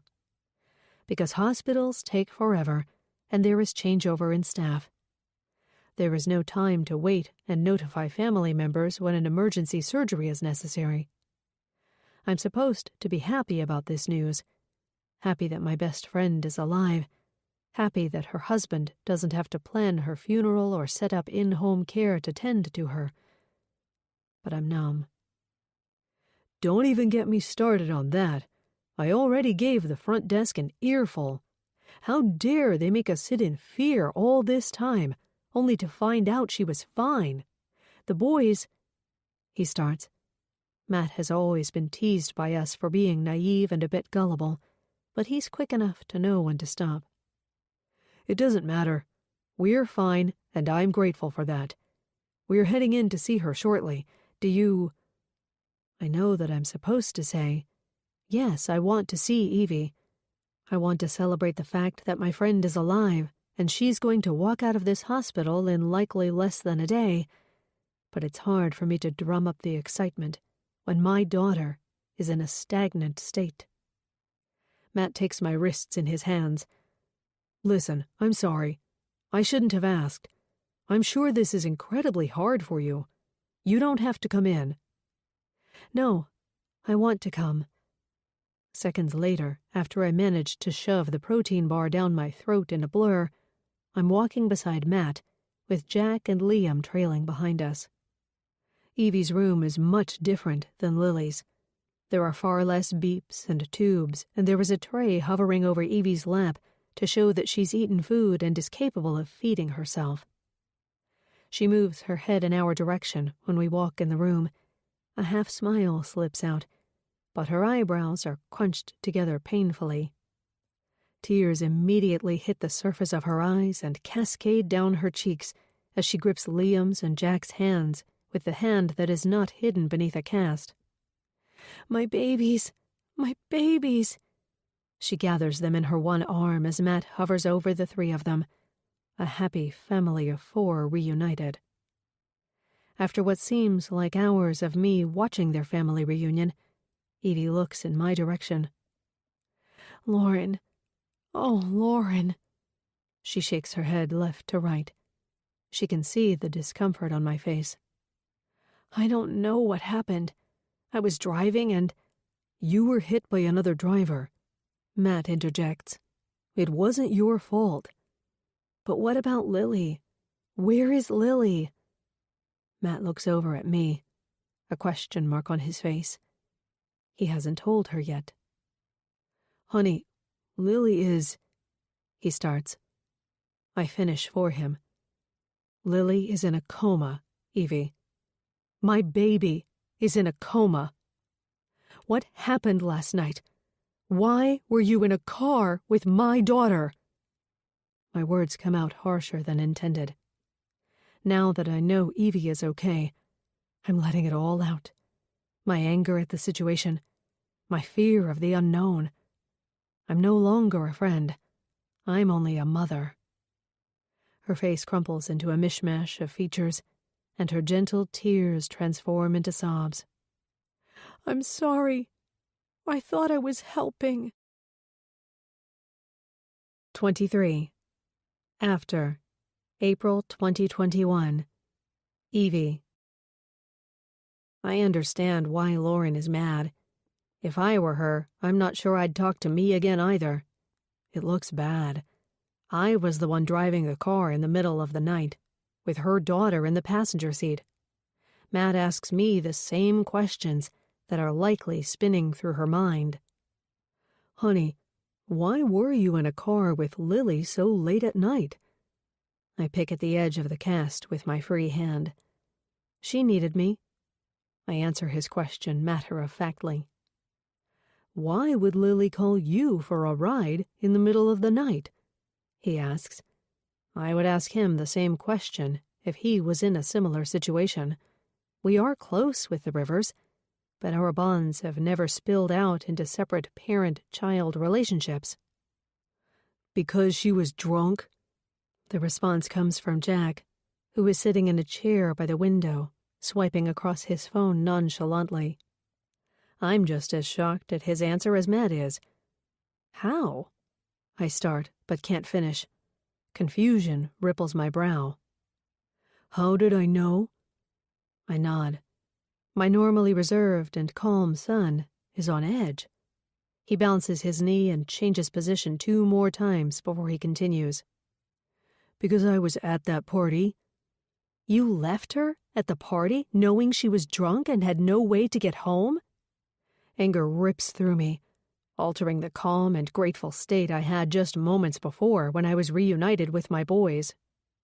That changed to sadness when Lauren stormed out of the room, and now I feel my face growing red with fury. I thought I raised my boys to be polite gentlemen, to look out for girls, especially girls they were best friends with. And then it dawns on me. I thought you weren't going to that party anyways. It was the end-of-year celebration of college acceptance letters, but the majority of the kids celebrating were the ones who would be attending mostly Boston-area colleges. Jack's gaze skitters away from mine. His head swivels and he looks everywhere but at me and his father. "Jack, what's going on?" Matt, already standing, sidesteps with hands resting low on his hips. He's a pacer. He always has been. Never has he been able to sit still when the wheels in his mind are spinning. And I know they're spinning. In different directions and with varying speed, the wheels in his head are spinning, trying to figure out why Jack left the party early and why I, not Lauren, picked Lily up in the middle of the night from a party. I didn't think to check Jack's room before I left to go get Lily. I assumed he was out with his friends, and his curfew was midnight. It was only 11:30 when I got in my car.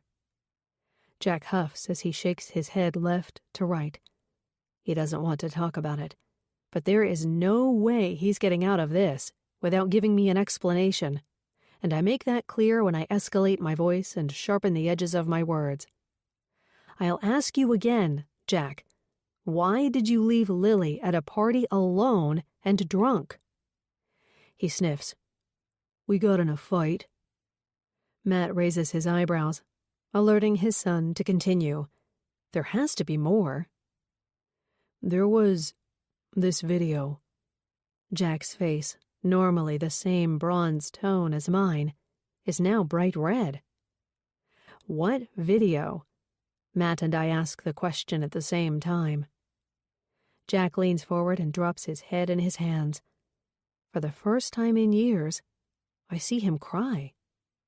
His back is in the shape of a C, and I sit up as much as I can in my bed, holding one arm out as if I can reach him in the chair he is sitting in. His back muscles twitch. His body gives way to sobs. And that's when I remember Lily's last words to me before the accident. "Jack and I are in love, and I'm moving to California with him." As far as I knew, the two were always the best of friends, but I thought it ended at that. Over the years, there had been random crushes that lasted a day or two before they moved on to other classmates, but for the most part, Lily and Jack were friends only. Sure, Lauren and I had joked about the two getting together so we could be in-laws and live happily ever after. But as far as we knew, the two preferred a friendship and had no future plans of becoming more than that. Lily had always been the straight-A perfectionist student, while Jack was just okay in school, and I always assumed my son didn't have enough drive to sustain Lily. It was why Jack was going to a mediocre state school in California and Lily was going to a top school in Boston. But now that I see my son so distraught, it's all become clear to me. He is in love. Over the years, there have been moments when Jack has wanted just me in the room for certain occasions. Anytime Jack had an accident as a little boy, he did everything in his power to hide it from his father. While he was no scholar in the classroom, he did have a penchant for writing, and his teacher often applauded him for being a natural. Whenever he brought home a new essay, he always shared it with me, but never with Matt. I always wondered why, and now it's a bit clearer to me. He doesn't want to show his father his soft side. I watch as this dawns on Matt, too, and he does what he always does in these situations and says, "Hey, Liam, I'm hungry. You want to go get a snack?" Liam pulls his attention from the phone he is maniacally swiping and punching and shoots upright. "Sure." When they leave, I say, "Hey, buddy, come here." I pat the bed beside me, not much different than I would have if we were at home. He's always been my more sensitive kid, and I know he needs a more delicate approach to his feelings. He gets up and swipes at his nose with the back of his hand, just like he used to do when he was a little boy, and cried about a missing toy or the dead hamster. He drops into the small space beside me and adjusts his position uneasily. It's in this moment I realize just how big he has gotten. His once bony upper body has given way to broad shoulders and well-developed chest muscles. He pushes his brown hair out of his eyes in the way that's become a habit since he started letting it grow out, but he keeps his eyes trained on the floor. What's going on? His entire body moves and causes the bed to creak when he lets out a long sigh. "I don't know. There was—" "Honey, you can tell me. I'm not going to get mad." I use my free hand to push myself more upright. "This video. All of a sudden, everyone in the school had a video of me and Lily. This is a conversation I never imagined myself having. A conversation that I definitely wouldn't be having without Lauren by my side. Lily and Jack? How did they hide it for so long? Or were they just two kids? Two longtime friends experimenting?" "It's nothing. I mean, it was just under the covers, but everyone knows it's us. Our faces. I'm sorry, Mom. I'm not sure why he's apologizing. He and Lily are both 18 after all, and I was, 16 when I decided to try and make my own father angry by having sex with a neighbor. But hearing my son, who was just a little boy not long ago, share this information brings with it a bittersweet blend of emotions. He's in love. He's in love with a girl who I adore. But now, here he is reeling from an embarrassing video and heartbroken because the girl he loves may not live. 24. Before, May 2016. Evie. I've never been one to make a big deal out of a holiday, but when Lauren invites me to join her for a Mother's Day brunch at the Flagport Yacht Club, Matt urges me to go. Take a day off. You deserve it. Now, as I get ready for the outing, I'm filled with insecurity. I tug at the bottom of my blouse as I stand in front of the mirror and turn to my side. I've never been thin, but I've definitely lost a few pounds since I started taking bar classes with Lauren. Growing up in a military community, I was never in the presence of wealthy people, which is why I'm scrutinizing my outfit right now. If past events at the Flagport Yacht Club have been any indication, the hall will be filled with high-end moms, doused in impeccable layers of boutique clothing, sparkling jewelry, and trendy hair perfected by pricey blowouts. You look gorgeous. Matt stands at the threshold of our bedroom. I turn toward him, ashamed of myself for putting so much pressure on how I look. There was a time when I didn't care about how the world saw me. My old self would be laughing at what I've become since we moved here. It's as if it happened without me even knowing. I simply became the people I surround myself with, and Lauren's lifestyle has somehow become my norm. Of course, without all the glitz and glamour. We don't have the built-in family money to afford home renovations every other month, interior designers, boats, and yacht club memberships, but the shock factor has worn off. When we first moved here, my jaw would drop when I heard the cost of one of those cute tops in the downtown boutiques. Now it's the norm. I may not be purchasing them myself, but I no longer feel breathless when I hear the high price of things. I do? Yes, stop second-guessing yourself, Matt says, having witnessed my internal transformation over the years. And just have fun, okay? I step toward him and fall into the bear hug he is offering. Mom! The sound of Liam's voice interrupts our moment. I look up at Matt and pat his cheek with my palm. If you say so, I'll start now. Go handle your son. I laugh as I slide into a thin white jacket I purchased online, after I walked by the boutiques and realized I could get the same product, minus the designer tag, for half the price. I'm on it. Matt passes me a mock salute. I think I heard Lauren's car door shut a couple minutes ago, so you might want to head out there now. My boys are sitting at the high-top table. Each has a steady gaze on the back of a different cereal box. I slip by unnoticed as they slurp the milk from their bowls. Bye, boys. I drop the words just as I open the door, and I close it before they can ask me for anything. As expected, Lauren is sitting behind the steering wheel inside her vehicle, talking into her phone.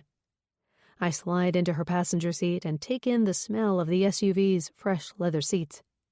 She winks at me, and then continues talking into her phone, making demands into her note app. Get gift for Lily's track coach, order gift basket for meat, review Lily's essay, order leggings for her last day of school outfit, have Lydia prep appetizers for... She pauses and looks at me. Shit, Eves, what am I prepping appetizers for? I let out a ripple of laughter. Slow down, you're going too fast. Take a breather and you'll get your memory back. I pop a piece of mint gum into my mouth and pass one her way. But I think you're bringing appetizers to Noelle's baby shower, maybe? Lauren shoots her index finger up in the air. Yes, that's it. She smiles and repeats the task into her phone. What would I do without you? Well, for starters, you'd probably be going to this brunch alone. Lauren sets her phone in the console between us and backs out of the driveway. Yes, you're right about that. Actually, no. I'd probably be stuck going with my mom. "Hey, what's wrong with your mom?" I ask in a reprimanding tone. "Oh, nothing. Colleen McHugh is a perfectly perfect mom." She winks at me as she steers us toward the yacht club on the other side of town.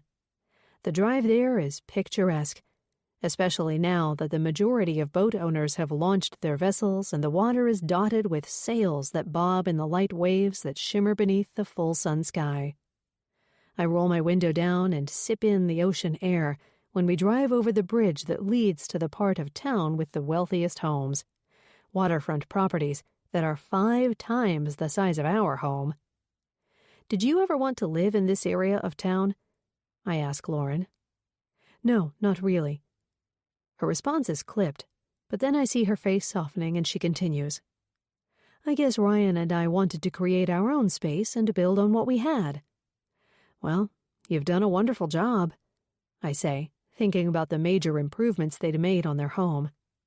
"Especially seeing those photos. I can't believe Ryan shared those." She laughs and my body jerks back as I feel the SUV pick up speed. "Hey, didn't you pass the street?"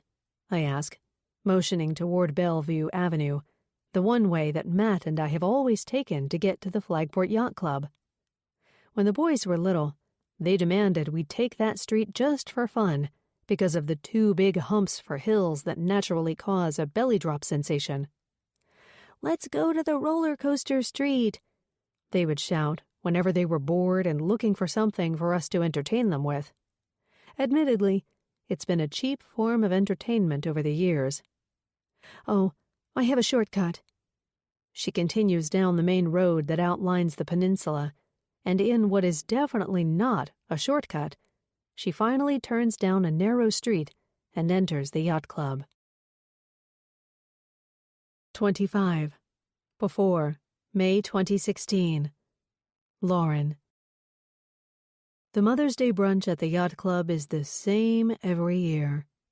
The same pale pink linens cover the tin-top tables, while a jazz combo plays music in the back corner of the space. The band members are the only men in the room, besides the sole male bartender, who is already in the weeds taking orders from the well-dressed women who form a long line that zigzags through the tables to the center of the room. With Evie by my side, I scan the room and take in all the familiar faces. Only women attached to old money are invited to this event, which is why the ages range from those who are on their last leg of life all the way down to the younger moms who just recently had babies. I fall in the middle somewhere, with my mother now as the matriarch of the McHugh women, since my grandmother passed away 5 years ago. And one day, Lily and Piper will represent our family here, as long as everything goes according to plan. I watch as my mother looks up from going over what is likely the speech she is giving later on. She makes a beeline for me and Evie, alongside Mrs. Beale, a longtime friend of the family who is of equal wealth and status. "Oh, well, hello, ladies. Don't you look beautiful?" My mom rests one palm on Evie's arm and one on mine, sandwiching us closer together. I catch her gaze making a stealth trip to Evie's outfit, surveying her in a sideways glance from head to toe. Evie is naive to my mother's facade, and I don't have the heart to break the news to her that the woman isn't as perfect as she thinks. I love my mother, I really do. It's one of the reasons why I've stayed in Flagport and shaped my life in a way that fits into the high society I was raised in. It's much easier to blend in than to try and start over and come to terms with my past. Or at least, I think it is. "Thank you, Mrs. McHugh." Evie accepts the compliment as if it's a genuine one, and I love her even more for that. "You look stunning." I watch as Evie looks at my mother in awe. She does look amazing for her age, with skin that has a sheen that can only be achieved from regular trips to the spa. Her pink skirt suit is tailored to flatter the minimal curves that she does have, the tweed hugging her hips and the cropped jacket landing just above the bottom of her forearms, allowing for enough space for the human eye to catch a glimpse of the gold and diamond bracelets that tap against her wrist. Oh, please, honey. Call me Colleen already.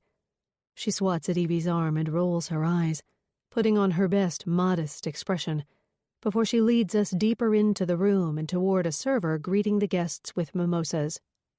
Evidently, the women in the bar line either chugged their complimentary glasses already, or they pushed their noses up at the selection and opted for their own spin on a martini or a pricey wine that can only be purchased. Well, come in, ladies. What do you think? She grabs us each a glass and hands them to us delicately. It's absolutely beautiful in here, Evie says, genuinely enamored by the decorated space. Did you do all this? Oh, goodness, no, my mom responds. I mean, I manage the team of decorators, but I leave the artwork to the professionals. She winks at Evie just as another woman approaches. Why, hello there, darling. My mom greets the woman by holding her hand in her own for a moment. It's about time you made it to one of these shindigs. She scolds playfully. She tips her head back and her coiffed hair doesn't move an inch. When the woman turns toward me, I nearly gasp. While her features have aged over the years, they all fall into place, and I remember. The way her mouth is permanently turned downward as if she's always sad, the tight brown curls that spring from her head, now with small specks of frizzy gray and not as shiny as they were the last time I saw her. While her mouth is naturally sad, her eyes make up for it, and they tilt upwards on the edges thanks to her round pink cheeks, while her lips remain sad until she lifts those too in greeting. She's younger than my mother by 2 decades, but older than me by 1. Oh my goodness, Lauren McHugh, you sweetheart. How have you been all these years? I look to my mother to properly introduce the woman and receive the message she is silently passing me. Lauren, honey, you remember Mrs. Kennedy? Robin. Oh my, she might not remember me. Robin's face turns sympathetic. That was nearly 20 years ago. Have you been gone that long, Robin? My mother, making sure not to direct any attention to the number of years that has passed, moves the conversation along. 1 month ago made 19 years since I last saw this woman. Believe it or not, yes. Well, actually, 19. She pauses and passes an uncomfortable glance between me and my mother. I left not long after I saw you. Savannah. She pauses and looks around the room. Well, I thought it would be good to move away for a bit. And it turns out we liked California more than we expected. My mother changes the subject again. Well, we are certainly glad to have you back in Flagport, and if you're up for it, I have some great committees for you to join. My mother forgets all about me and Evie, and hooks her arm through Robin's arm and walks away. As their voices start to fade, I do pick up on Robin's response. Oh, we're just in town visiting family. We're not staying. I release a long exhale at her words, grateful I won't have to see her again, because just seeing this woman's face has brought me back to that night and stirred up a tornado of emotions in my head. What was that all about? Evie asks. She's smart, privy to her own intuition, likely something she learned from all the strangers she met growing up. All the times she was thrown into new mixes of people, she relied on that instinct, and I have to stop her from relying on it again. Oh, I was friends with Robin's daughter a long time ago. Things didn't end well between you and the daughter, I take it? High school drama. I lie, and I hook my arm through hers and lead her toward the line at the bar. 26. After. April 2021. Lauren. The beeps and whooshing of the machines are the background to the conversations I'm having with myself and Lily. I couldn't stand to look at Evie any longer, after she told me that she was just trying to help. I left her room at those words. The last thing she was doing was helping, when she landed my daughter in a coma. It should have been me who was there with her, picking her up from the party. I didn't let Evie explain to me why she was driving my daughter around in a car while I was sound asleep in my bed. There is a part of me that doesn't want to know. Maybe I'm afraid it will unveil the guilt I feel as a parent. The feeling that I'm never enough, and sometimes I'm too much, all at the same time. "Hey," Ryan says as he stands in the doorway. "Hey." I hold on to Lily's limp hand, circling my finger around the pale skin that surrounds her IV. It seemed like just yesterday I had an IV in my own vein after I delivered her. It seems like just yesterday she made eye contact with me for the first time, immediately after the doctor handed her to me, as if she was saying, "Hey, Mom, I'm here. Your life can begin." After all, it wasn't until I had children of my own that I felt like I was living, finally experiencing life for what it is and cherishing every moment. I had been through my fair share of pain, guilt, and resentments. Being a mother was my second shot at life. Really my only shot at recovering from my old life. Ryan steps into the room. A series of tubes and machines, a teenage daughter who is unmoving, has become our new normal. A life that changed in an instant, without even a sliver of warning. Just a simple phone call in the middle of the night. I talked to Evie. I looked down at my lap, taking note of the coffee droplets that spilled on my pants earlier. Ryan slides a chair beside me, the sound of the legs scratching like nails on a chalkboard. He cocks his head to the side. "It's not her fault." "How do you know that?" I hiss, twisting my neck in his direction. He leans forward, resting his elbows on his knees, his hands clasped in prayer position. "Honey, she's been our friend for years. I really don't think Evie did anything wrong. She was trying to help." "Help by doing what, exactly? Picking our daughter up from a party? Why didn't Lily call me?" The words hit me heavily, a new reality setting in. My own child was scared to ask me to pick her up from a party. Maybe Lily was scared you'd be disappointed in her. Of course, this is all my fault. I'm the mother, the one who is supposed to instill the rules like a warden, yet always be on and ready to have fun at the drop of a hat. So you're saying I was too hard on her? My use of the past tense isn't lost on me. No, you're her mother, Lauren. All teenagers are scared of their mother. Maybe I should have been more scared of my mother 24 years ago. If I had been, maybe I wouldn't be sitting here today. Tears boil at the surface of my eyes, causing a steady stream to flow down my cheeks. All the memories from the past resurface, and I know, deep down inside, I deserve this. 27. After. April 2021. Evie. "Jack?" I ask the question again. "Why didn't you tell me about you and Lily? You know that I would have loved the idea of you two together." "Lily made me promise," he sniffs. "Why would she make you promise? I don't get it." I'm so beyond confused. For years, we've been jokingly pushing the two of them together, mocking what it would be like if we were all one big family, joined together because Jack and Lily tied the knot. Because she was afraid of how her mom would react. His hands twist in his lap, and for the first time I notice the calluses on his palms, tattoos from the little construction gig he's been doing on the side for McHugh Real Estate. The job was a suggestion from Mr. McHugh, who was happy to take Jack under his wing and show him the ropes. He'd start out in construction, then maybe learn a thing or two about real estate. The plan was to give him a reference for the future, regardless of what field he chose to dive into or what area of the country he settled down in. He turns to me now. "Mom, You know how Lauren is. Yeah, but I mean, she's just protective of her daughter, that's all. Jack looks at me like I'm an idiot. Mom, it's more than that. She's psychotic about Lily.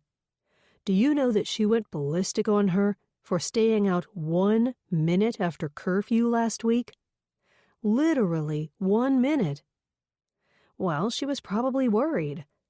Worried is one thing, but I saw how Lauren reacted. She didn't get physical or anything with her, but she threatened to take her phone away for a week. He pauses and sips some air, allowing his breath to catch up. First of all, she's 18, so she can do whatever the hell she wants. I'm guilty of forgetting our kids' ages, too.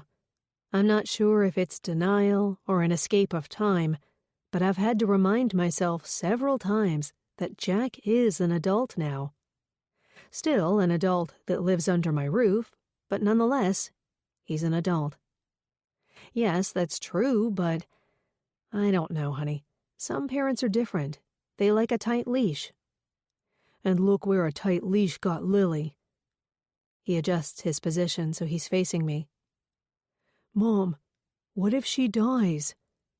The first signs of tears hit his eyes. It's all Lauren's fault. She hasn't let Lily breathe all these years. He pauses. Do you know how many times Lily has told me she has felt like she's in a jail cell with her mother hovering over her at all times? I nod. I don't want to agree with him.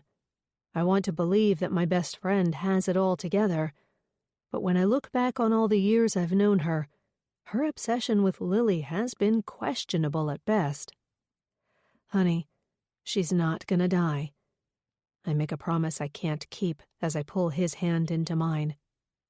We're going to get through this, okay? He nods and falls toward me.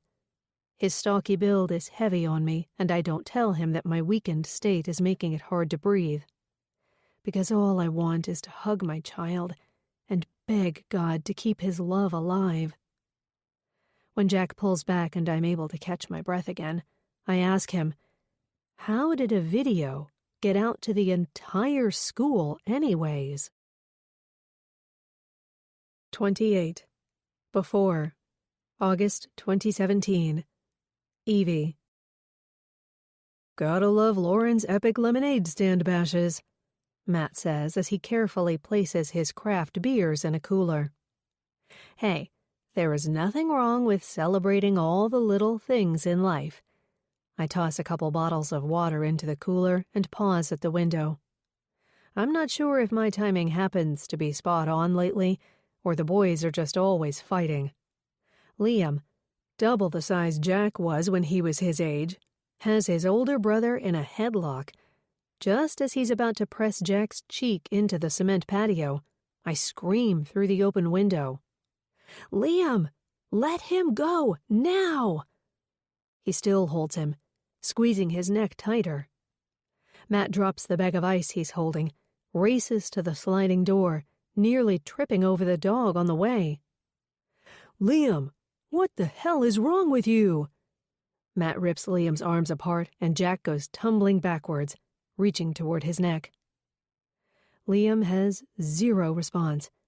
There is no expression of guilt, not an ounce of remorse in his straight stare.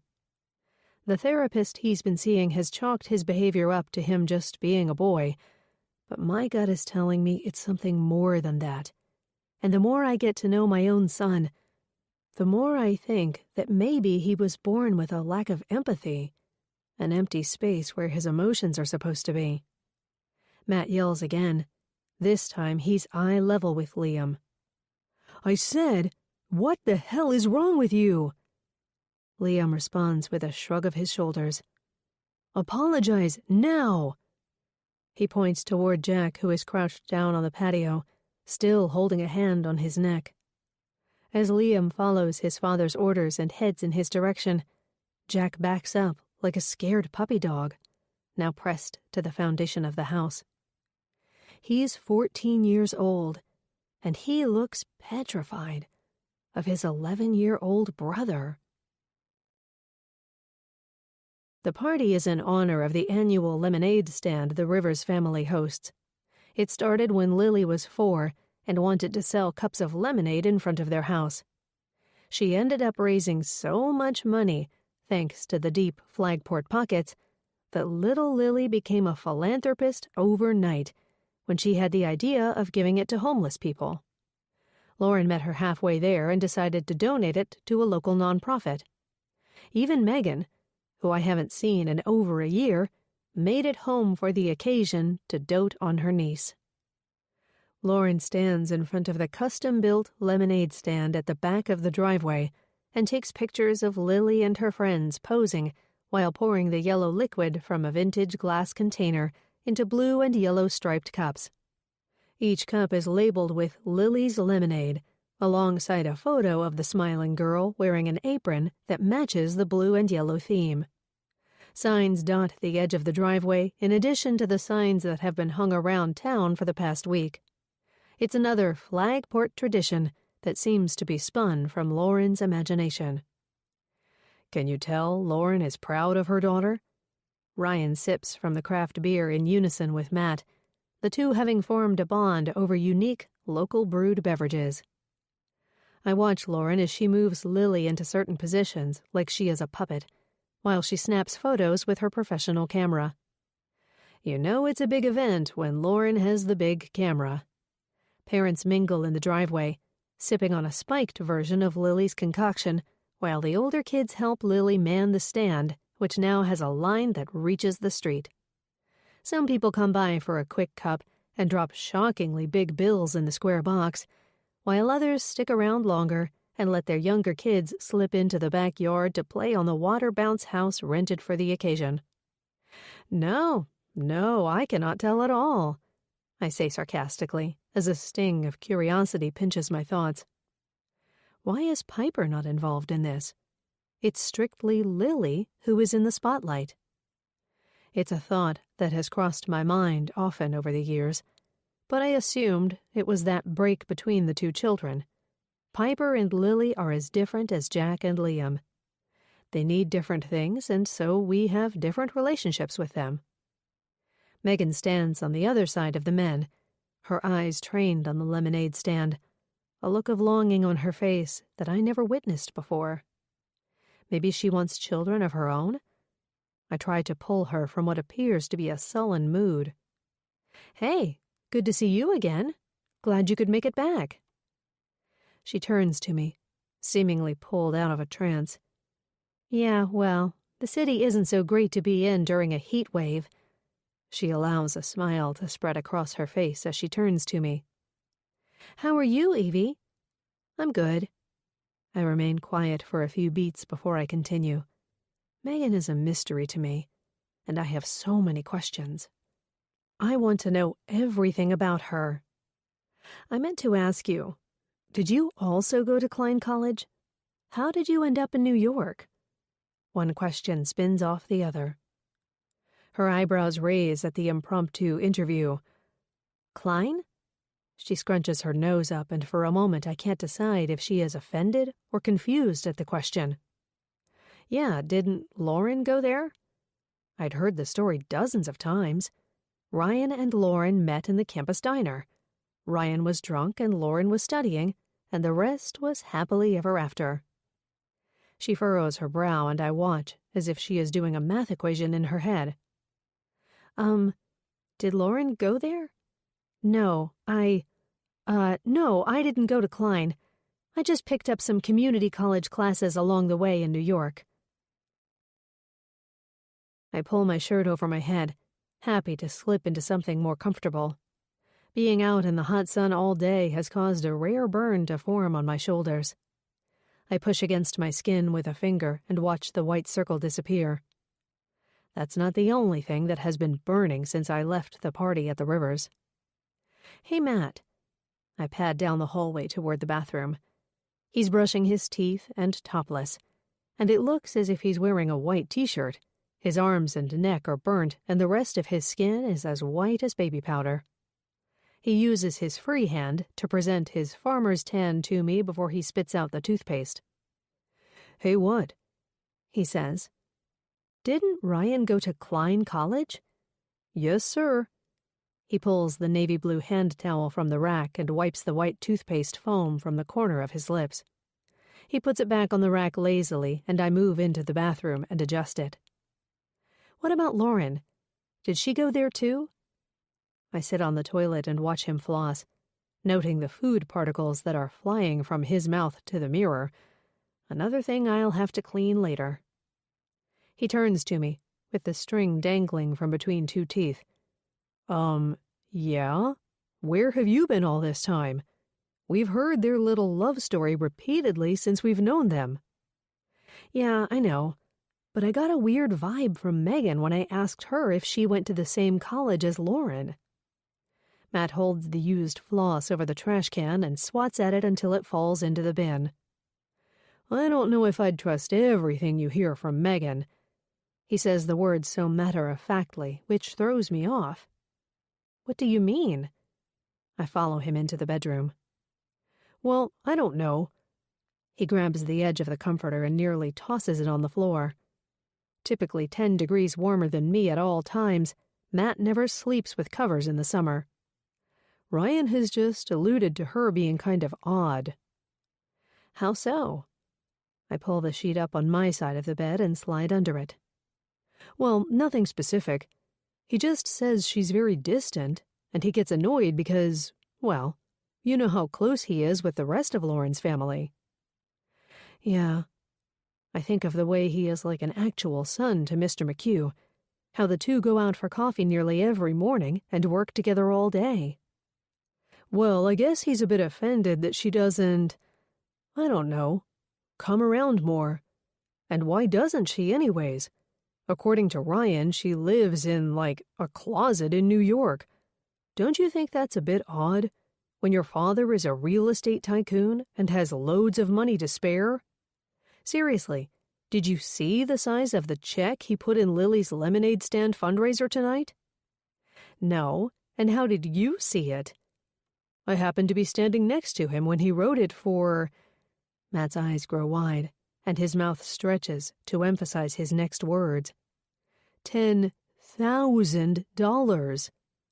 I'm suddenly pulled from thoughts of Lauren's potentially fake alma mater to the amount of money Mr. McHugh donated. What? For real? For real.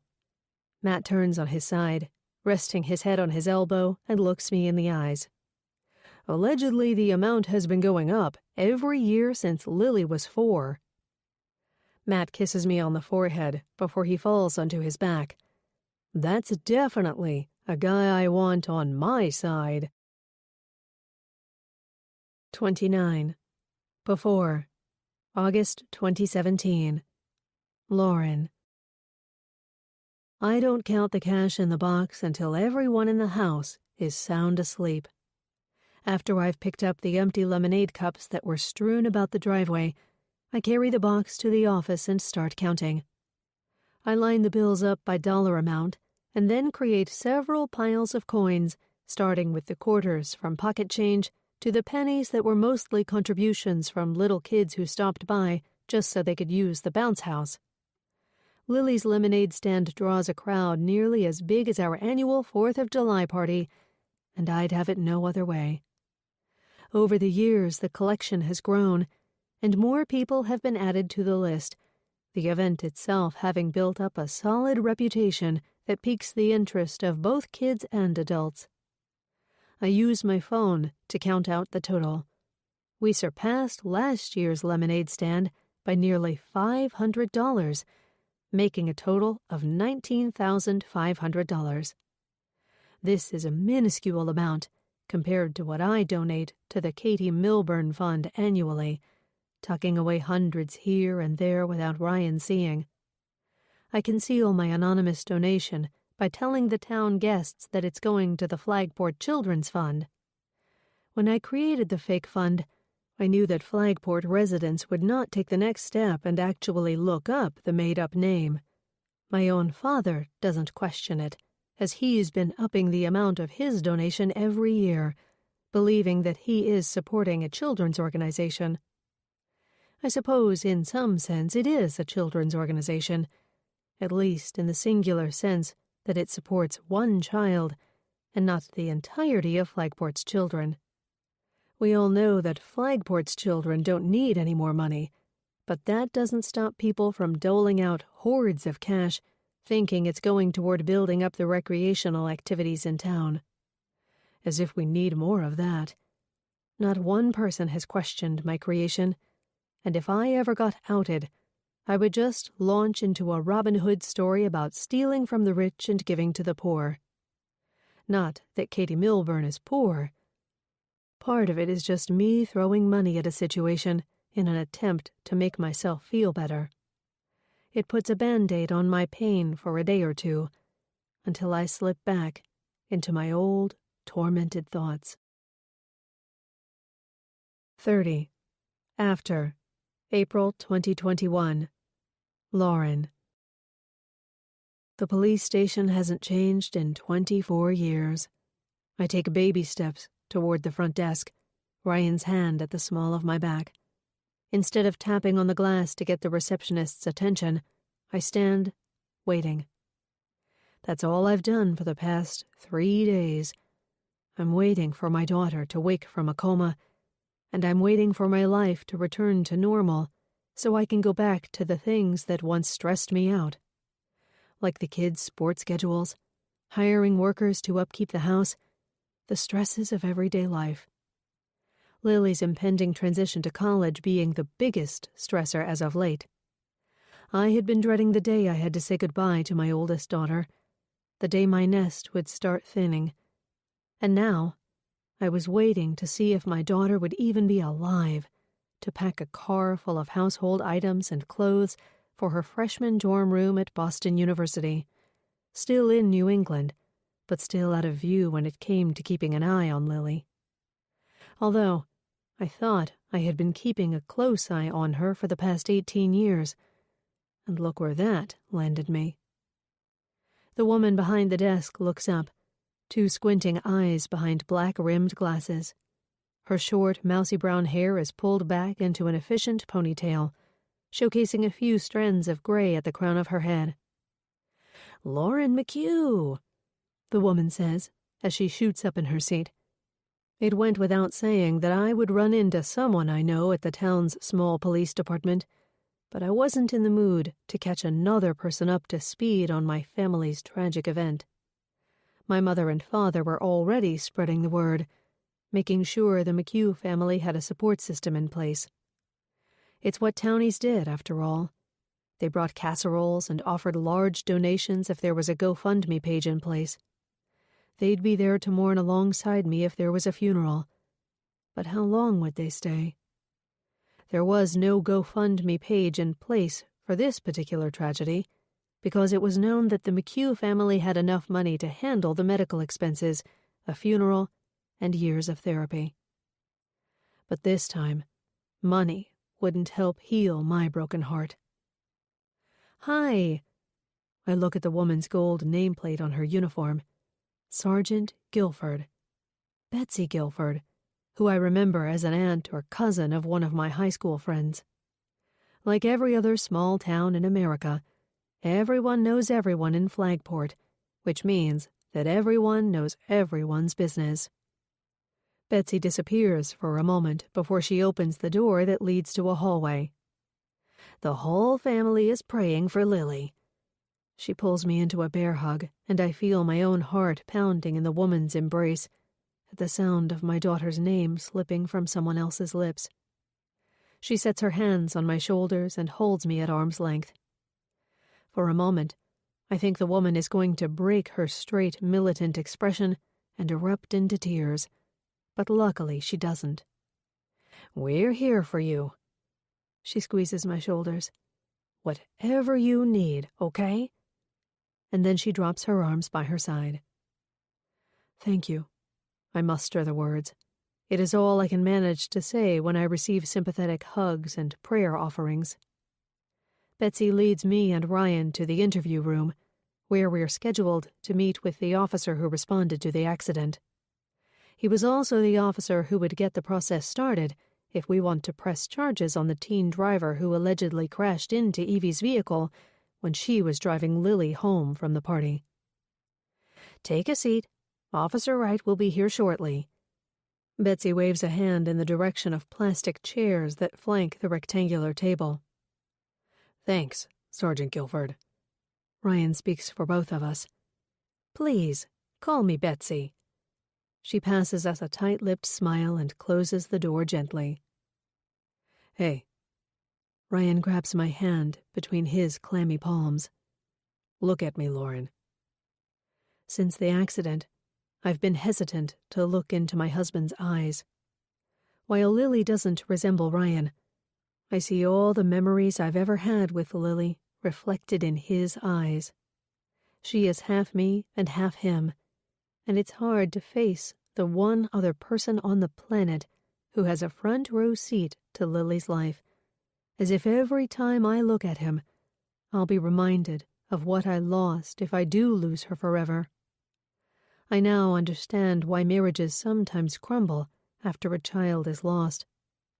It would be impossible to sustain a relationship with Ryan if Lily were no longer in the picture.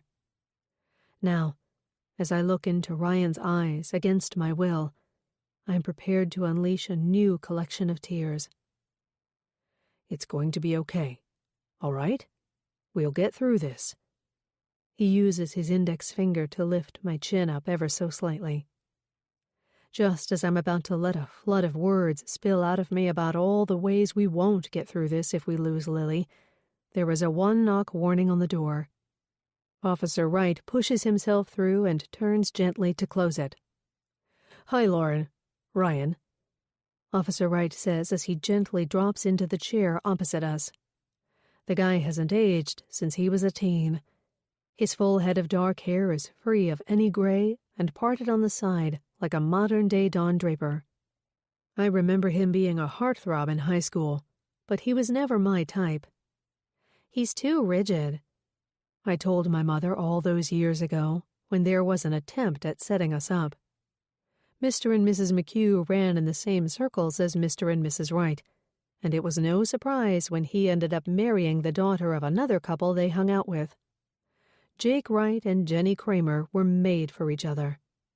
She was the head cheerleader, and he was the football quarterback at Flagport High.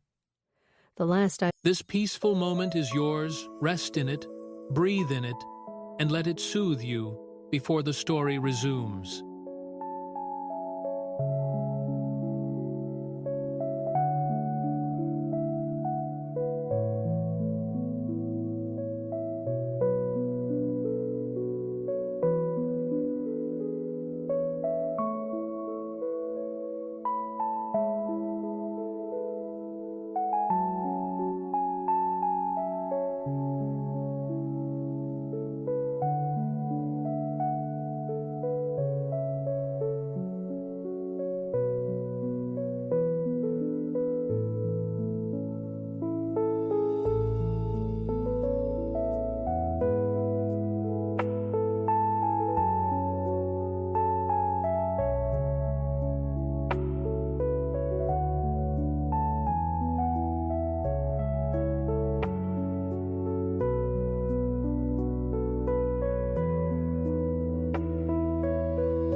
I learned through social media, Jake went to a prestigious college, then he attended the police academy, before landing a job at Flagport PD.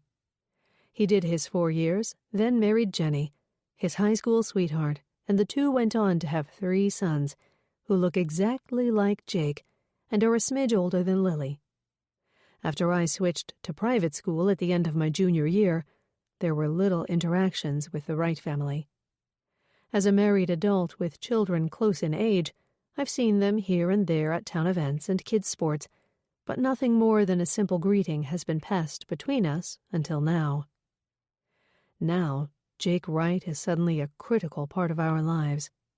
He was the first person to see Lily after the accident, the one who called me close to midnight to inform me of the horrific news.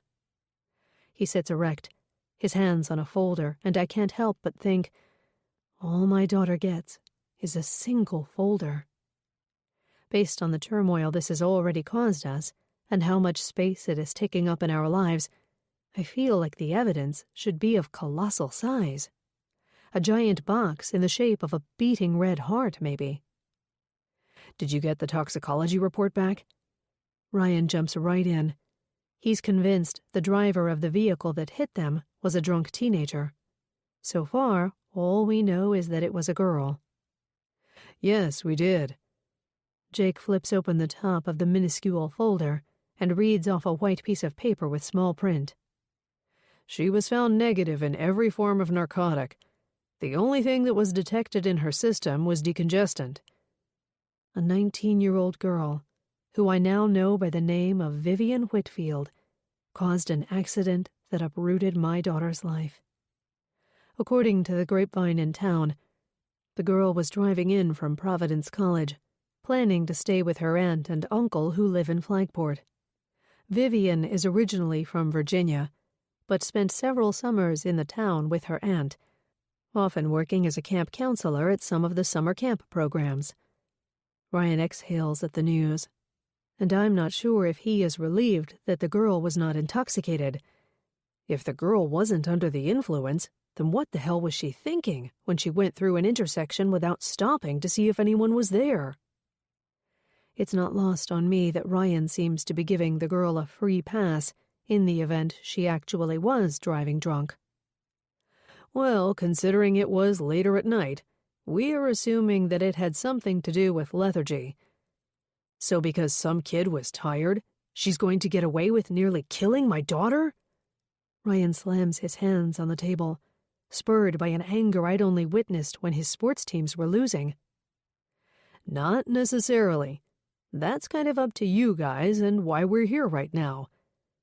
His words were softened on the edges, made gentler with an empathetic tilt of his head. Have you thought about pressing charges? I had thought about it. I had thought about it while I sat alone at Lily's bedside, but the thoughts would often produce emotions laced in anger, hatred, and defeat. Pressing charges would never be enough if Lily didn't make it through this and return to her perfect self. Instead, I thought about how I wanted to take my own vehicle and drive into Vivian Whitfield repeatedly, how I wanted to grab her by the shoulders and shake her for driving when she was overtired. Yes, we're pressing charges, Ryan answered for the two of us. What good will that do? I throw the question in between the three of us. What good will that do if my daughter is dead? Lauren. Ryan looks as if he wants to yell at me, but he stops himself and plasters an empathetic expression on his face. She's gonna be fine. How do you know?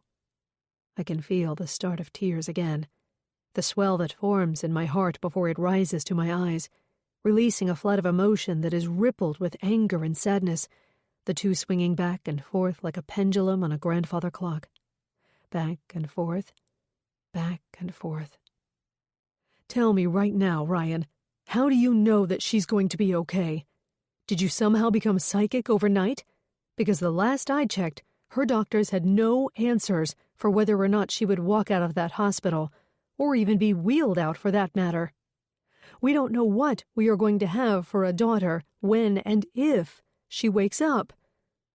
As the words erupt from my mouth, I feel a surprising blend of relief and remorse. Lauren, we're gonna deal with whatever happens, okay? Ryan tries again, but it's too late. A wave of anger takes over my body, moving through me like a tsunami. I can't deal with this right now.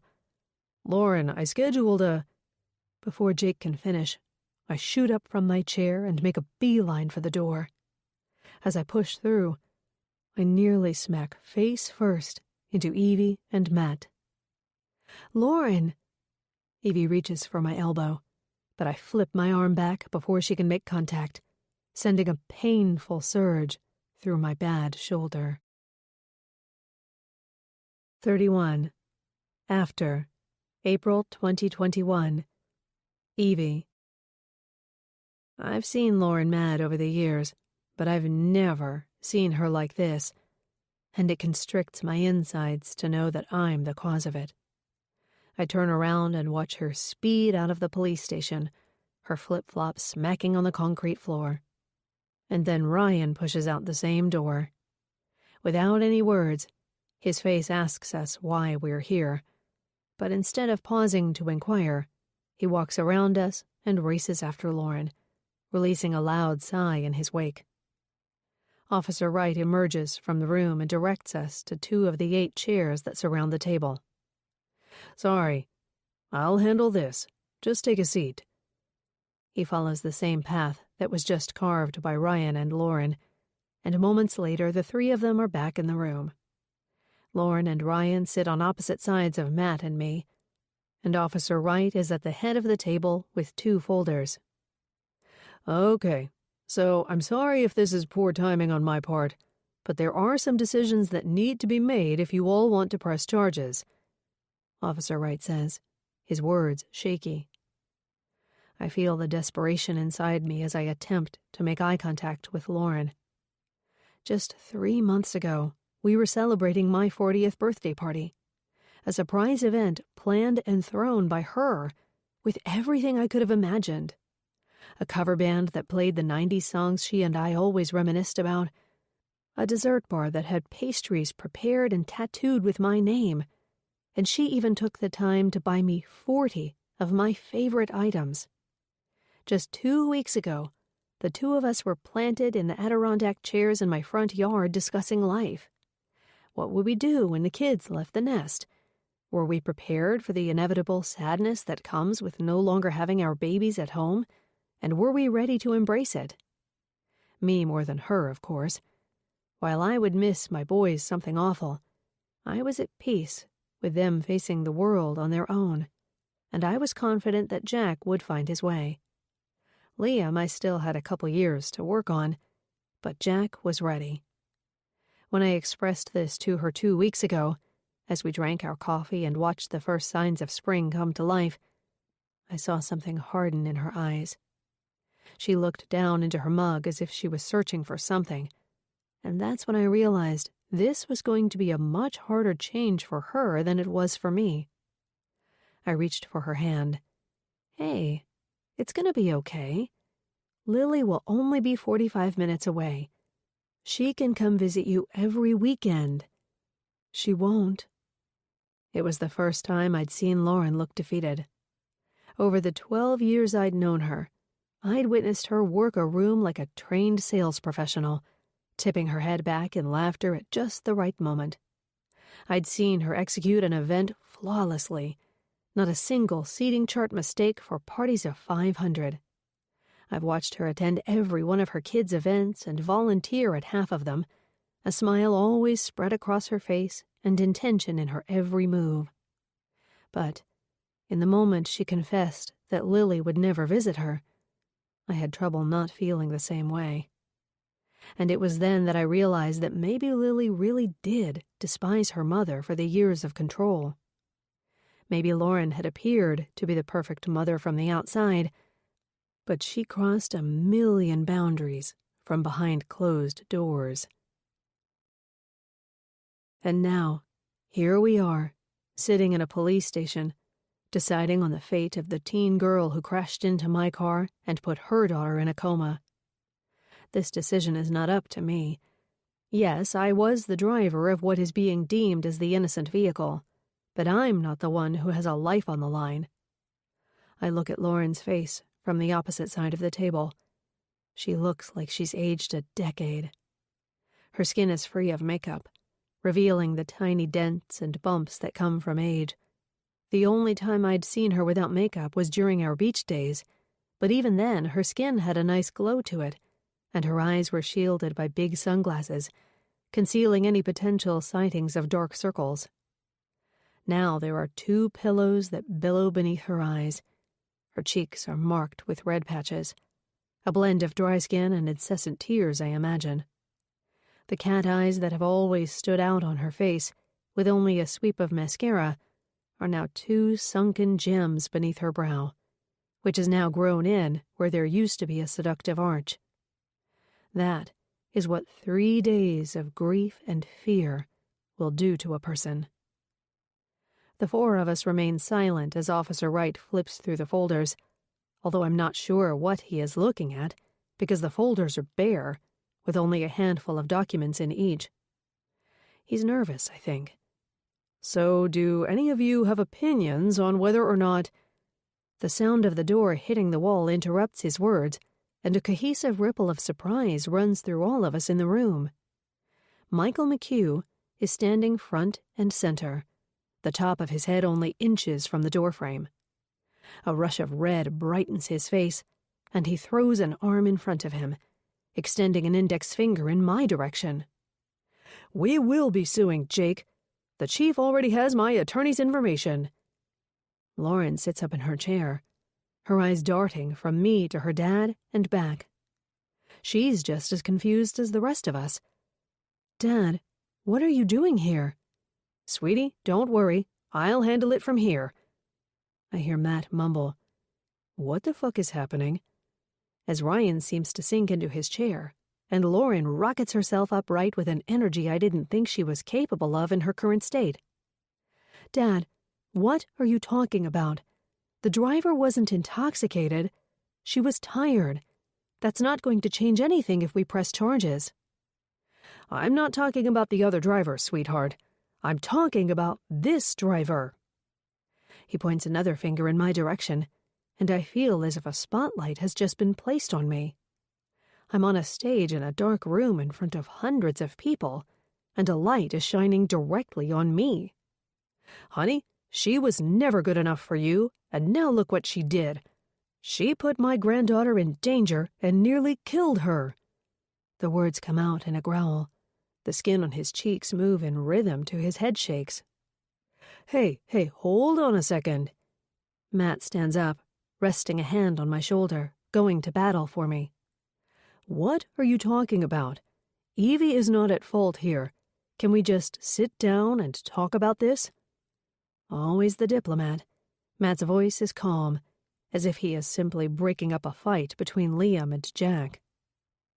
"What the hell was that woman doing driving my granddaughter around anyways?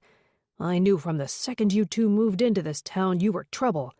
And now my sweet baby girl is on her deathbed." "Dad, stop!" Lauren erupts in a scream. "Michael," Ryan starts. "No, this conversation is over. We're suing you for being a negligent driver. I know that you were stopped in the intersection for a beat too long. That girl wouldn't have hit you if you weren't paused to do whatever it was you were doing. Molding my granddaughter to be a piece of trash like yourself, or maybe you were checking your phone." Heat swells inside of me, from the blend of emotions that are wreaking havoc on my insides. As if I didn't feel awful enough. Up until this moment, I held firm to the belief that this accident was not my fault. But now I'm second-guessing myself. Is it my fault that I told Lily to move to the front seat when she was feeling ill? Is it my fault because I didn't walk over to Lauren's house in the middle of the night and let her know her daughter needed a ride? Maybe Michael is right. I could have handled this accident in a dozen different ways, and it could have resulted in a dozen different outcomes. I could have my best friend still in my good graces. The family across the street would still be my family, the family I'd grown so attached to all these years. I look at Lauren, and I see something I've never seen in her eyes before. This is the same face that has only offered me smiles and expressions of approval, and now all I see is sadness and disappointment. Hey, hold on a second. Matt holds a palm out in front of him. Can we talk about this? Michael McHugh has made his way across the room and pulls a now sobbing Lauren into his side. He holds her in the crook of his arm, and over her head he says, "There is nothing to discuss. We're done here." 32. Before. December 2018. Evie. The Flagport Yacht Club is decorated with class. White lights cling to the outlines of the building. A massive wreath is adhered to the mahogany door, all professionally hung by the best decorators on the North Shore of Boston. I feel like we're forgetting something, Matt says, placing his hand on the small of my back as I step into the building. The kids, maybe? Is that it? Matt looks at me with the naivety I've seen 1,000 times before. I imagine it's his ability to speak so honestly that has him as the highest-selling person in his industry. People have always been able to relate to Matt. He makes everyone feel human and listened to, even if he does sound a tad dumb in the process. It feels good to have a night out without them. They're 16 and 12. It's probably time we get used to having nights out without them. I nudge his shoulder. I know. They're growing up. I don't know. It's a holiday event, and I feel bad leaving them home 3 days before Christmas. I'm pretty sure they aren't missing us.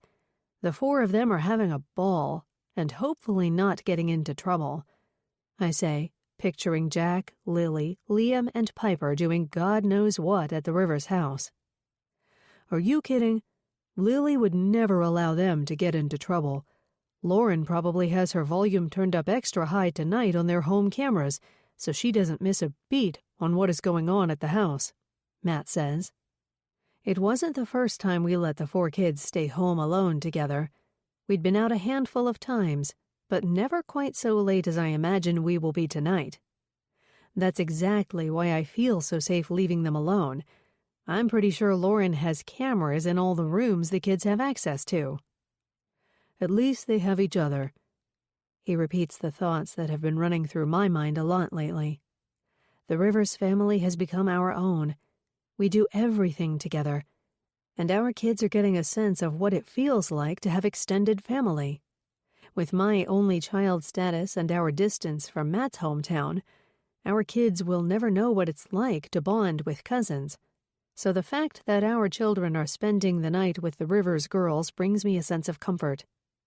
Although, even after all these years, I still wonder why Lauren, with her status in town, has chosen me to befriend. I sometimes find myself allowing insecurity to slip in, and I question whether I'm a charity case for her. Someone she has wanted to mold, to take under her wing and steer in a direction similar to her own. I'll never be a McHugh, but I'm starting to feel like I belong somewhere. A far cry from how I felt bouncing from state to state, friendship to friendship. I've arrived in a town I never want to leave, and I look forward to the day my own children will have children here, a new generation that will officially have the Flagger title, as ridiculous as that may sound. Yeah, and I'm pretty sure we belong at that bar right now. Straight in front of us is a wooden bar in the shape of a boat, decorated with lit-up red and green buoys and lifesavers. Damn, Matt says louder than necessary, making us look like newbies. This is our first time attending the annual Christmas party hosted by Lauren's parents. We've been invited in the past, but it always fell on the same night as Matt's company party. I feel as if I've walked onto the set of a Christmas movie. A server stops in front of us, holding out a tray covered with cranberry and brie canapes, parsley sprinkled on them like fallen snowflakes. Thank you. I pluck one from the tray and do my best to avoid my perfectly placed red lipstick as I push it into my mouth. The smell of pine is confirmed when my gaze lands on the biggest Christmas tree I've ever seen. Across the ballroom, it's decorated with blue and white bulbs and sparkly white ribbon, staying in the yacht club color theme. Shall we? Matt loops an arm through mine and leads us to the boat bar, where the atmosphere is bubbling with glee. Chatter and laughter punch the air as hugs and handshakes get passed around like gifts under the Christmas tree.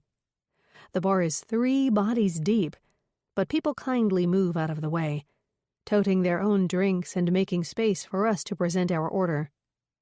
For you, madam? Matt is still going strong with his best highfalutin impression. We've lived in this town for over 9 years, and, like me, he still feels out of place in the circles we run in at times. We do well between Matt's steadily increasing raises and bonuses and my bustling landscaping business, but we don't come from money, and I sometimes worry that we have a red flag on our foreheads annotating this.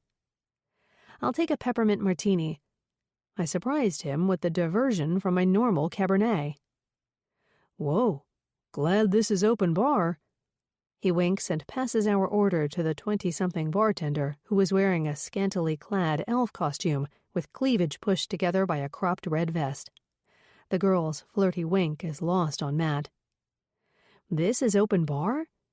I look around the room, my gaze naturally landing on the sparkly jewels that tattoo every woman's ears, the tuxes and jackets that fit in a way that is only possible with a hefty price tag. I shouldn't be surprised. There you guys are. As if on cue, Lauren struts toward us, a hunter green dress hugging her body and landing just above the knees. We lean in for a hug, her nude heels giving her just enough height so she is equal with me in my kitten heels. I normally tower over her, but now we stand eye to eye. You look beautiful, she says, her cat eyes enhanced even more with a deep green shade on her lids and gold sparkles beneath her brow. You look beautiful. We sound like 2 schoolgirls seeing each other at prom.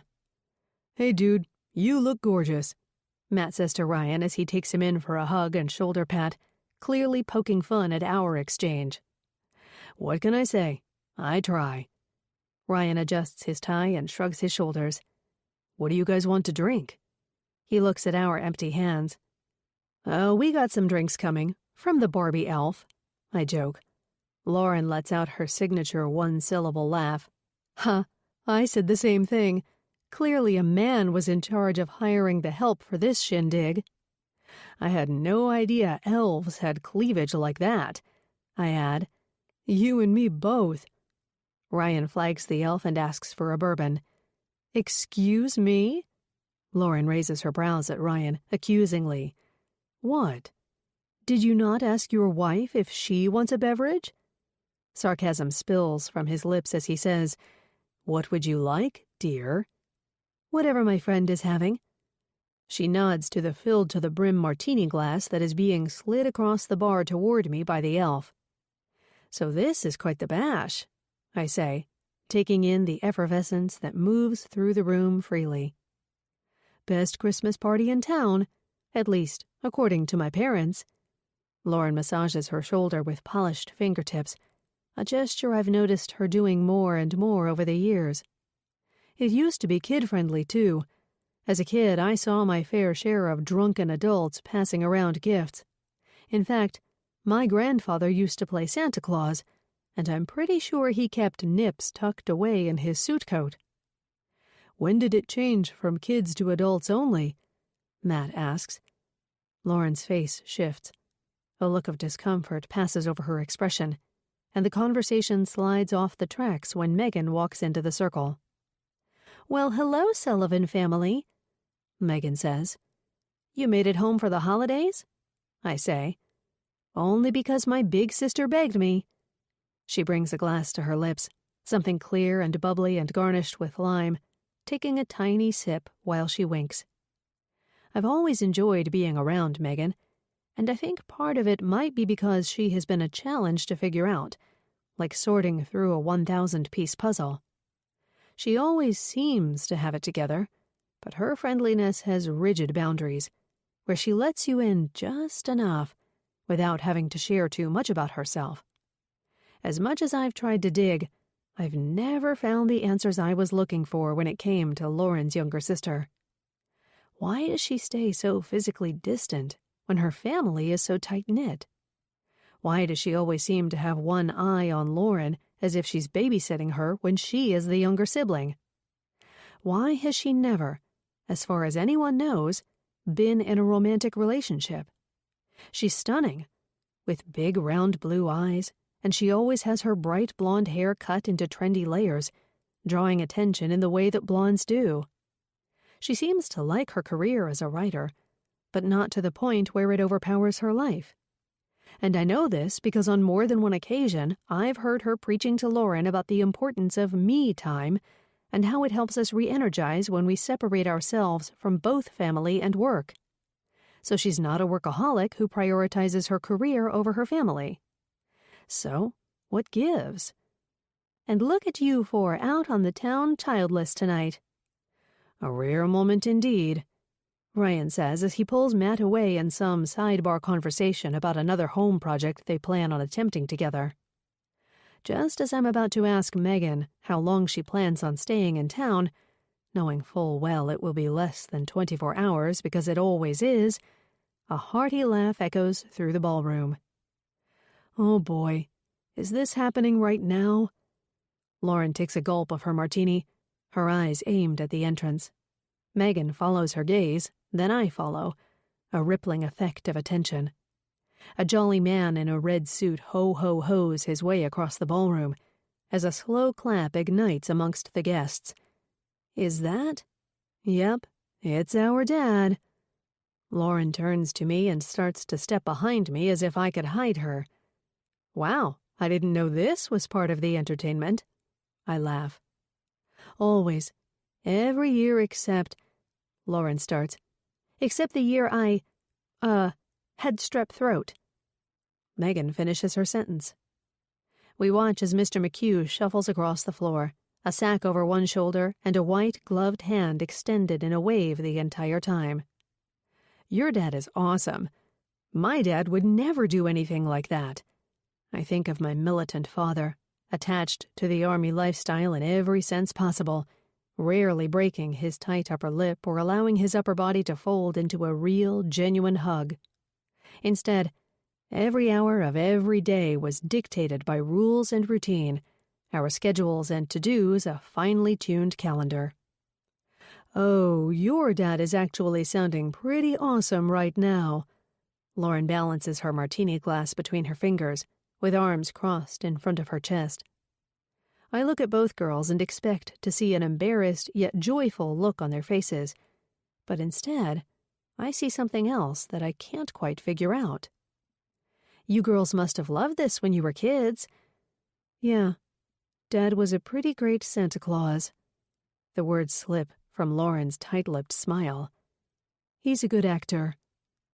We watch as the guests part to make room for Santa's entrance. He waves and hands out gifts along the way, and at the end he is greeted by another scantily clad elf holding out a martini to him. And then Mr. McHugh is gone. He's swallowed up by a crowd of men who I recognize as some of the town officials and police chief.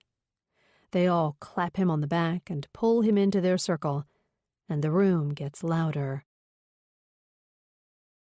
33. Before, December 2018. Lauren. Being at this place makes my insides burn. It's never gotten easier, but I've mastered my role as Lauren McHugh, the lucky daughter of one of the wealthiest and most well-connected families in town. I simply slip into my metaphorical costume and work the room as if I actually like being me. I make sure that everyone thinks I'm glowing from the inside out. Excuse me for a moment. I need to check on the desserts. I gently tap Lydia Harrington's arm, interrupting the ideas she was spewing at me about potential future yacht club parties. It's not rare for me to opt out of a conversation midway, After all, I'm head of special events and I put this shindig on, so it offers me the perfect opportunity to exit on a whim. If I'm going to be immersed in this town, I want to have a say in what happens. I want to dictate what events get thrown at this snobby club, and I want to be able to drop out of a conversation whenever I please, especially when I'm feeling uneasy, especially when I'm overcome with anxiety, afraid that just by being in this space, I'll have to relive my past all over again. I move into the woman's changing room, a space that was added at my suggestion a few years ago. With the caliber of events that goes on in this space, we needed a place for women to nurse. However, the truth is, I use it as an escape room when I get overwhelmed, when I feel the panic rising within. I drop down on the edge of the green couch, a piece that was donated by my mother, during one of her many redecorating splurges. I suck in a breath of air more aggressively than I intend, and get mad at myself for the harsh intake. If my therapist was here, she would tell me to relax my shoulders and think of a calming place. Focus on your breath. Focus on a place that brings you joy, she would say. The Flagport Yacht Club does not bring me joy, contrary to what I project on the outside. I've mastered the fake smile I present when I pose for photos, and spin from one conversation to the next while gripping the forearm of fellow flaggers as I pass by and make eye contact that is so intense you'd think I was really listening to what they were saying. I'm not. In fact, I'm reliving the moment I transformed from happy-go-lucky teenager with the whole world ahead of me to a person who had to pry herself out of bed every morning, walking through each day without ease, as if I was stepping through quicksand from the time I woke up to the time my head hit the pillow. The only thing that has managed to ease a portion of the pain was the birth of my daughters. Lily, being the first, has always had a particularly tight hold on me. Without even knowing it, I've put a heaping pile of pressure on her, at the chance that I can steer her life, make sure she doesn't screw up like I did. I will be keeping my tight hold on her as long as possible.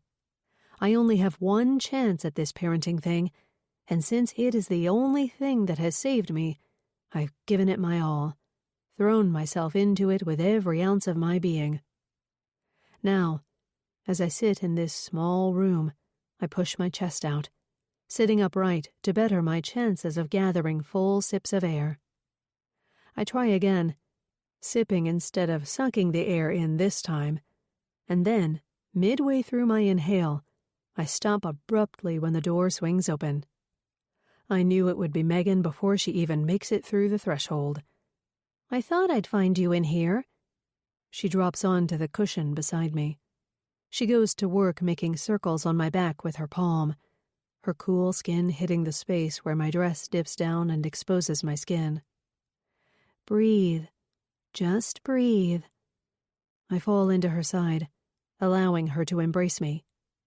The smell of her burgundy perfume has been a comfort to me all these years, offering me a sense of peace when it hits the air, as my emotions swirl in an endless loop of chaos. Guilt and remorse and regret bump into one another and collect like a tumbleweed of insanity. As if my senses are aware of Megan's presence, they line up to let me know that it's going to be okay. Megan is here to calm me. It's all going to be okay. I grab her wrist and pull it to me, tightening her embrace as if the less space I have, the more protected I'll be from my own emotions. Thank you, Megs. You know you don't have to come to these things. She says the words that she's been saying for years. And how would that look? I ask, trying to fight off the throbbing ache that is forming in my throat. Don't cry, don't cry, don't cry. If I cry, they will see, and I'll have to make up another excuse about why I'm an emotional wreck. Lo, it doesn't matter how it looks. She uses a finger to move an escaped tendril from my view. It doesn't matter what all these people think. Yes, it does. Lo, I can't bear to see you like this anymore.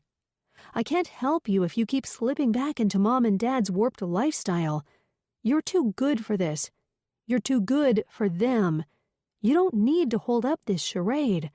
Why does it matter to you what all these people think? I know the answer to her question, but I can't bring myself to let it hit the surface, because if it does, it means that it is true. If I don't care what everyone thinks, and I don't throw myself into my life, into the Flagport life, then what happened all those years ago will come crashing to the surface and push me into an emotional state I'm not sure I'm capable of living through. If I don't throw myself into Lily's life and maintain a determined focus on her every step, my attention will be forced to shift elsewhere, and I'll have to accept the one thing I don't want to accept. There are therapists for this type of grief and pain and remorse, but it's easier for me to become my own dictator of my emotions. Having a tight leash on my life prevents all those horrid memories from coming to the surface. I don't know. A tear burns at the inner corner of my eye, and it falls over the edge, drudging up a parade of a dozen more. My breath, now fully erratic, joins my tears, and I sob, thinking about how different things could have been if I'd made a different decision all those years ago. I know that you're denying your feelings, Lo, but you need to accept them so you can move on. I have moved on. A surge of anger pushes through me. I've worked so hard to move on. I've created a family and a career and social circles that show how I've moved on. What do you think I'm doing every day of my life? I'm moving on. I'm doing everything in my power to move on, to create a nice life for myself. That's not the same as coming to terms with the past, Lo. She's moved past my outbursts. She always does. I suppose years of therapy has given her that patience. It's never too late. That's just it. It's far too late. I feel it in my gut that my time is up to come to terms with what I did. I signed a silent contract the day Lily was born, and I set her life in motion. I can't go back. I can't let my children know what I did, and they will know if I lift off the veil of my attachment to making everything perfect. If I don't put on this act, if I allow what I did to seep into my consciousness, then I will have to adopt an entirely different identity.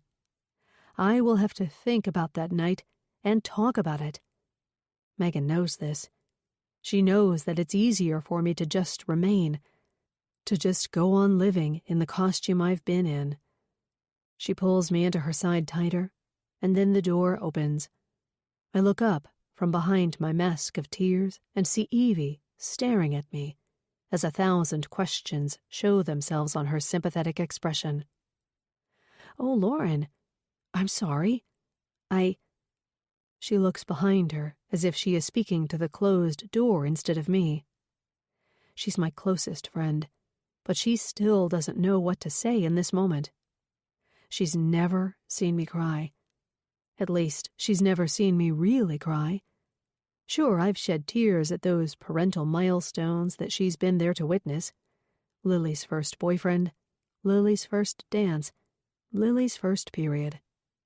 And it dawns on me that I've only ever really shed tears for Lily's gains. I've ignored all of Piper's firsts. It's as if Lily has been the one on my radar all these years.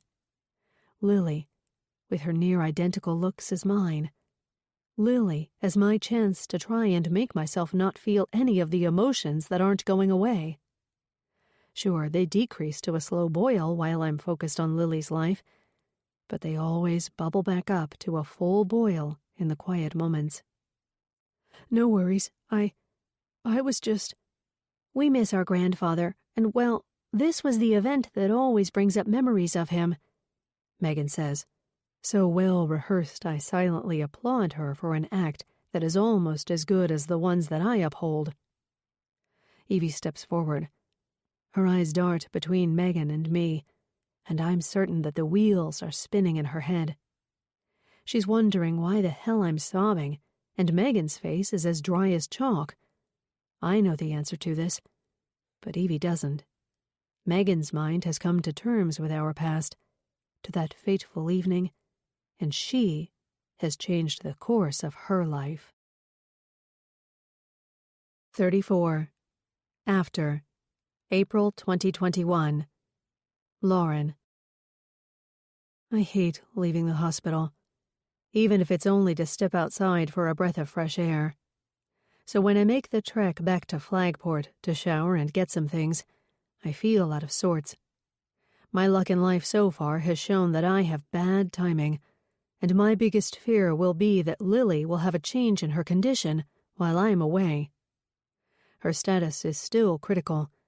Nothing has changed. I look in the rearview mirror as I pull into our driveway. It's only been 5 days since the accident, but I look like I've aged a decade. Piper looks at me from behind her phone, catching my eyes in the rearview mirror. She offers me a tight-lipped smile, but she's learned to stay quiet around me. I'm like a ticking time bomb lately. Everything has the potential to set me off. All right, Pipes. You can shower while I get some stuff done, okay? I muster up a smile at the end of my words. She nods. I fall out of the car, my body heavy with the weight of emotion. I look around me, hoping to God no one sees me going into my house. I was afraid my father would be planted on my front steps, with his attorney and a document at the ready to sign. I cannot think about who to sue or what criminal charges to press right now. As a McHugh, he is looking out for me, protecting his own. But that doesn't stop me from being disappointed in his reaction toward Evie at the police station. In all the anger I have boiling up inside me for Evie, I found myself reeling at his comments toward her, and I wanted to jump at her defense and protect the only real friend I thought I'd ever had. The mailbox is filled with bundled-up envelopes and catalogs as if we've been away on vacation for a week. Our mailman has always looked out for us, and he must know something is off since we haven't been home. I'm always here when he arrives, greeting him with a smile and small talk. When I push through the door, I'm welcomed with the smell of home. I expected to walk into a mess, but remembered that our cleaner, Nina, comes twice a week.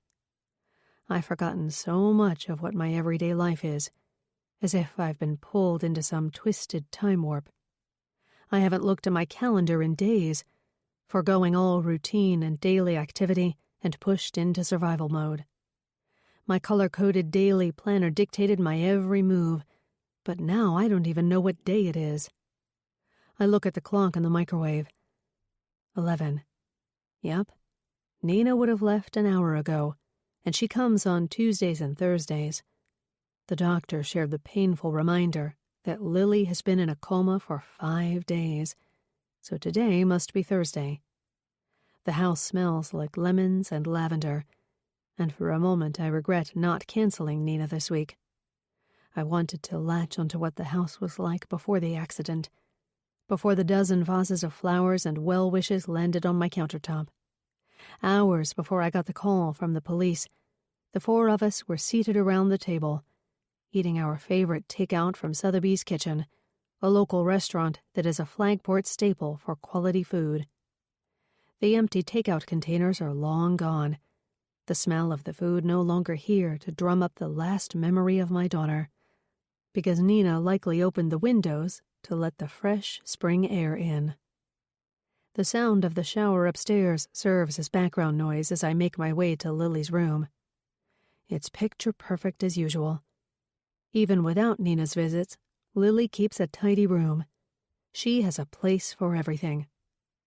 I sit at her desk and smooth a palm over the white surface, pausing to pick at the one tiny dent in the wood. Another memory. When she pressed so hard on her pencil that it dented the wood, tattooing it forever. Lily was 9 when we realized she was a good student. Her teacher classified her as borderline gifted, even though she said that term is no longer used to describe a student's status. That was around the time when I really started to take on a bigger presence in her life. I thought that if I pushed her hard enough at a young age, it would set her up for success. She would excel in school and get accepted to all the big schools that I wanted to go to. She would never make the poor decisions that I was exposed to and have a life of regret. I so badly wanted this for her, and look where it landed me. I pull open the bottom drawer, fully aware of the mistake I'm making. I've read all the parenting books about how a parent is never supposed to snoop through their teenager's belongings. It puts a pause on trust, and it takes a while to build back up, according to every book I've read on the topic. But Lily already didn't trust me if she was texting Evie to come get her instead of me. The bottom drawer is the deepest. It's where Lily keeps her study books, all the SAT supplies I purchased to give her the best chance possible of getting a top score. And it worked. I use my fingertips to pull up the books and decide it's a lost cause. If she was hiding anything, it wouldn't be in this drawer. I pull open the thin drawer that sits beneath the desktop. Colored pens line up like dead soldiers. Fresh Post-it notes in every color imaginable, some still in the plastic wrapping.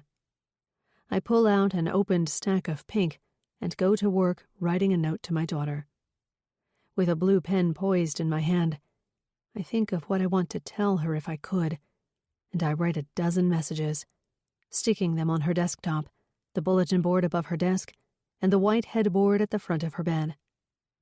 If she comes home, she will see how much I love her. I imagine her plucking them off one by one like she did when I created scavenger hunts for her as a little girl. I imagine her smiling and laughing when she reads my notes. "Mom," she will say, extending the last M and rolling her eyes in the good way, the playful way, not the bad way when she got frustrated with me hovering over her. I press my hand on her white comforter and push myself up when my gaze lands on it. The navy blue leather-bound book I gave her for her birthday during her Sweet 16 celebration. It's wedged between two thick novels. I told her to start writing her life goals down, because seeing them every day would be like an affirmation, and they would one day come true. Not like she has any deterrence from conquering her dreams. She has the perfect setup in life, born into money, driven, and supported by a mother who loves her more than anything in the world. My hand lands on the book, and I hesitate before I pull it out. The scent of leather hits me as I open it, and a wave of heat crashes over my body when I read the first page. 35. Before, November 2019. Lauren.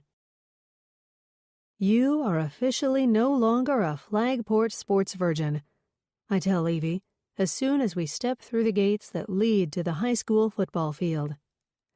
We're the real deal now. She bumps shoulders with me as we make our way toward the bleachers, now a sea of red and black. Lily takes off on a mission to the bleachers and stops to chat with a circle of girls, hugging each one of them individually. I watch, taking in how Jack is standing awkwardly behind her, and for the first time I realize that he might not be as popular in school as she is. They are sophomores in high school, at a time when popularity means everything. I march over to the circle and tug on Lily's arms after I greet the girls with my best cool mom smile.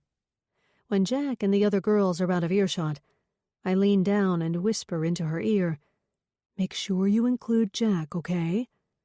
I catch her eye roll, one of many that she's showcased since this morning already. "Yes, Mom," she says, adding another eye roll. I assess her head to toe and notice her top is dipping a little too low in the front. Not that she has cleavage. She's as unblessed as I am in that department. But nevertheless, I don't need her showing skin. "And button this up, please." I tug on the button of her hunter green jacket and pull it across her chest. "Mom," she hisses, and starts to march back to her friends. "Lily!" I yell. She turns around, whipping her blonde ponytail like a competitive cheerleader. "Don't forget, we have to work on your geography project tonight." It's Saturday. I'm certain none of her friends will be doing homework tonight, but she has to keep up and stay at the top of her class if she wants a successful life. She passes me an embarrassed nod and turns back toward her friends. I see her grab Jack's wrist and pull him into the circle, and I'm satisfied that at least one of my jobs is done for today. "So do you have, designated flagger seats or something?" Evie, who is now standing alone having been ditched by Piper and Liam, asks. I point to the bleachers, now towering over us. Spectators stomp their feet and clap their hands in tune to the song the band practices at the base of the field. The two of us maneuver our bodies up the bleachers to the top row, where there is a strip of metal seating visible amongst the red and black. "Do you think the boys won any money yet?"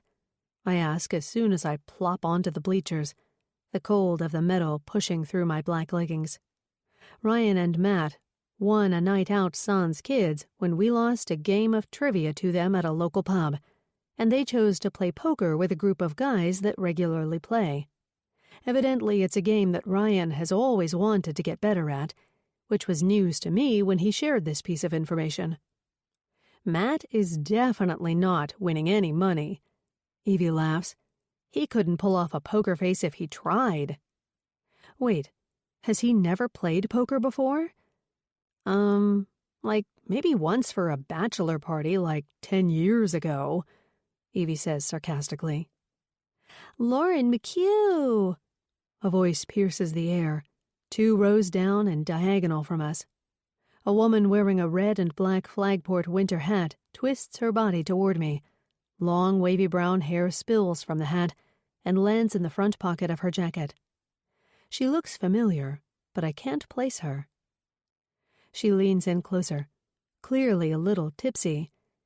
"It's me, Anna Moulton," she yells with far too much excitement. And then it dawns on me. She was in my home economics class junior year before I left for Pembroke Academy and never returned. "Oh, hi, Anna. How are you?" I put on my best facade and brace myself for the questions she will undoubtedly ask. "Where have you been?" She starts firing them off. "I haven't seen you since you left FHS. I thought you left town forever, until Gracie Wellington mentioned she saw you at Montby's a few weeks back." Being in a relatively small town, I'm constantly running into people from my past, and the lies I tell about the years I left slide off my tongue easily. "I don't blame you for leaving. I just moved back here, too," Anna says. The fact that the girl is completely oblivious about why I left is comforting. "Oh, busy with kids and stuff." "Is your family still, dominating this town?" Anna shouts. It's all coming back to me. She was always one who lacked couth. She ran in different circles than me in school, but I was friendly enough to her. She was funny, always looking for attention as the class clown. I hadn't seen her since high school, and now that makes sense since she moved away for a while. I don't know how to respond. Is my family still dominating this town? While it's a dumb question to ask, it's also one that I've pondered over the years. I smile at her. "Oh, everyone is doing the same old thing." "Your dad is in the paper every week, girl. I love that guy." I nod and pass her a smile that I'm hoping shows confidence, even though I feel small on the inside. "Yeah, he loves the spotlight," I say jokingly. Although I'm not joking at all. Michael McHugh loves the spotlight, as long as he's perfectly polished while it's casting a glow on him. When Anna is beckoned by a girl who has her same hairline, one that starts farther back than looks attractive, and a nose that is slightly too big for her face, I'm grateful that I don't have to go into any more detail about my brief escape from Flagport. "I take it you two didn't run in the same crowd." Evie picks up on my discomfort. "Yeah, Anna's a nice girl, but truthfully, I would have never remembered her if she hadn't announced herself, I say. 36. Before, November 2019. Evie. I naturally slip into the comfort zone of supporting a team, and I even find myself paying attention to the game, shouting in sync with the crowds when the Flagport High School quarterback makes a freakishly long pass to his teammate. My childhood was not marked with football games and town events. Instead, it was a constant rat race of moving, meeting new friends, and moving again. "Mom, can I have money?" Jack tugs on my jacket, interrupting my mix of thoughts. He holds an open palm in front of my face, a greedy gesture that I don't remember ever teaching him. But my question is answered when I see a matching extended hand in front of Lauren. Lily waves her palm around, awaiting a bill that Lauren slips out of her pocket and places in her daughter's hand, seemingly without a second thought. My own mother would be appalled if she witnessed me, as I rifle through my purse and pull out a $5 bill, placing it in Jack's palm without a single word of protest. "Get something for you and your brother." The money is given freely, without the completion of a chore or a reward for an occasion. It's simply placed in his hands in a way I never experienced growing up. If my mother were here, she'd be piercing the air with her Italian intonations, listing out all ways giving money to a child so freely is cause for the creation of a spoiled brat.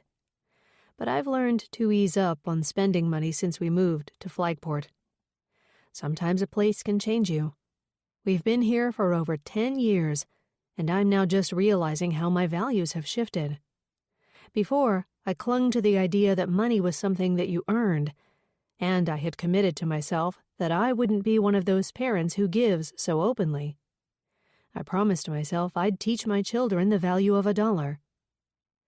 I watch as Lily raises her eyebrows, evidently disappointed in the meager $10 bill, a cue to Lauren that she needs more.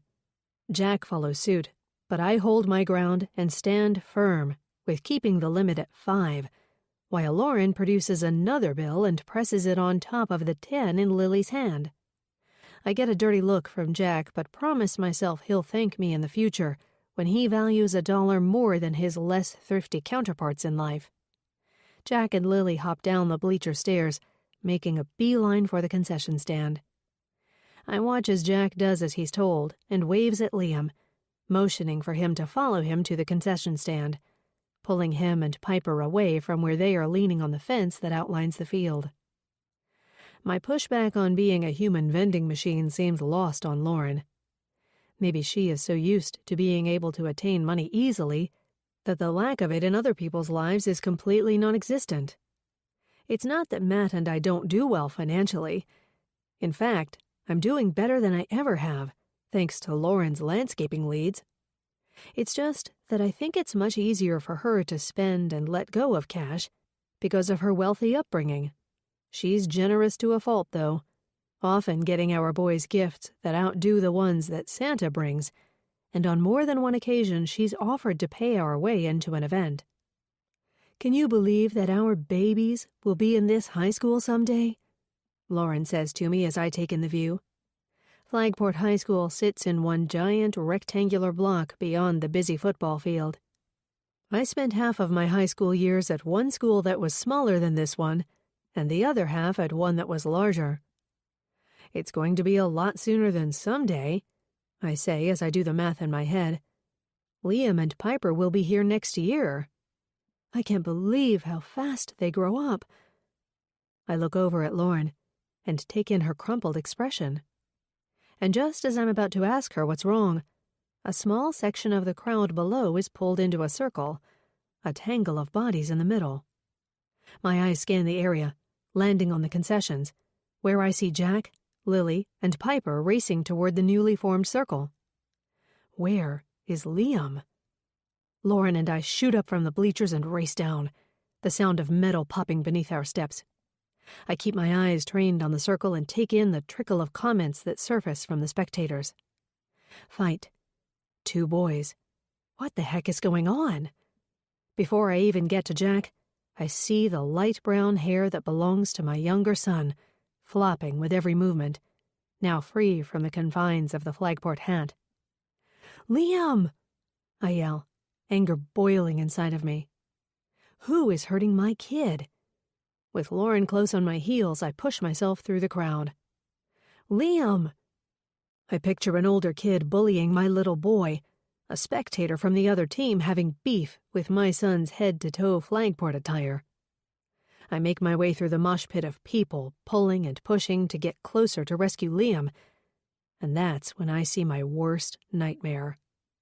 Liam is straddling another kid of equal size, a fist raised overhead, and crashing into the boy's nose before a man in the circle has the chance to drag Liam off the boy, tossing him somewhere in the crowd. A stream of blood surges out of the boy's nose, causing a chain reaction of screams and demands in the circle of people. "Someone get a first aid kit. Does he need an ambulance? What the hell is wrong with that kid?" And then I hear the injured boy point a finger at Liam. "He stole from the concession stand!" "Liam!" I race to his side and turn him to face me as I crouch down. Before I can deny the boy's accusation, I see 3 candy bars and a pack of gum in his grip. My mental calculator is doing the math in my head. I only gave the 2 boys $5 to split, and I'm certain each of these items cost at least $2. "What did you do?" I grab his shoulders with more force than I intend, and without looking up, I feel 100 eyes on me, and my cheeks flood with warmth. I'm the parent of the bad kid. And then the band goes silent, and the second half of the game begins, moving the onlookers back to the bleachers and away from the scene. I feel a hand on my shoulder and turn. I can hear Liam catching his breath behind me, his sniffs of cold air and the sound of his hand swatting at his dirt-encrusted face. "Mom, it's my fault," Jack whispers as he stands over me, holding a single bag of popcorn, guilt crumpling his features.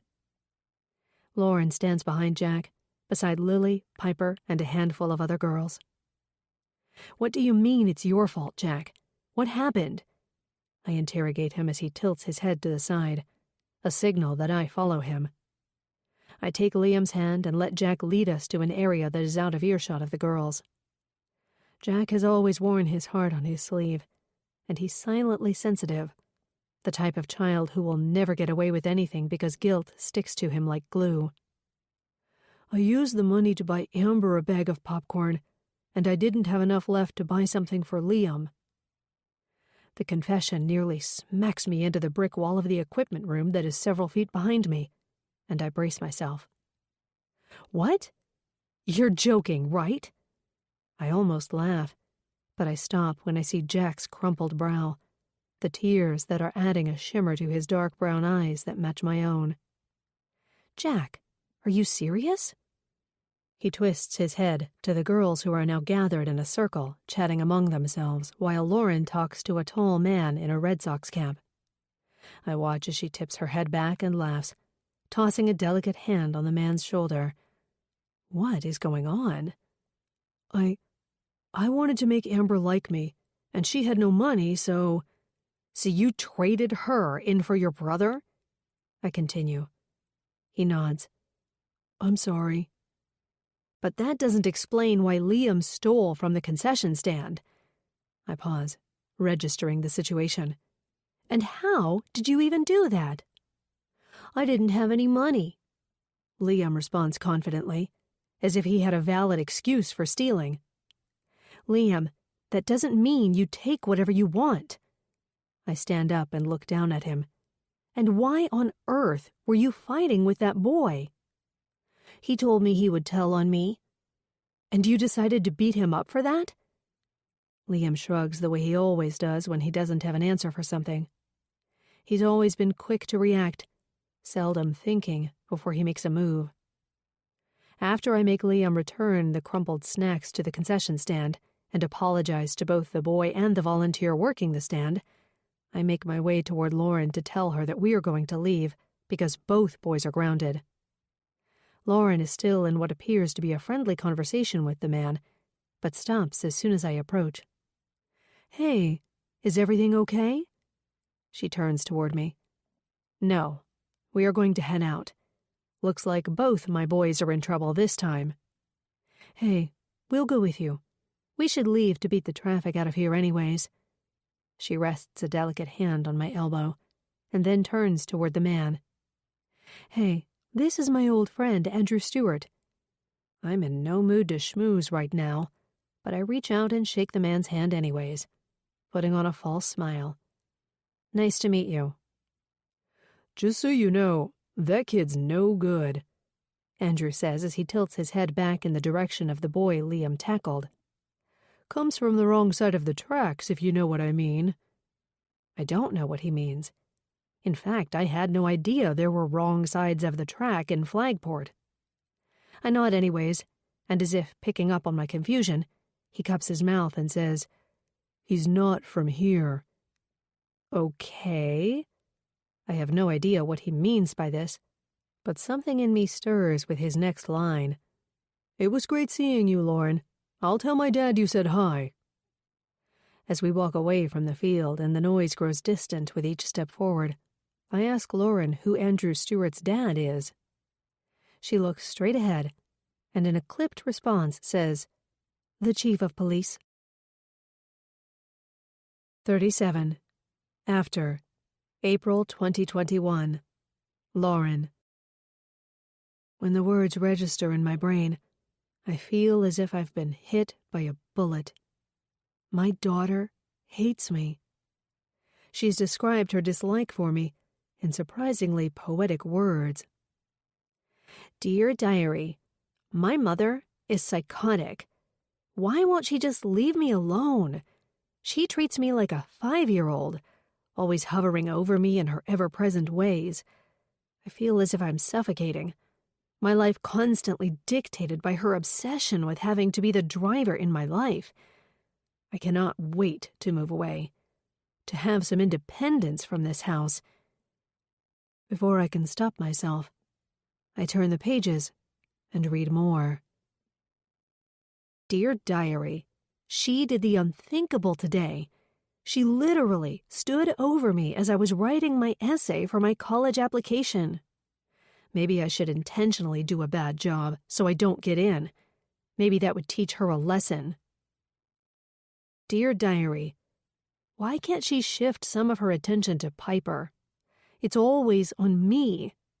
Why is she so obsessed with every move I make? Jack is the only one I can talk to this about. He gets it. He sees her craziness since he's been a witness to her helicopter parenting for years. I cannot wait to turn 18, so I'll be free from her grip. My first thought is that she is 18 now. She's been 18 since October, one of the oldest in her grade. I slam the book shut and toss it on the other side of the bed as if it's about to bite me. I feel sick with guilt. This accident was all my fault. She didn't feel comfortable with me. I was too much for her, so she called Evie.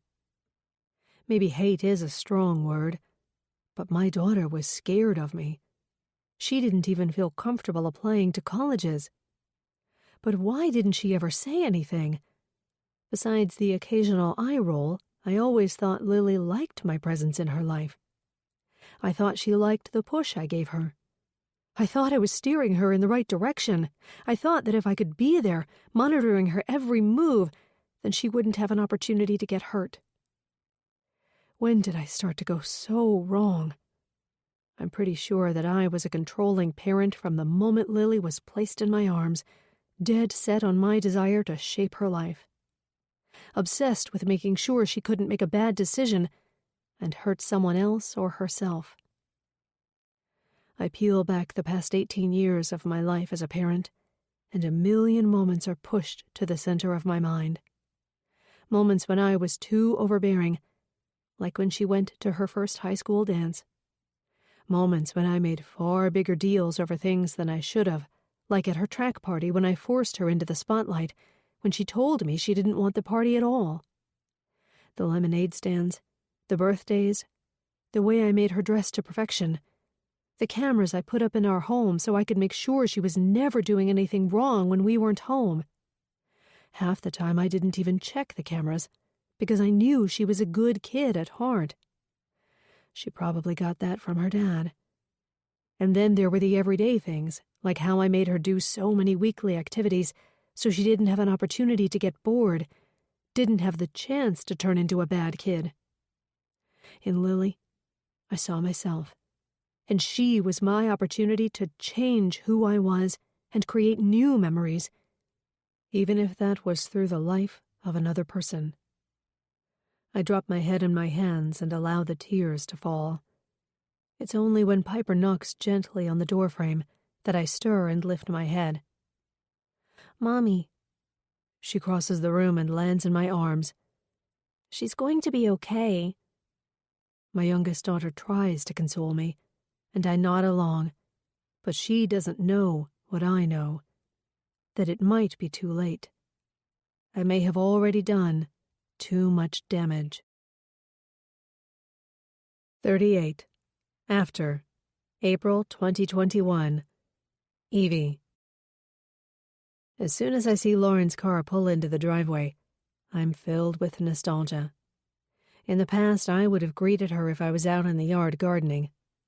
We would update one another on our days and discuss our next outing.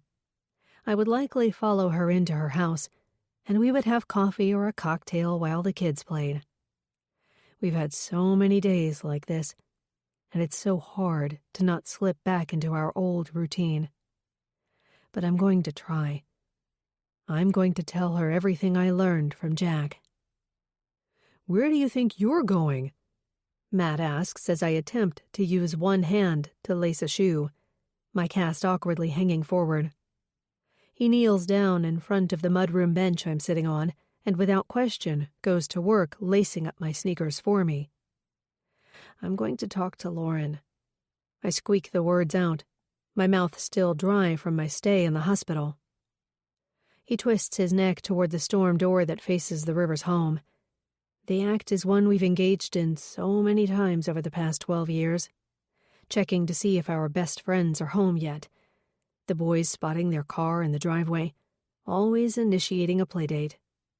I watch the thoughts roll over his face when he spots Lauren's car in the driveway, the splash of white that can be seen where 2 trees make a space for the path that was naturally formed over the years by the kids coming and going. Over time, the path formed itself with their growing footprints, the repetitive steps making a crooked line in the dirt, the natural momentum of friendship. "Are you sure that's a good idea?" he asks, in a steady, non-judgmental tone. I can only try, right? I use my good arm to push myself upward and fall into him from the weight of my cast. "You can only try." He steadies me, kisses me on the forehead, and opens the door for me. "Do me a favor, though." I turn when I get to the bottom step of our side porch and look up, awaiting his request. "Bring this." He holds my phone out to me and I accept. "Just in case. I'll be taking Liam to baseball." He winks. Liam isn't an athlete, although he tries. I nod. I know why he hands me my phone. He's afraid Lauren might go off the deep end. I'm not going to lie. I'm nervous too. I'm her biggest enemy right now. I could have done it differently. When Lily texted me, I could have called Lauren and presented her with the opportunity to make the call on who should pick her daughter up.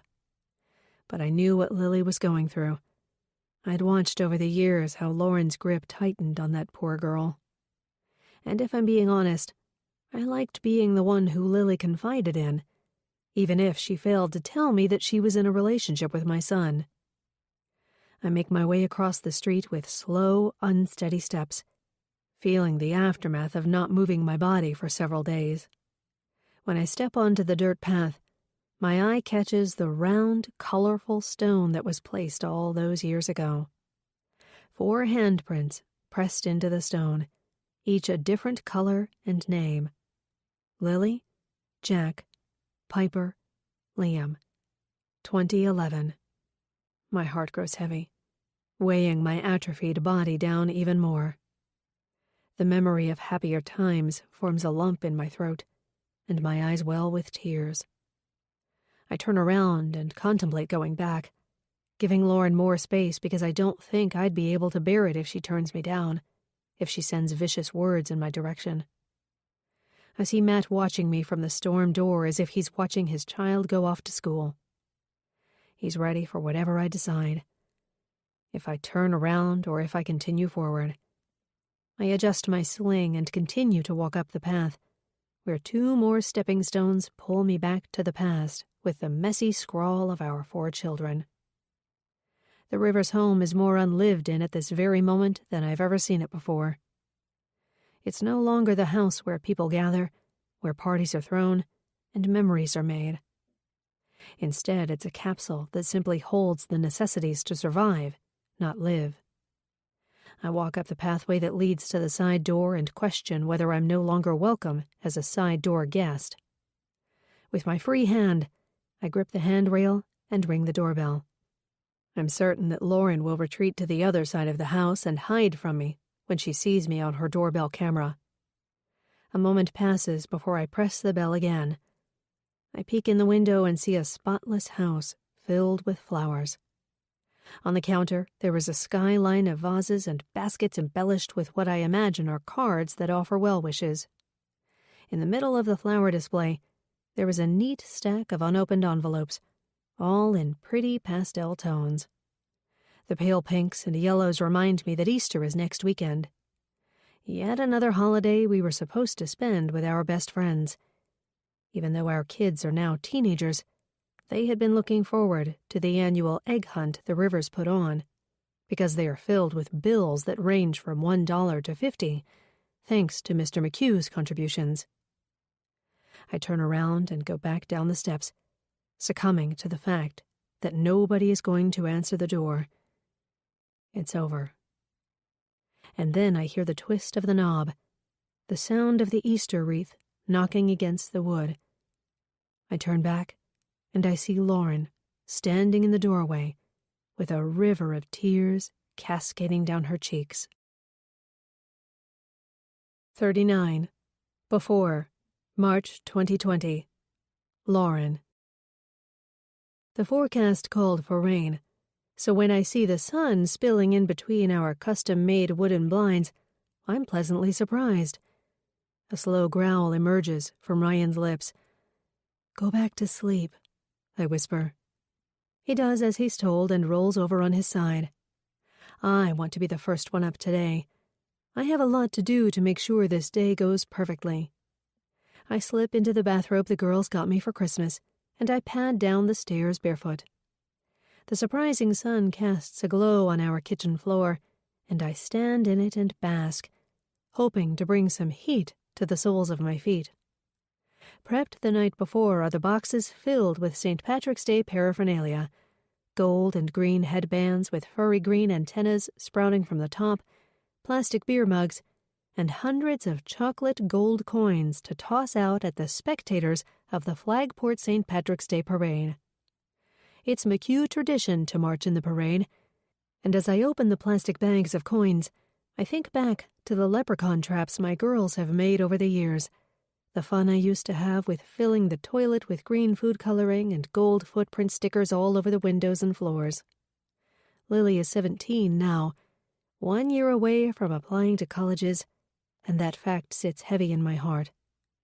Leprechaun traps and egg hunts, sleepy Christmas mornings, and first days of school will be replaced with a life where my kids live one life and Ryan and I another. First things first. I take a glimpse in my reflection on the microwave and approve my taut skin, fresh from last night's mask. Good morning. I'm surprised to see Lily sitting at the kitchen island, behind the boxes of supplies, flipping through the Flagport Reporter. What are you doing up already? Nothing, she says. Curt responses have been the norm for her since she was 16. I go to work filling bags for each family member and the Sullivans so we can pummel the crowd with coins.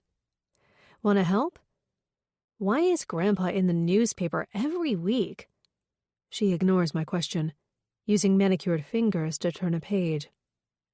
You know your grandfather. He's heavily connected in this town. I watch the espresso machine grunt, and then it extends into one long shh as it releases the pressure and coffee gets spit into my cup. But seriously, he's even in the police blotter. My heart drops and I'm filled with guilt. I avoid the police blotter at all costs, and I haven't looked at it for 23 years. It's filled with lies. Michael McHugh called the line to get requests for the lunch he was purchasing for the department. She mocks the print on the page. Some of these are so ridiculous. Lily giggles. Resident on 1 Devonshire Road reports a loud noise. Police responded and discovered it was a cat meowing in a nearby tree. Like, seriously, that made the newspaper? Everything has to be reported so the public can be in the know. I lie. Nothing is reported accurately in this town. I change the subject. Why don't you put on your St. Patrick's Day shirt I got you, so we can get a head start on photos? I'm not wearing it. She continues to look at the newspaper, flipping the pages casually. Excuse me? I drop a pinch of cinnamon on the fresh foam that hits the top of my coffee cup. I gotta get ready to go to Taylor's house. She slides off the bar stool and flips a curtain of hair off her face. I almost miss the words when they slip from her lips, but then they sink in. I try to push past the anger that is swelling inside of me. I've dedicated every ounce of my life to making sure my daughters look perfect for our family photos, so I can admittedly share them on social media, and everyone can think I am crushing life. I'm a happily married woman with 2 beautifully perfect children, living in an affluent town. Everyone needs to think I am perfect, and I have it all under control, even if I don't believe it. No, you're not. Not until after we take a festive family photo and march in the parade. I'm going to Taylor's. She repeats her statement, as if she is being asked a second time in court for her side of the story. You most certainly are not. You're walking in the parade with your family. No, I'm not. She crosses her arms across her chest. I'm done marching in your stupid parades, and I'm done dressing in ridiculous costumes and being manipulated like a puppet. Before I can respond, she spins and marches across the first floor.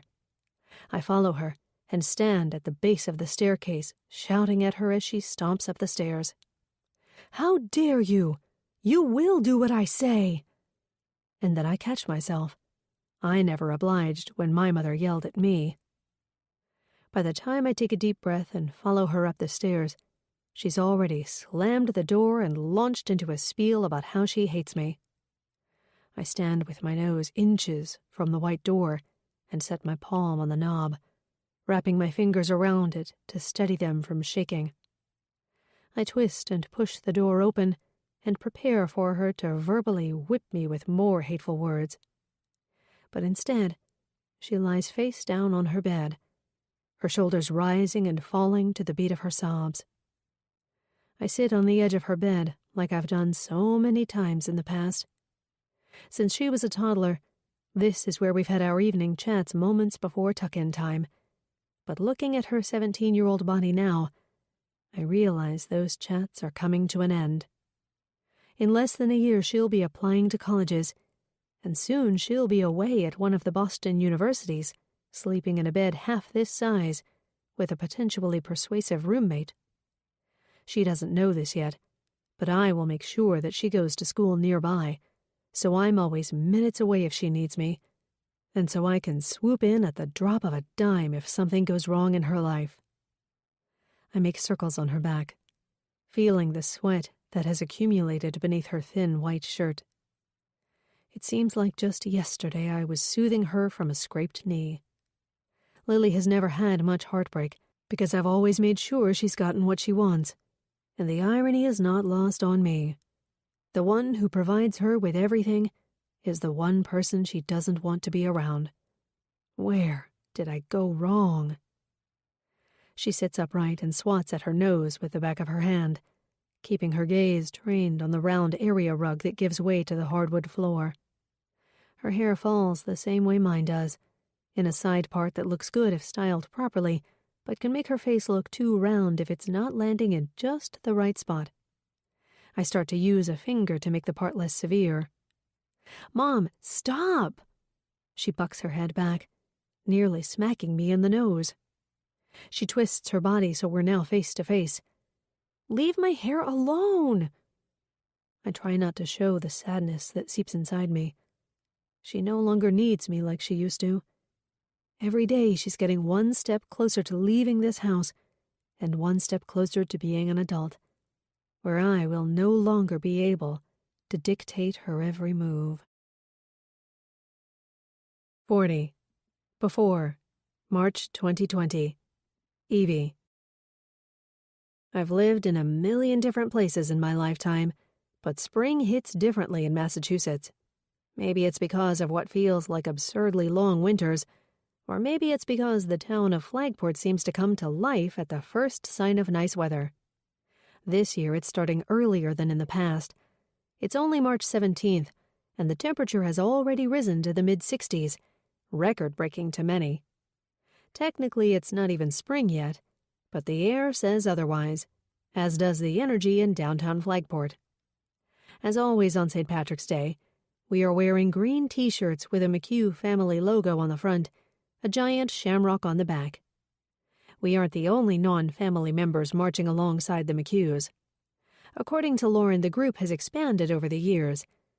In front of us and behind us are other families that are somehow connected to the McHughs, from the police department to the local scouts who Lauren's dad evidently contributed to greatly over the years.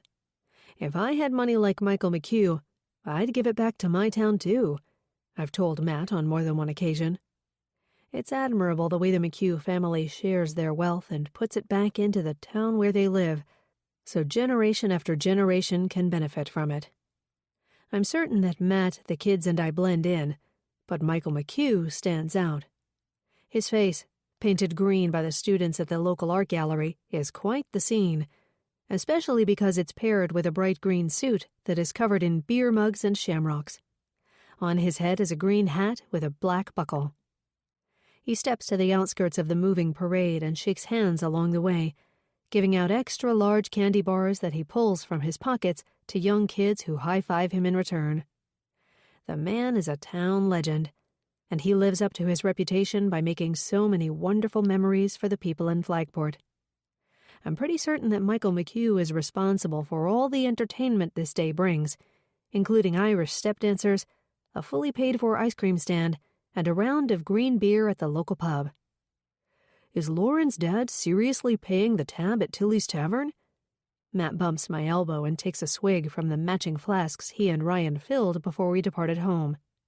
It's only noon, and this party is well underway. I believe he did. I pause to toss a handful of beaded shamrock necklaces out to a few moms on the sidelines. They catch them and do a little shimmy as they put them on. But are you really surprised? I shouldn't be, should I? Matt sets one hand on Liam's shoulder to steer him forward, his wandering mind getting in the way of focusing on his steps. Nope, you shouldn't. We've lived in Flagport for 11 years, and the events have gotten more extravagant over time. I'm not sure if Michael McHugh is making even more money, or if he is just having more fun spending it. The only types of events I was ever involved in as a kid were ones that honored either a patriotic holiday or military retirements and promotions, a far cry from anything we've had the pleasure of experiencing in Flagport. Piper and Liam share a joke in front of us, and I turn to see how Jack is doing behind me, where he was walking with Lily. I pause abruptly when I see Jack's zeroed in on something on the sidewalks. I step back so I'm walking side by side with him and ease in like I've learned how to do as a mom of teens. Hey, bud, what are you looking at? Before he can respond, I see it. Lily tipping her head back and drinking a green beer in the center of a crowd of other teenagers. She drops her head forward again, looks around and tips it back, chugging until the mug is empty. My first reaction is to look up ahead to where Lauren was marching seconds before, and as if I'm the one doing something wrong. I'm filled with a sense of fear. I know Lauren well enough to know that she would never approve of her daughter drinking alcohol underage. The girl is only allowed to eat 10 chocolate morsels when she has a sugar craving. She's never been allowed to drink soda. And while all the teenagers are hanging out at Starbucks after school, drinking those fancy caffeinated concoctions, Lily is home doing homework or at track practice. To see her on the side of the road chugging beer is something that looks so foreign to me, I'm having trouble believing it. "Is that Lily?" I whisper to Jack, my inner teenager coming out, as if I'm slipping into Lily's shoes and fearing the repercussion of what her mother is going to do. As if I'm a teen all over again and getting caught drinking Boone's Farm with other military brats in a courtyard on base. "She's in so much trouble," Jack says. Oh, shit. As predicted, I see Lauren emerge from the parade. No longer marching in step with the others, she is now making a beeline right for the circle that Lily is standing in. Jack and I watch as if we were viewing an action film. Lauren grabs Lily's wrist, and I watch as the now empty mug drops from her hand and falls on the ground, rolling across the pavement and landing in a sea of other belongings from the day. Lauren didn't see it. Lily gets pulled behind Lauren like a slow-moving dog on a leash until they are back in step with the parade, just a few feet in front of us. And that's when I decide that I'm going to pretend I didn't see Lily drinking beer. But at the same time, I feel this little tug on my inside, questioning whether Lily cares or not that her mother saw her. Has she reached the point of no return? 41. After. April 2021. Lauren. I pull open the door so fast that the rush of air causes strands of hair to lift off my head and stick to my face, where fresh tears are raining down my cheeks. It's the sight of Evie that pushes me over the edge. She turns back at the base of the steps, and I can tell she's preparing for me to yell at her. But instead, I walk down the steps until we're eye level. I open my arms and fall into her. I hug her, and for the first time since I got the news, I feel as if I have a safe space to go. Someone who will understand. She pulls me into a one-arm embrace and allows me to sob, letting every emotion fall out of me. I haven't even been able to do this with Ryan, because even though he's my husband, the other half who created Lily, I don't think he understands me the same way Evie does. If he ever knew about my past, he'd move on to another woman, maybe someone who also came from a family that is well off, but with less baggage. If Ryan found out about who I really was and all the lies I've told, I'm not sure if he would stick around, but I'm certain I'd always have Evie. I pull back and rest my hands on her elbows, circling my finger over the cast of her arm. "So, when can I sign this?" I joke for the first time in days. "I thought you'd never ask." Evie's smile spreads across her face the way I love. It's big and wide, a powerful source of joy that naturally moves through me and lifts me up, just a little, in a way that makes me believe for a second that everything will be okay. I motion for her to follow me inside. "I suppose it's time we talk." I was given another chance in life, a clean slate, even if it wasn't under the circumstances I wanted, and I think Evie at least deserves another chance. She follows me inside, as if we are first-time friends all over again. I have to tell her to sit down at the island, gesturing to the bar stool, her bar stool, that she has sat in so many times over the years. I hear Piper's footsteps thumping down the stairs, and I watch as it registers on her face that Evie is in our home. She has heard enough back and forth between Ryan and me to know that our relationship with the Sullivans may not survive. She looks at me, half confused and half questioning. Is it okay for me to talk to her mom? I smile and nod, and she races across the kitchen and into Evie's arms, the two reunited again. I often discount Piper's relationship with Evie, but they've grown just as close as Evie and Lily have over the years, maybe just in different ways.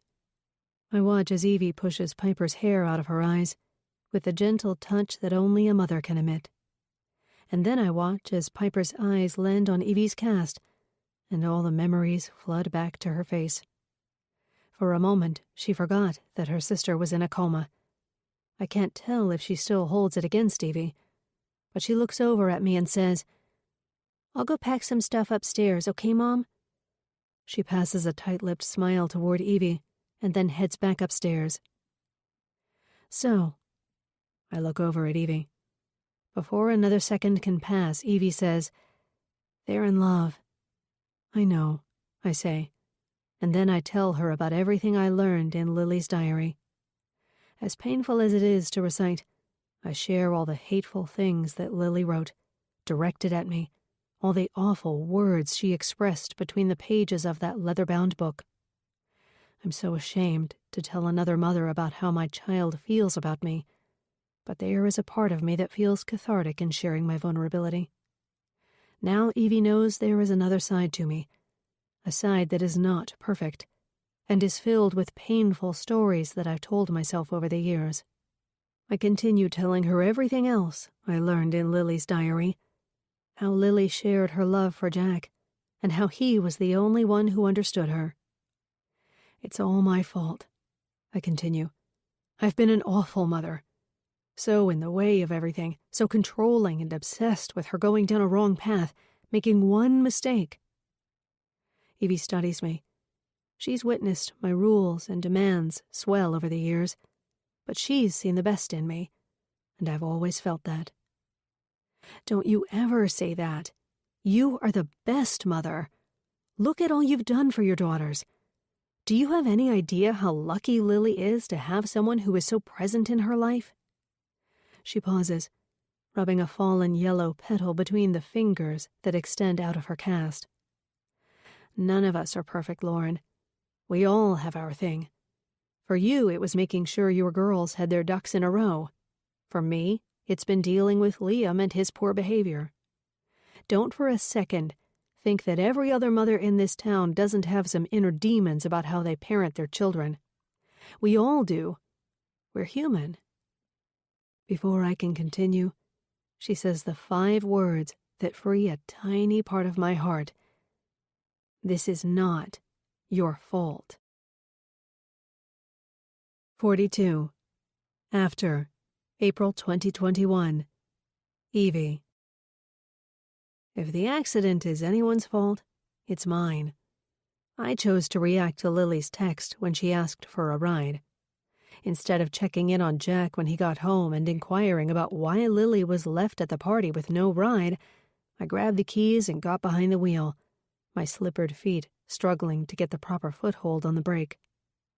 I can't point the blame on my slippers, considering the driver that hit us was 100% at fault, but had I had a pair that fit my feet better, maybe my foot would have hit the brake faster and harder, and we would have had a chance to stop before the girl, in her sleepy haze, ran the red light at the intersection, where we were stopped for a beat too long so Lily could get in the front seat. But I don't tell Lauren that. That's a detail that doesn't matter. I also don't tell her the words that Lily slurred seconds before the car hit us. "I'm not going to college in Boston. I'm moving to California with Jack, and I'll work until I decide what I want to do with my life."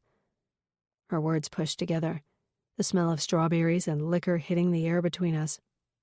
It took me back to my own past when I got drunk on Boone's farm, that awful malt liquor that teen girls mistake for wine. Much like I'm doing now for Lily, my own mother hid my teenage drunkenness from my father, knowing he would be appalled and punish me with militant retribution. He never laid a hand on me, but his eyes had a way of setting beneath his brow with disappointment. His lips cut in a straight line on his angled jawline in a way that could make me feel like the smallest human in the world. In some ways, Lauren is like my father, how she handles disappointment when it comes to Lily, as if any mistake the girl could have potentially made was no different than errors made on a battlefield. I've been too hard on her, and she rebelled. I try not to incite any more remorse in Lauren, so I steer clear from agreeing with her. You love her, Lauren.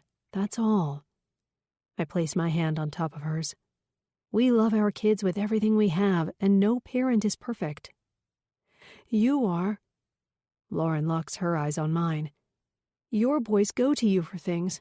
They allow you to give them advice. For the first time in days, I tip my head back and laugh. Are you kidding me? First of all, boys are very different than girls. She nods.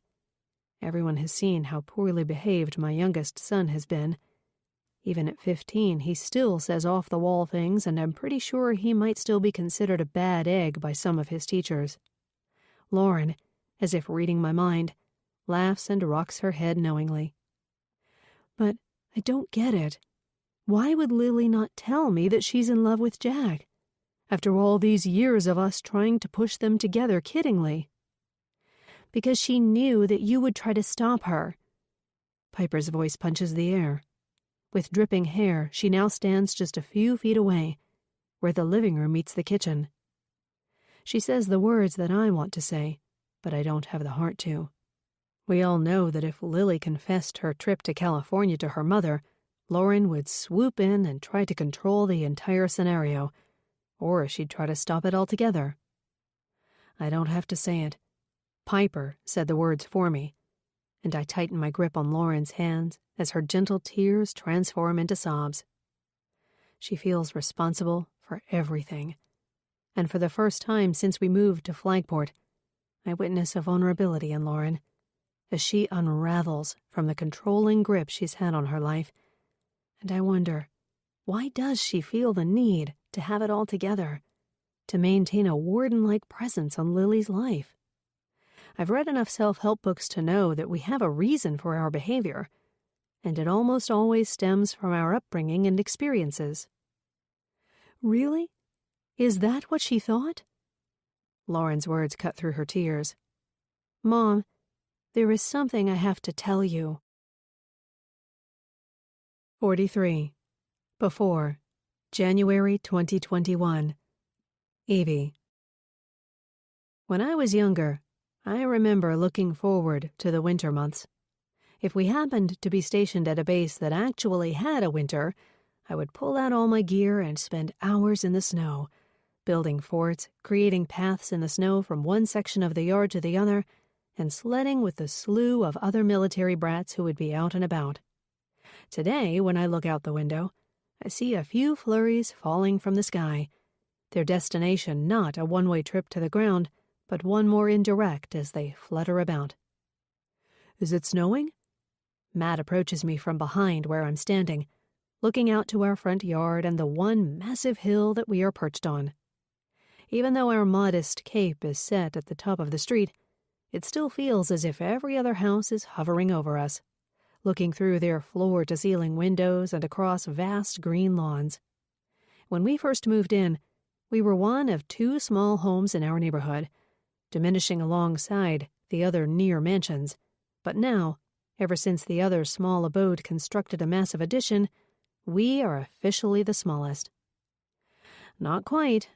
I watch as one flurry manages to make it to the cement surface, melting upon arrival. I turn toward Matt, who is looking dapper in a pale blue button-down shirt and a navy blue tie, what he likes to refer to as a power clash. He uses an index finger to smooth out the sweep of hair that falls across his forehead. Does this look okay? I step back from him and sweep my arms down my body, showcasing my outfit. A navy blue dress that hugs my curves and falls to my knees, paired with nude heels that I may regret wearing if we actually do get a coating of snow on the ground. You look stunning. He pulls my head toward him and kisses my hairline, which I've just sprayed with hairspray to finish off my top knot. I walk toward my closet and remove my dress coat from the hanger and slip into the houndstooth wool fabric, only worn for occasions like tonight. I'll go warm up the car. He pats my behind and saunters toward the staircase after he peeks in Liam's room and says goodbye. I follow his path until I land in the entryway of Liam's room. Hey, bud, you gonna be okay alone tonight? Yup. Liam keeps his eyes trained on the game he's playing on his phone. I'm still regretting the decision to buy him a phone over a year ago. He's 14 now, but there are times when he seems like he is half the age compared to how Jack behaved when he was this age. I start to walk away, but I'm stopped by a rare question emerging from his lips. "Why are you so dressed up?" he asks. I'm surprised he even recognized that I'm wearing a dress at all. "Because we're going out to dinner with the Rivers. You know that, honey." "But why do you have to get so dressed up? Why can't you just, wear, like, sweatpants or something?" I toss my head back and snicker. "Because we are going to the deck." "So? Why can't you wear sweatpants at the deck?" His question is not out of the norm. What is obvious to most people seems to be lost on Liam. This has been his MO since he was a little boy, and while I often get frustrated by his oddball questions, this time I find myself wondering the same thing. Why can't I just be in sweatpants right now? Why must we wear such uncomfortable clothing just to go out to dinner with friends? Maybe Liam is actually asking the same questions that everyone is thinking. Buddy, I really wish I could, but they have a dress code and they won't let us go in and eat if we are dressed in sweatpants. I lean against his doorway and cross my arms, taking him in. It seems like just yesterday he was coming home from the 2nd grade asking similar oddball questions. And now he's in high school. I know Liam is what some may refer to as the black sheep of the family, a far cry from his popular and athletic older brother, but he will always be my baby, the one I worry about most. Since I recognize the differences between my two sons, I've grown used to the fact that Liam would always need more help in life. He'd always be the one who needed guidance and an extra layer of push to get him moving in the right direction. He keeps his eyes on the phone, using an index finger to move whatever game piece he is attempting to move on the screen, as he says, "Maybe go somewhere different then." I push away from his comment, knowing that a response won't get me anywhere. I've been a player in this back-and-forth game many times over the years, and I know that Liam will never really see eye to eye with most he is conversing with. Doctors and therapists have told me that he will grow out of this, but I'm certain it is just who he is, and I've learned to adapt, and sometimes I even feel like maybe he is speaking more truth than the majority of people. I undoubtedly would rather be in sweatpants eating a pizza on the couch with my friends than sitting uncomfortably at a table minding my manners. Be a good boy tonight. I leave him with words that sound like they are being presented to a 3-year-old, and I carefully walk down the stairs in my heels and out the door. The inside of the car is swirling with heat by the time I slide into the front seat. Unlike when I was a kid, I try to avoid going outside in the cold weather, and I'm not exactly looking forward to this evening. I spent all day hunched over the computer, learning a new landscaping design software so I can up my game in the springtime, and I'm exhausted. The cold months come along with a lack of opportunity for me to get my hands dirty, and in turn an added layer of lethargy. Being outdoors and manipulating the earth for hours at a time is what gives me energy and breathes life into me. Did Jack mention where he is going tonight? I ask as we stop at an intersection. Matt, who seems to have gotten better looking with age, has left his jacket in the back seat, and I watch as the veins in his forearms, sticking out from his shirt, ripple as he navigates the steering wheel. "Working at Montby's until 9, then going over to a friend's. Don't ask me which friend, because I don't remember. One of the C's, I think," Matt says, referring to Jack's extensive social life. Connor, Cole, and Conrad are 3 of the regulars he hangs out with, and in my opinion, they are all interchangeable, all with the same sweep of brown hair and disguised in their Flagport High sporting gear. I still am unsure about who plays what sport with Jack, but his plethora of friendships outweighs the worry I have for Liam's lack of friends. Matt pauses. "Wait, he may have said something about a party?" He turns to me and squints. "You think Liam will be okay alone?" "Eves, he's 14. Of course he'll be okay alone," Matt says as he pulls into the parking lot of the deck. I was staying home when I was 11, and for much longer than Liam will be tonight. I know. I just worry about him. It seems to take everything out of me to push the door open. Above us, as the name implies, a massive white deck circles a round building made of rock that sits at the edge of the ocean. According to the locals, the deck used to be a castle. Since then, it's been a handful of things. The restaurant has outlived all the other businesses, thanks to its well-known celebrity chef and elegant event space that serves as a hotspot for both tourists and locals. The sound of the waves hitting and retreating from the cylindrical wall joins the rustling wind and creates eerie background music as we walk up the winding staircase toward the entrance. A path of white lights twinkle along the edge of the walkway and guide us toward the entrance. Matt catches me by surprise and pauses before he opens the door. He cups my face in his hands and looks down at me. Promise me you'll stop worrying about Liam tonight. I grab his wrists, now covered by the cuffs of his jacket. Yes, dear.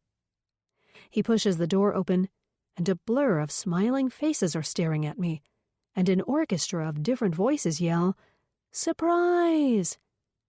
My heart escalates without warning, and I'm suddenly hot beneath my coat, sweating where I had goosebumps just moments before. What? I turn to Matt, who has a full grin stretching across his face. I know, but Lauren insisted, he says just as my vision steadies itself and there is no longer a blur. Front and center among at least 100 people, Lauren is standing in a green dress holding up a sign that says, Happy 40th. She tilts her head to the side and passes me a warm smile before she walks toward me and embraces me in a big hug. Oh my gosh, I say, falling into her embrace. Did you do this? I look around the room. Half the people have pushed away from the center and are forming their own conversation clusters, and several others are still surrounding us holding up signs that I now realize are faces of me, reprinted from every age I've been since I was a baby. Matt helped. She tipped her head toward Matt, who is now in a man-hug with Ryan. Are you serious? I'm taken aback and caught completely off guard. So much so that I feel a tear escape my eye and run down my cheek. I look around and see half of Flagport there. All of the friends I've ever met, Mr. and Mrs. McHugh, even Megan made it home. You always said you wanted a surprise party. I did, and you made that wish come true. I hug her again, and when I release her grip, she grabs hold of my shoulders and turns me toward the bar. My 40th birthday party is everything I could have wanted. I spent the first half of the night mingling with guests, and every time I passed by Lauren, I thanked her with squeezes of the arm and winks from across the room. If it weren't for her, we wouldn't have built up this Flagport community. I wouldn't have the landscaping business I do and this built-in family that I adore. I've been so busy talking and dancing that 2 hours in I realize I haven't had anything to eat, and the Manhattans are starting to catch up. In search of a breath of fresh air, I pull on my coat and push through the back door that leads to a side deck area. It's closed for the winter months, but as the honorary guest of the party, a staff member named Enrico allows me to slip out for a few minutes. I sip in the sea air, and while it's the middle of winter, the smell of the salty sea makes me feel as if it's mid-July. We seldom go to the beach in the winter, but I now realize how refreshing it can be, how alert it is making me with just a few deep breaths. The background music bumps through the doors behind me, and a dim light at a neighboring home awakens the waves below, and I take in the white crush of the break as it hits the rocky wall. And then, without warning, I hear another door close, but it's out of view. The sound of heightened whispers hits my right ear, and I peek around the corner, where another platform of decking reaches outward. The silhouettes of 2 male bodies face one another, arms flailing. The only thing that gives away the identity of the man with his back to me is the white hair. Mr. McHugh. I take one step back and press myself to the wall of the building so I'm out of view. If it weren't for Mr. McHugh's shoulders bumping up and down and the hiss in his voice, I would have gone back inside and continued the night. But instead I listen, and I know I'll never be able to erase the next words I hear. "We need to get her out of town now. I don't care what you have to do. Just get it done, or I'll stop contributing money." There is a pause, then a mumble that I can't make out, followed by Mr. McHugh's next words. "Why is this all coming up again now anyways? All these years later." 44. Before, January 2021. Lauren. I've been waiting for this moment for weeks. Are you having fun? I sidle up to Evie, who is perched at one of the high tops embellished with teal tablecloths and sparkling gold confetti 40s. This is one of the best nights of my life. I've watched as Evie has danced to her favorite songs, mingled with the friends she's grown to adore, and laughed at the silly photos of her over the years in the slideshow I put together. But now, as she sits here nursing her Manhattan, I see a rigidness in her shoulders, a faraway stare that I've only seen a handful of times. "Why did you do this?" She surprises me with the question. "What do you mean?" "I mean this. All of this, Lauren." She waves a hand in front of her, nearly knocking down an empty glass. For a moment I wonder if she is mad at me for putting her in the limelight, if surprises really aren't her thing. "I'm sorry." "Sorry?" She slaps a hand on the table. "Sorry? Why would you be sorry? This means the world to me, Lauren. Nobody has done anything like this for me before." She doesn't have to say it. I know what she is referring to. Her parents simply put a roof over her head and food on the table, but I'm pretty certain they didn't treat her like she was anybody but their child. And that's when I realize that even though I'm hard on Lily, at least I hug her. At least I show her I care in ways that aren't just about survival. I see the moisture come to the surface of her eyes, and naturally my tendency to well up easily gets the best of me, and I feel a swell in my throat, the throb behind my eyes that always comes before I cry. I reach across the table and grab her hand.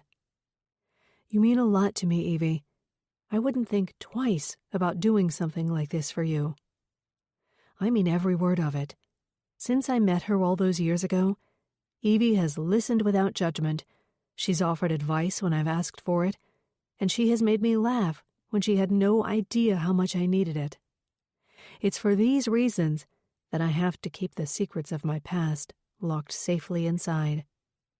If she finds out the truth of my past and my family, I'm certain she is too good of a person to stick around with someone like me. "Hey, what's the matter?"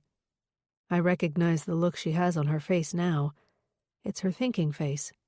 Her brown eyes trained on the candle between us, her jaw set in a way that, if I didn't know any better, would come off as distracted and inattentive, but I know there are thoughts swirling in her head now. "Are you stressed about turning 40?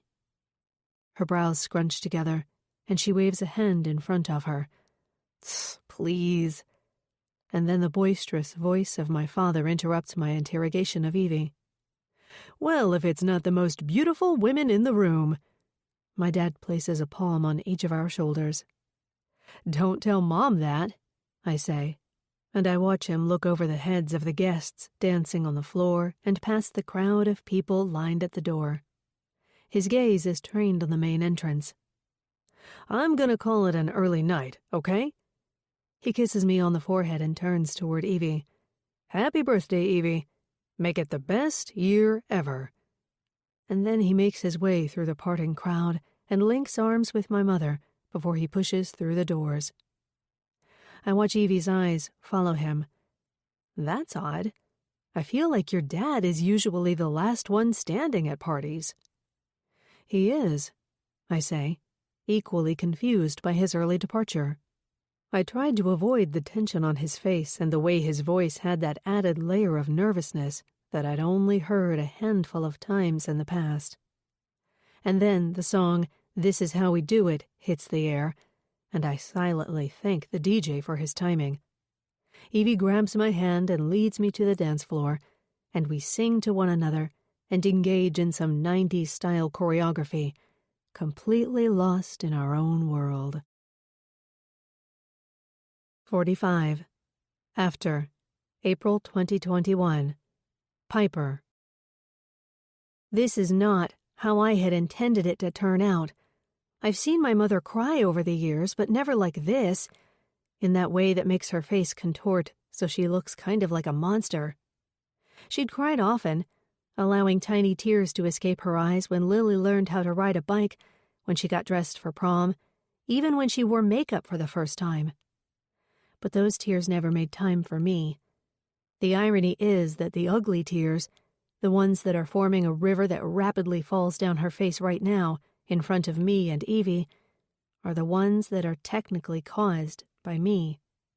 But not in a good way. Not in the way that is a sneak peek into the pride a mother feels for a child when they've accomplished something. Instead, it's her own tangle of remorse propelled by the crime I set in motion. I overheard her talking to Evie about how Lily's accident was her fault because she's been so all-consuming with her oldest daughter. There's no denying that. I always assumed my mother was more attached to my older sister because she's a spitting image of her, whereas I'm not like either of my parents.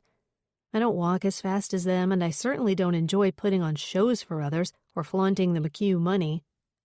Don't get me wrong, I appreciate the finer things we've been given, but I've never felt like I belonged in this family. I've always found the Sullivans to be more relatable. Maybe I stem from my father's side, where money was something that you made for survival, not something you made to add the bells and whistles onto your home to flaunt what you could afford. Even in this moment, as I stand with my hair dripping onto the kitchen floor, my mother is focusing her tears on Lily and how she raised her wrong. It's as if Lily was born with one of those red dots that cats love to follow. My mother is the cat, and her instinct to hunt is triggered when she sees the red light, keeping her attention always zeroed in on Lily, and without knowing, at all costs. I don't envy the attention Lily has received from my mother all these years, but I have felt envious about the bright light that she's always been placed in. Lily can do no wrong, until, of course, she did do wrong, and I felt the need to make it known. My intentions were wholesome, as I thought it would benefit both my mother and my sister. My mother would know that Lily is not perfect, as is no human on this planet, and Lily would no longer be held to such ridiculously high standards. I thought I was helping. It's my fault. My statement attracts my mother's attention, and for the first time in my life, I feel like that red laser is directed on me. She's looking at me, not with the pride that I want. Instead, it's more of a confusion. "What are you talking about, honey?" I step forward and feel a chill from the water that has now soaked through the back of my shirt.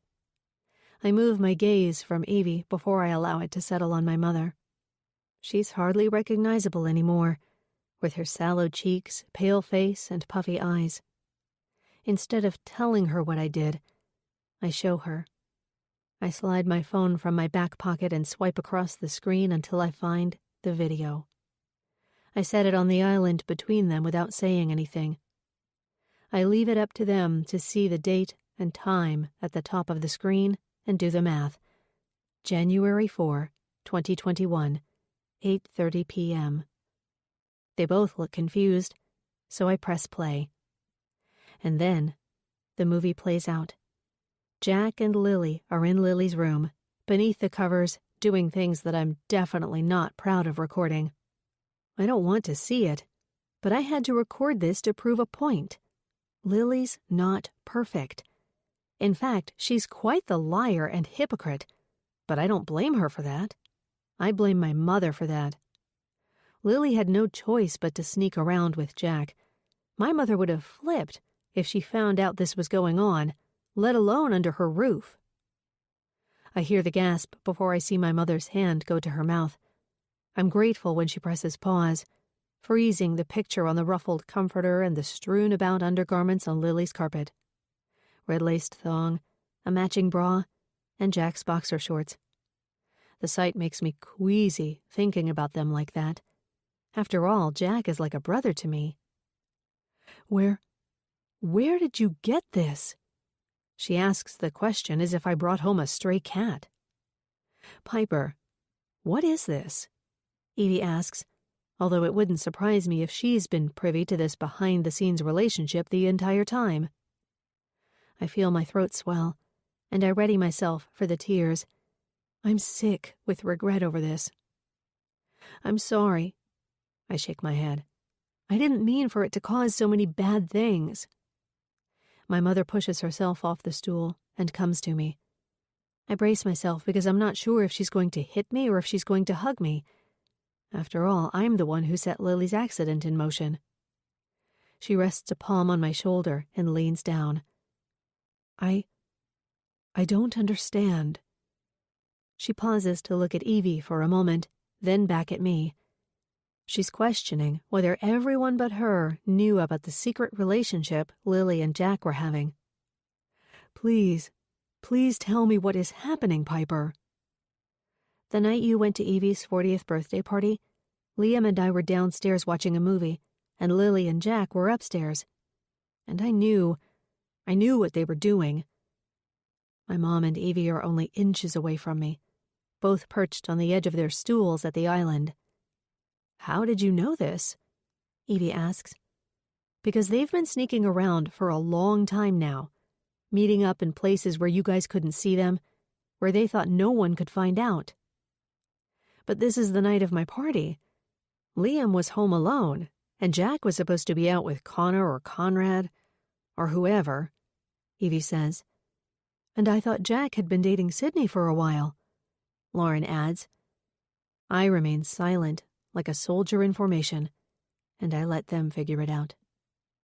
I know. Lily set them up, actually. But then when Lily saw them getting close, she got jealous. Evie answers. My mother, in all her sadness from the past several days, is slow to pick up on the scenario. Her eyes dart. Her mouth remains parted as the pieces fall into place. I nod. And Jack has always been in love with Lily. Evie answers for me. I nod again. But how did you get this video? And why? My mother's thoughts start lining up in order. I set my phone up in Lily's room the night of the party, knowing they would be up there. Piper, that's awful. Why would you? My mom starts. Because I wanted Lily to not be perfect for once. I was sick and tired of everyone thinking she was this perfect student, perfect friend and athlete, and most of all, the perfect daughter. I'm yelling now.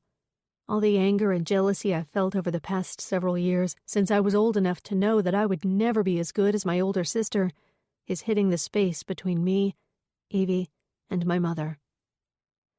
My mother's face crumbles, but this time it's not in the stressed-out, saddened state that she's been in since Lily's accident. This time it is one that is filled with shame and regret. She pulls me into her, and I smell the perfume she's been wearing since I was a little girl, before I knew I was second best. Then she holds me back. But why would Lily try to hide her relationship with Jack? Because she didn't think you'd approve? Her face floods with shame again, and she looks at Evie, who I'm certain understood this all along, but has been such a supportive friend to my mother that she never brought it up. She, just like me, witnessed the way no one was ever good enough for Lily. Before I let it get any further, I say, but there is more. They both lean in again, eyebrows raised. I'm not sure our family can take any more shocking news, but it needs to hit the surface before I explode. The video has been seen by almost everyone at school. What? My mother and Evie say at the same time, their exasperation blended. I sent it to Sydney's sister, the night of the college acceptance party, and she sent it to everyone. I don't tell them that I knew Allie would send the video out to everyone, making it go Flagport viral in 3 seconds. I don't have to. They know how technology works these days. That's why Lily was so upset, and that's why she got drunk and texted Evie. "Piper." My mother's face is now a mix of disappointment and shame. This is the first time she's learning that my sister got drunk at that party. I knew she would. It wasn't the first time she got drunk. I knew that if I shared this video, she would do it again, and maybe this time she'd get caught when she stumbled in the house. But this time, she didn't have the chance to stumble in the house. The sound of a ringing phone pulls our conversation apart. Every ring or text since Lily's accident has been jumped at, scrutinized, and cause for concern, never knowing when communication on her progress or decline is going to come through. My mom holds a finger up, swipes at her phone, and holds it to her ear as Evie grabs my hand in hers. We both watch my mother's face as it contorts once again, this time into a fit of tears. They come down fast and hard, like a river that has just been unblocked by a dam. Before she can explain, Evie grabs the keys from the counter and drives us to the hospital, with one arm on the steering wheel and her casted arm pinned to her side. 46. After. April 2021. Lauren. When Dr. Keene tells me he has an update on Lily, I jump ahead to the worst-case scenario. Brain damage. I brace myself for his next words, and I have to ask him to repeat them to make sure I'm hearing him correctly. We're not in the clear yet, but Lily has woken from the coma. She is moving and has surpassed all the physical exams we've given her so far. Her senses are in line. But what is really going to tell us if she is in the clear is her memory. Before Dr. Keene can explain any further, Evie is starting my SUV with me in the passenger seat, in an emotional state, and Piper in the back seat. Wait, I can't drive like this. Evie looks down at her cast. Both of us, still reeling from what Piper told us and the news from Dr. Keene, had forgotten about her cast. Matt. Is Matt home? No, he's taking Liam to practice. Jack is at the hospital already. Her response makes me think of the normal days.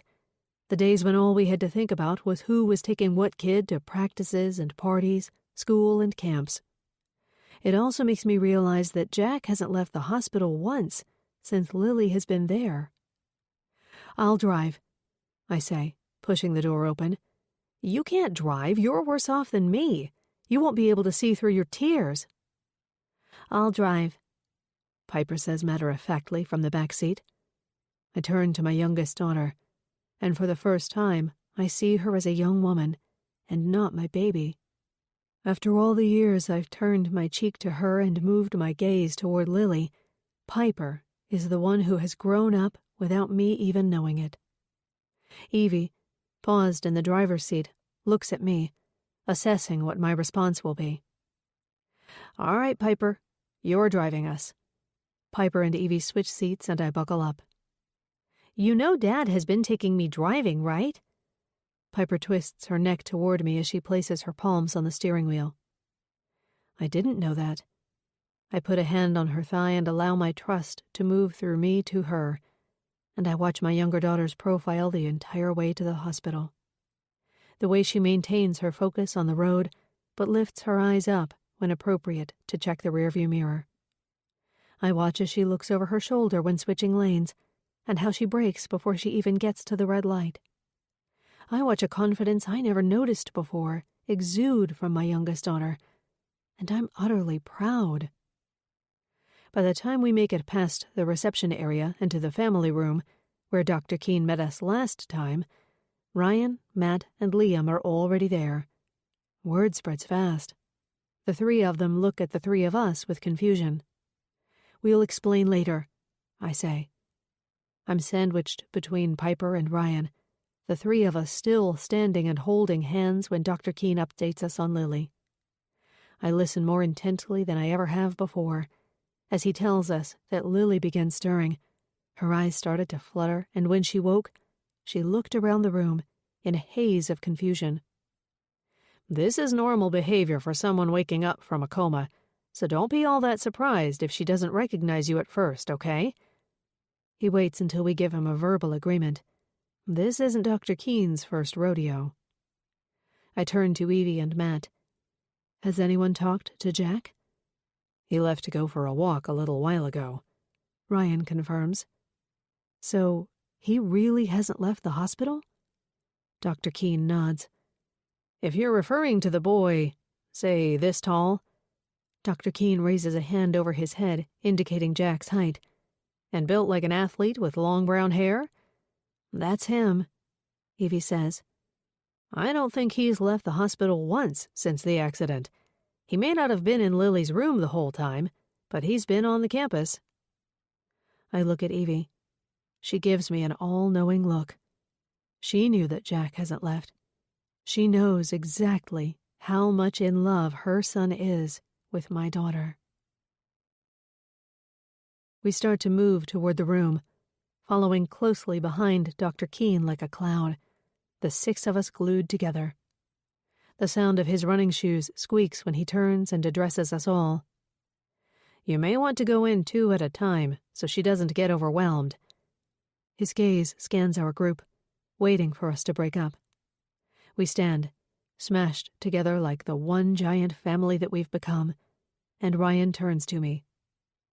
You go first, honey, with Piper. I nod.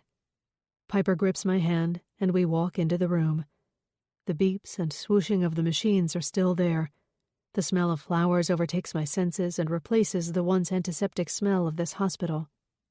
So many vases and cards, stuffed animals and well-wishes line the narrow shelf inside the window. From where we stand in the entryway, it looks like Lily's eyes are still closed, and I feel a sudden fear that she has turned a corner and went downhill from where she was during Dr. Keen's last update. Piper tugs on my hand, urging me to step forward. I'm afraid of what I'll see. Afraid I won't be remembered. But maybe it would be a good thing if my daughter, the one I've put so much pressure on, didn't remember me. Maybe she would be better off. Piper, now at Lily's bedside, rests a palm on her sister's forearm. Lily Bear, she sings. I move to the other side of the bed and take in her face, turned toward the side Piper is standing on. The edges of her face are sharper than they were when I first saw her after the accident. Her lips, still cracked, are no longer attached to a feeding tube. And then I see her hand make a gripping motion, and Piper puts hers inside it. Lily's chin lifts slightly and her eyes flutter open. I reach for her other hand and set mine in her palm, waiting for it to grip me, to show me a sign of life, that she is the same girl I had dinner with just a handful of nights ago, fully intact. It doesn't move, but her mouth does. Piper? She looks at her sister before she turns her head to me. Mama? And I cry tears that I thought I didn't have left. I cry so hard, my muscles begin to hurt. I cry tears of joy and push past the fear of what her recovery may entail. I cry because I've been given a second chance. 47. After, April 2021. Evie. By the time Jack receives the dozens of text messages we send him about Lily's status, Ryan has had his chance to go in the room, and Lauren walks out and falls into my arms. Seconds later, the laminate floor squeaks with racing feet, and Mr. and Mrs. McHugh and Megan are standing in front of us. Lauren, sweetheart, how's my sweet Lily? Michael bellows as Mrs. McHugh runs a hand down Lauren's free arm. Dad, she's okay. I think she's going to be okay. Lauren stands before her parents and updates them. And then I see Michael transform into the person he was the night of my 40th birthday out on the deck. His hands shoot up, and he points a finger in my direction. What is she doing here? She's the one who caused this. Lauren, honey, I already have the chief documenting everything for us. We have a strong case. She was paused at the intersection for God knows how long, putting my granddaughter in a dangerous situation." Michael's words sound absolutely ridiculous, but that doesn't stop me from boiling with anger at the man. How dare he accuse me of intentionally causing harm to Lily? Matt steps forward. "Hey, listen. Lily is the one who contacted my wife to pick her up. Are you forgetting that Lily is 18? She's an adult and can make her own decisions." Michael waves him off and continues his spiel, his voice getting louder and louder by the second.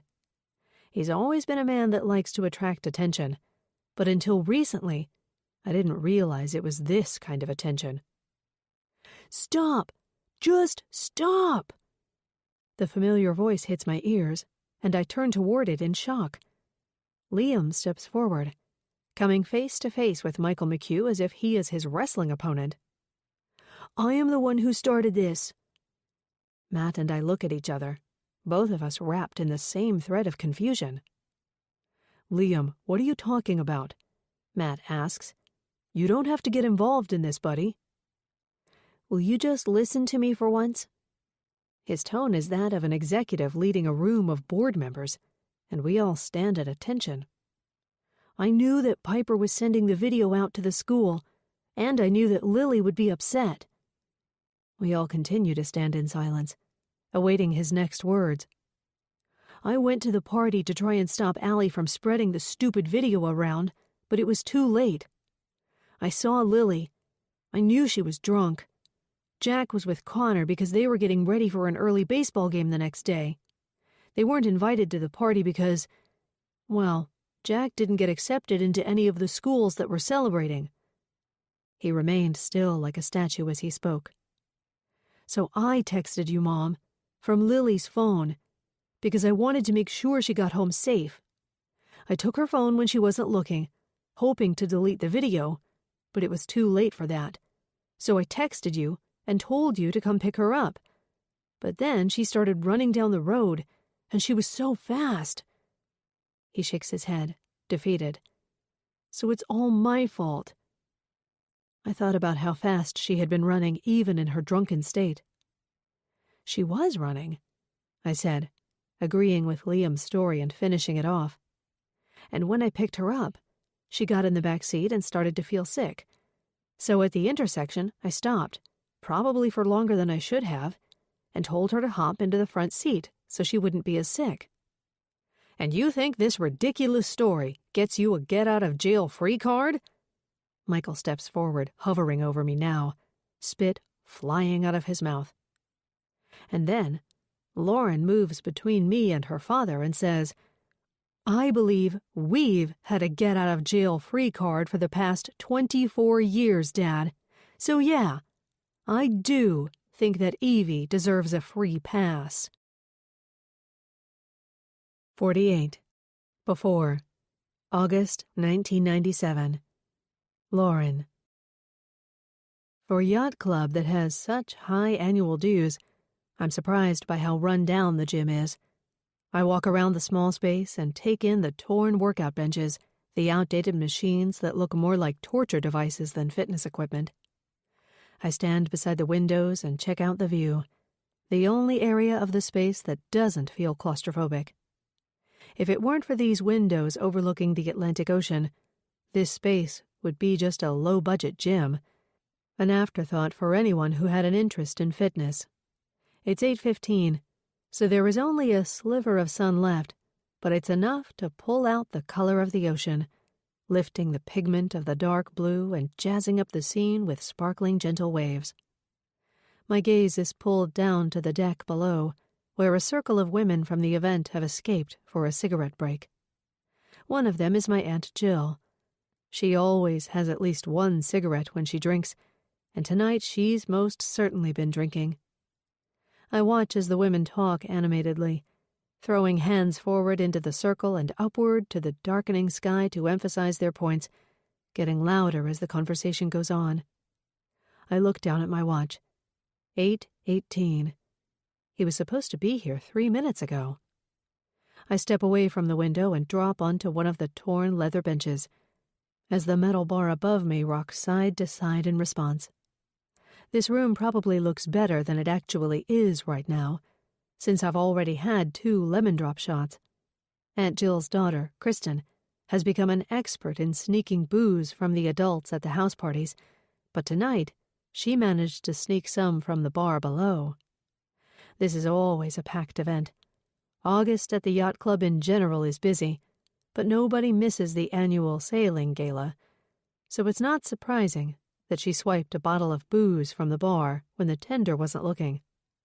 It was either that or she was making out with the guy, also a go-to method for my boy-crazy cousin.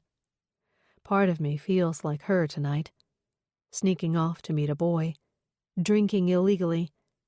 I start to laugh at myself for this unlikely behavior when I'm caught. What's so funny? The creaky door opening, followed by Eric's voice, brings my thoughts to a halt. Nothing. I lean back on the bench, crossing my legs so my flowery baby doll dress doesn't reveal too much. Kristen prepped me before tonight, and I'm using all the tidbits of boy advice she gave. Always present yourself relaxed and confident. The only problem is that I'm not Kristen, and my Steve Madden black sandal threatens to fall off my foot and lands on the floor a second later, its chunky sole hitting the hardwood so loud it throws me off my game. Eric walks toward me, balancing 2 more shots. For you, madam. He presents me with it, and I tip my head back and take it with far more confidence than I have. The sugary booze hits the back of my throat, and I respond with an unattractive cough. If my parents knew I was up here taking shots with a guy, I'd be in so much trouble.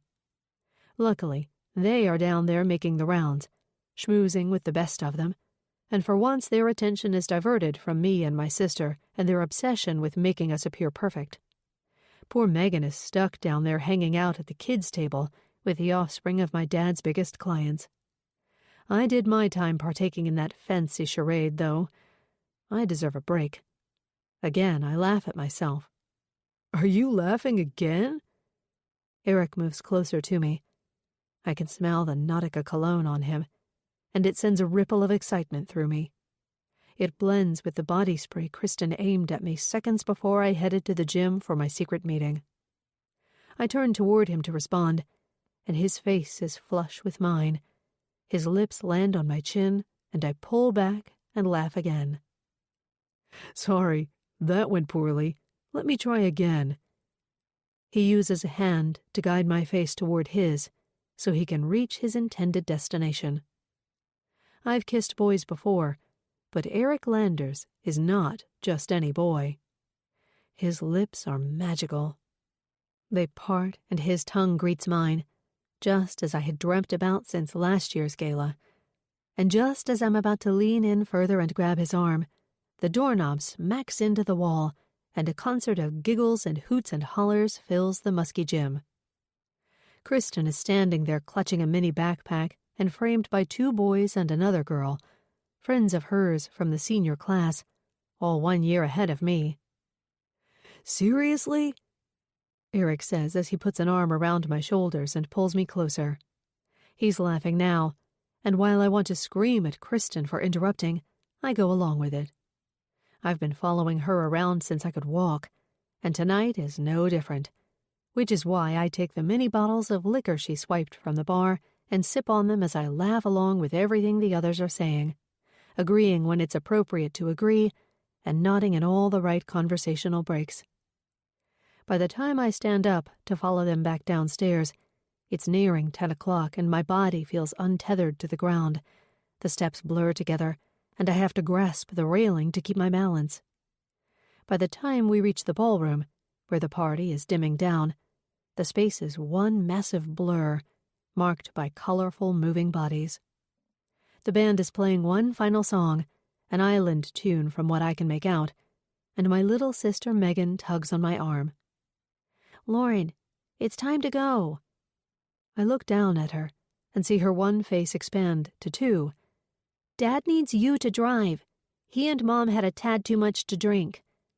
She laughs and rolls her eyes, then stops and catches the lopsided expression I feel forming on my face. Meg digs her nails into my forearm so hard I can feel the skin breaking. Before I have a chance to pull myself out of her grip, she drags me to the ladies' room, slamming herself into the door and scanning the room, making a sport out of bending down and searching for feet beneath the stalls. No one else is in here.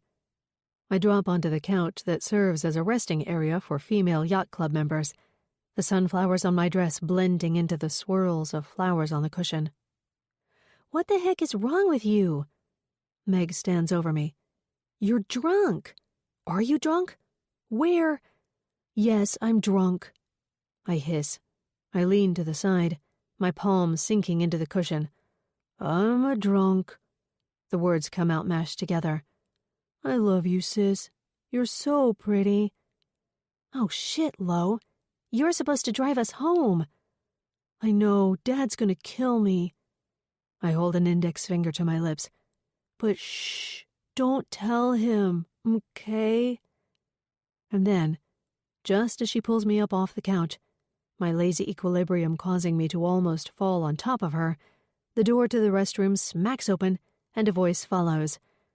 "Oh, there you girls are," Aunt Jill exclaims. "Your dad is looking for you. You know how he gets when he wants to leave." The smell of cigarette smoke hits my nostrils as she darts by us and toward the row of sinks. She goes to work touching up her lipstick, a deep red tone that makes her black off-the-shoulder dress stand out even more. "Thanks, Auntie J."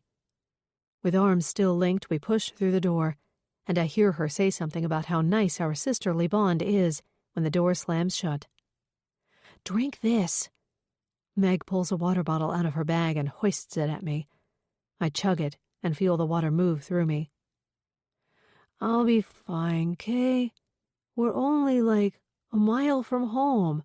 We got this." She looks at me uneasily. Meg, always the goody-goody. "There you girls are." My dad approaches and I smile wide. "Hey, Daddy." I dim my smile so he doesn't get suspicious. He rocks back on his heels and looks back to acknowledge a few goodbye pats on the back from other guests who are filing out. Then he pushes his hands in his pockets and rocks forward. The smell of alcohol fills the small space between us. "Madam, can you escort us home?" He dangles the keys in front of me. A pull of hesitation tugs on me, but I ignore it. My parents will kill me if they find out I was sneaking booze. "Of course, Daddy." 49. After. April 2021. Evie. 12 years ago, when we moved to 88 Sutton Lane, I was certain that we were moving to a town that was safe. From all the posts I'd read and social media sites I'd scoured, Flagport was not only safe, but it was a town that was filled with professionals, and those professionals raised younger professionals, with even higher IQs and so on. Generation after generation was spun from the Flagport cloth and sent out into the world as the finest in their fields. And while all flaggers headed off to top colleges around the country, and they may even live in other destinations for a handful of years, they always came back. Maybe this was the fact that served as my trust of the town. I couldn't imagine moving back to one of the many towns or cities I lived in growing up, yet nearly all those who left Flagport, even if for a decade, came back to the town. It wasn't hard to get on the Flagport bandwagon. All you have to do is take a drive and see the homes that line the ocean's edge, the homes that always made me feel like I was living in a vacation town, and I'd never have to travel far away to feel like I needed a reprieve. This was my reprieve. With its cobblestone sidewalks and coffee shops, its beach bars and old town nostalgia, so close to Boston, but so separate and secluded at the same time, a destination for travelers and a place where homeowners never gave up their plot of land once they landed here. In all my naivety, I had assumed that people with money were always kind and people with professions were always honest, the cream of the crop in our society. Or, that's what I thought, and that may have been what I continued to think if I had never picked Lily up from the side of the road that night. But tonight, as I watch Lauren crumble into a million pieces, I learned that Flagport is nothing that I thought it was. But I'm still not certain it's enough to make me despise it forever. I hand Lauren a box of tissues and sit on her bed beside her. Since we found out Lily is going to be okay, Piper is back to the normal routine of a 15-year-old, and Ryan is at the hospital. Lauren's tears spill down her face as if a faucet has just turned on behind her eyes.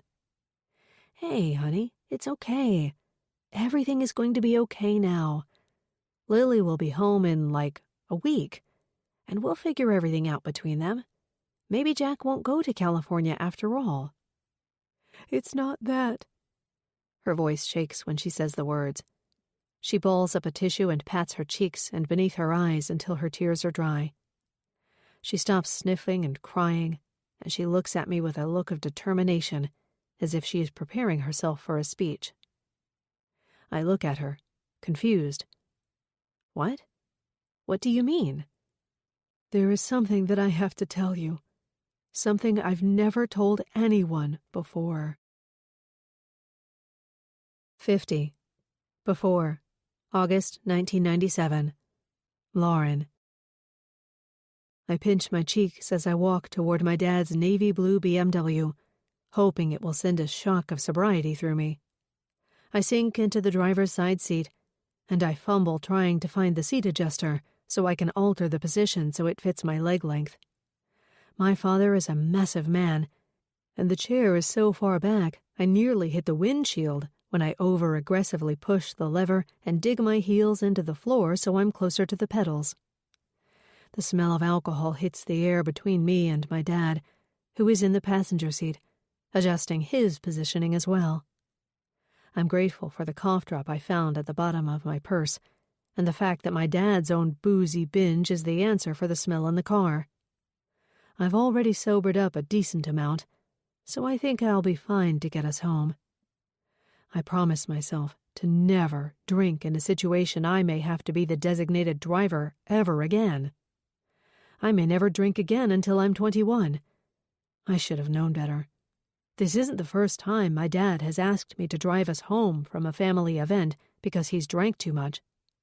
He does it because he trusts me, and if I break that trust, and he finds out I've been drinking, I'm petrified of the precautions.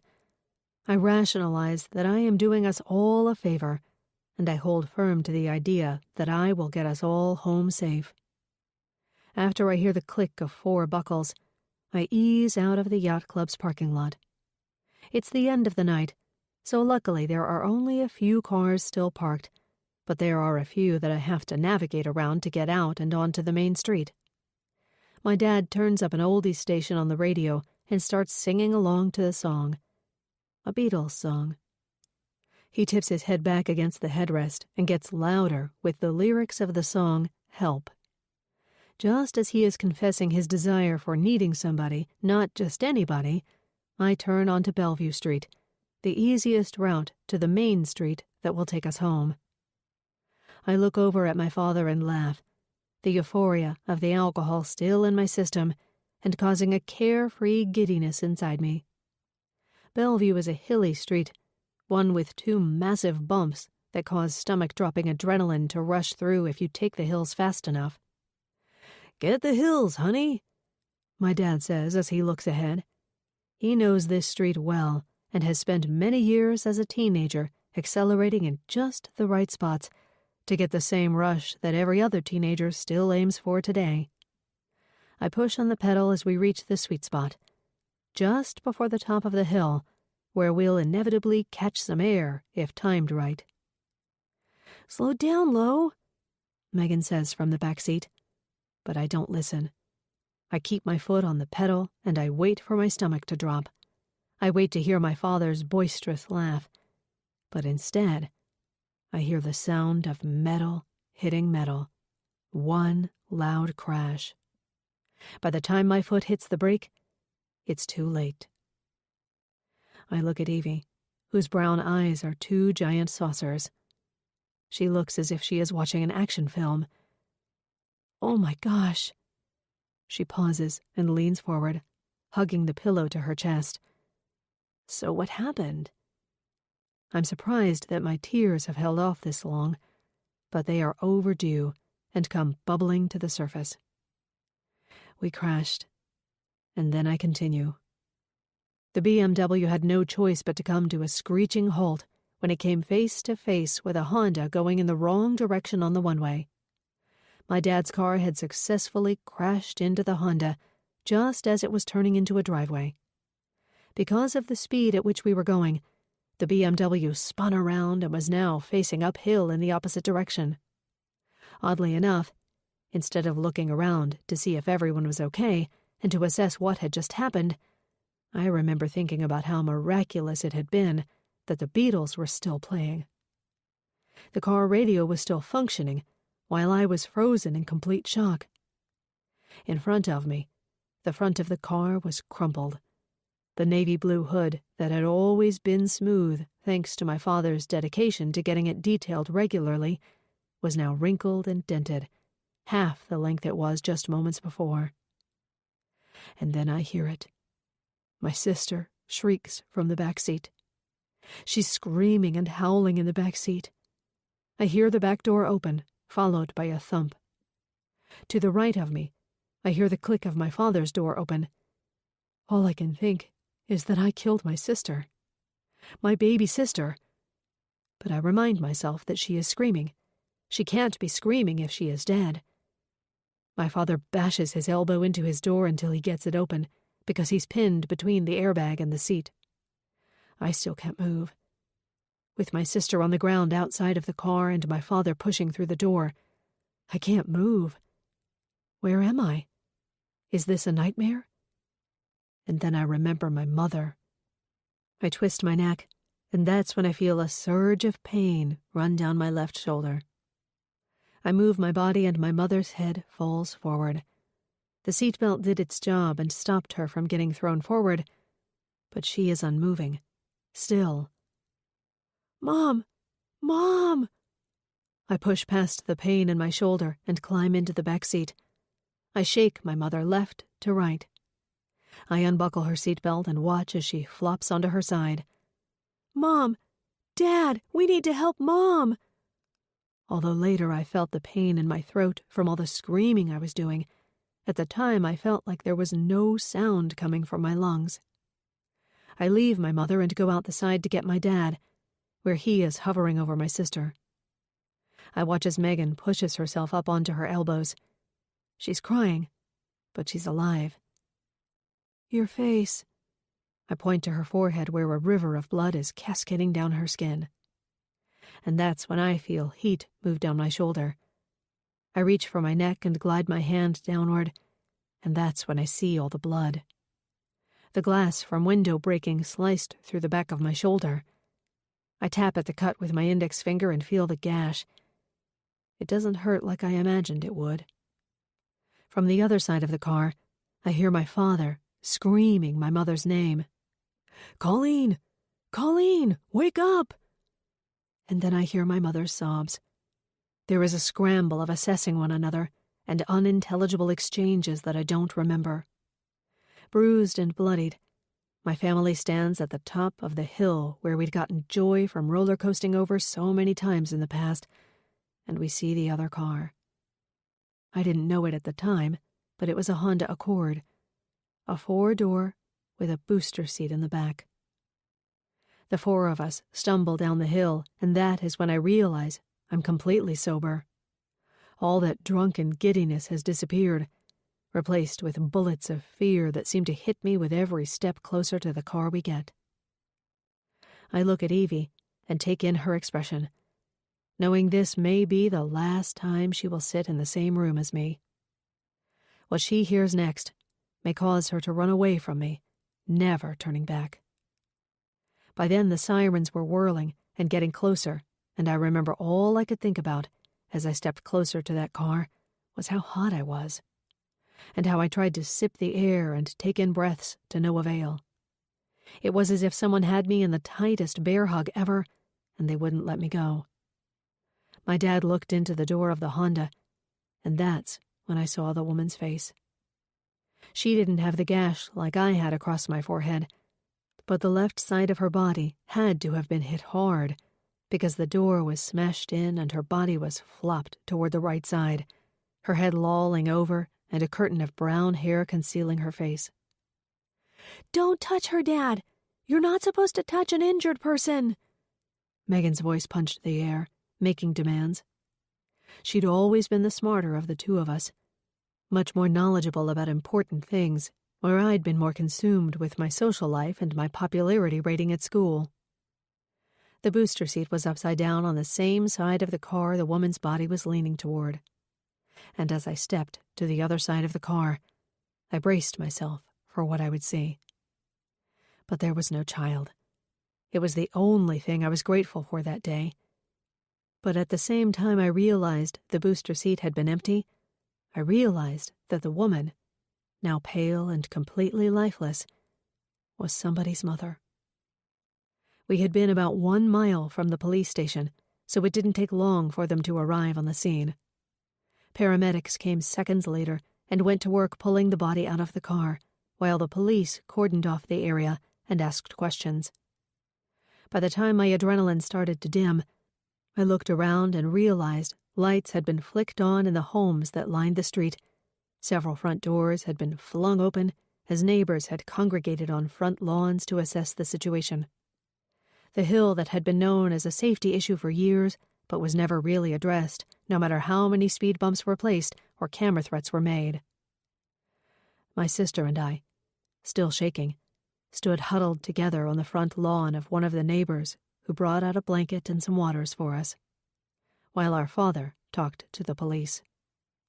The chief, at the time, was on the scene, and I remember seeing my father throwing his hands up in the air.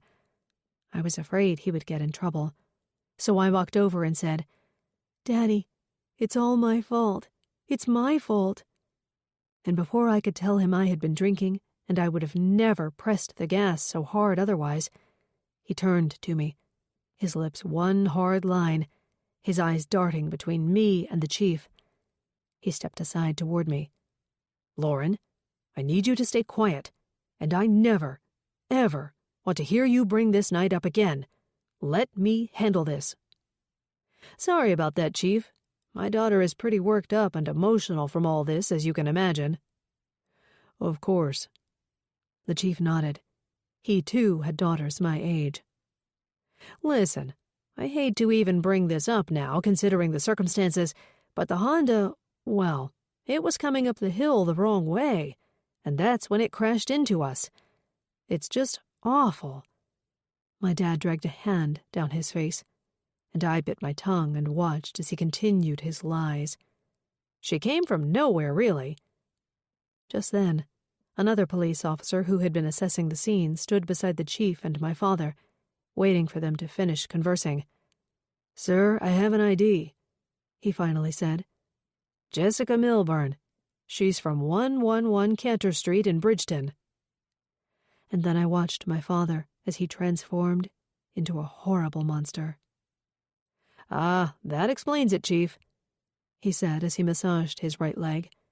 "She's not from here. She doesn't understand the streets, and her negligence could have killed my family." The chief shook his head side to side and clapped my dad on the shoulder, then addressed my mother.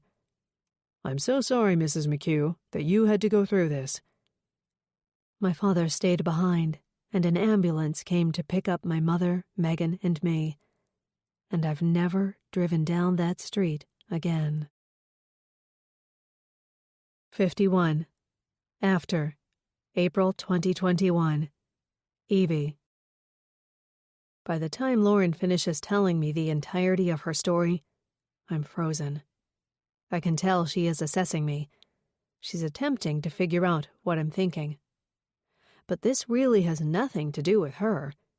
It's about the family she was raised in. And the first question that springs from my thoughts comes to the surface. So this is why Megan is in New York? Lauren nods. She's a smart kid, and she's always been someone who is very particular about who she spends time with. Her principles are strong. Which is why she doesn't want to be around your father. My father is an awful person. Lauren massages the edge of her pillowcase with 2 fingers. And maybe I'm just as awful for never saying anything, or simply for sticking around. Does Ryan know any of this? I ask. No. He got so attached to my father right from the start. I didn't have the heart to tell him. She scrunches her face up.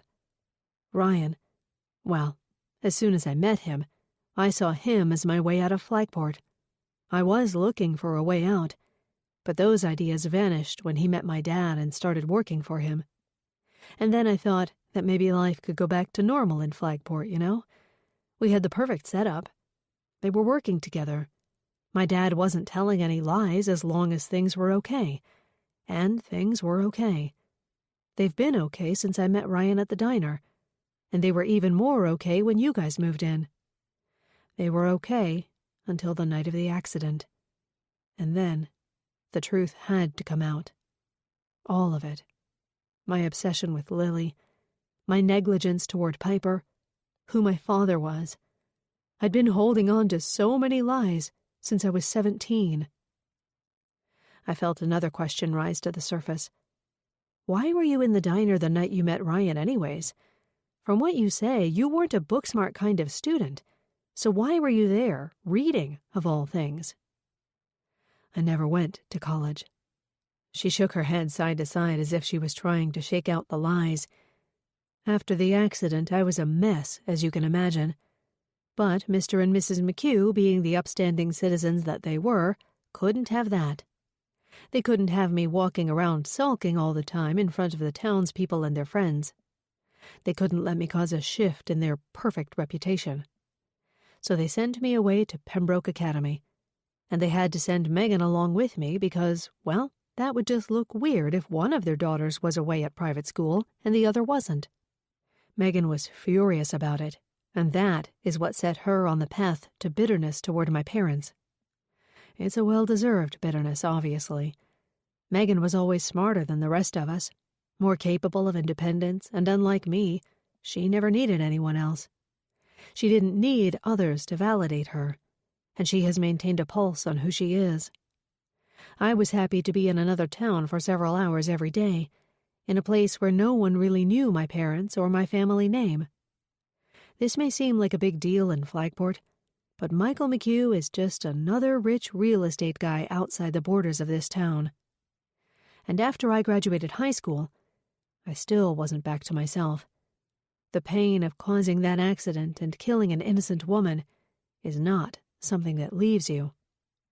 So I took the money my parents gave me, and I lived in an apartment not far from Klein College, not all that far from here. The diner, well, that was my little act. I wanted to feel like a normal student, so I would go to the campus diner almost every night and pretend I was just an average college student. I would sit there and pretend I was reading, but I'd really be watching the other students interact. It sounds sick, but I so badly wanted to be them. I wanted to be normal. And then Ryan walked in one night and, well, as they say, the rest is history. I nearly fell backwards on the bed.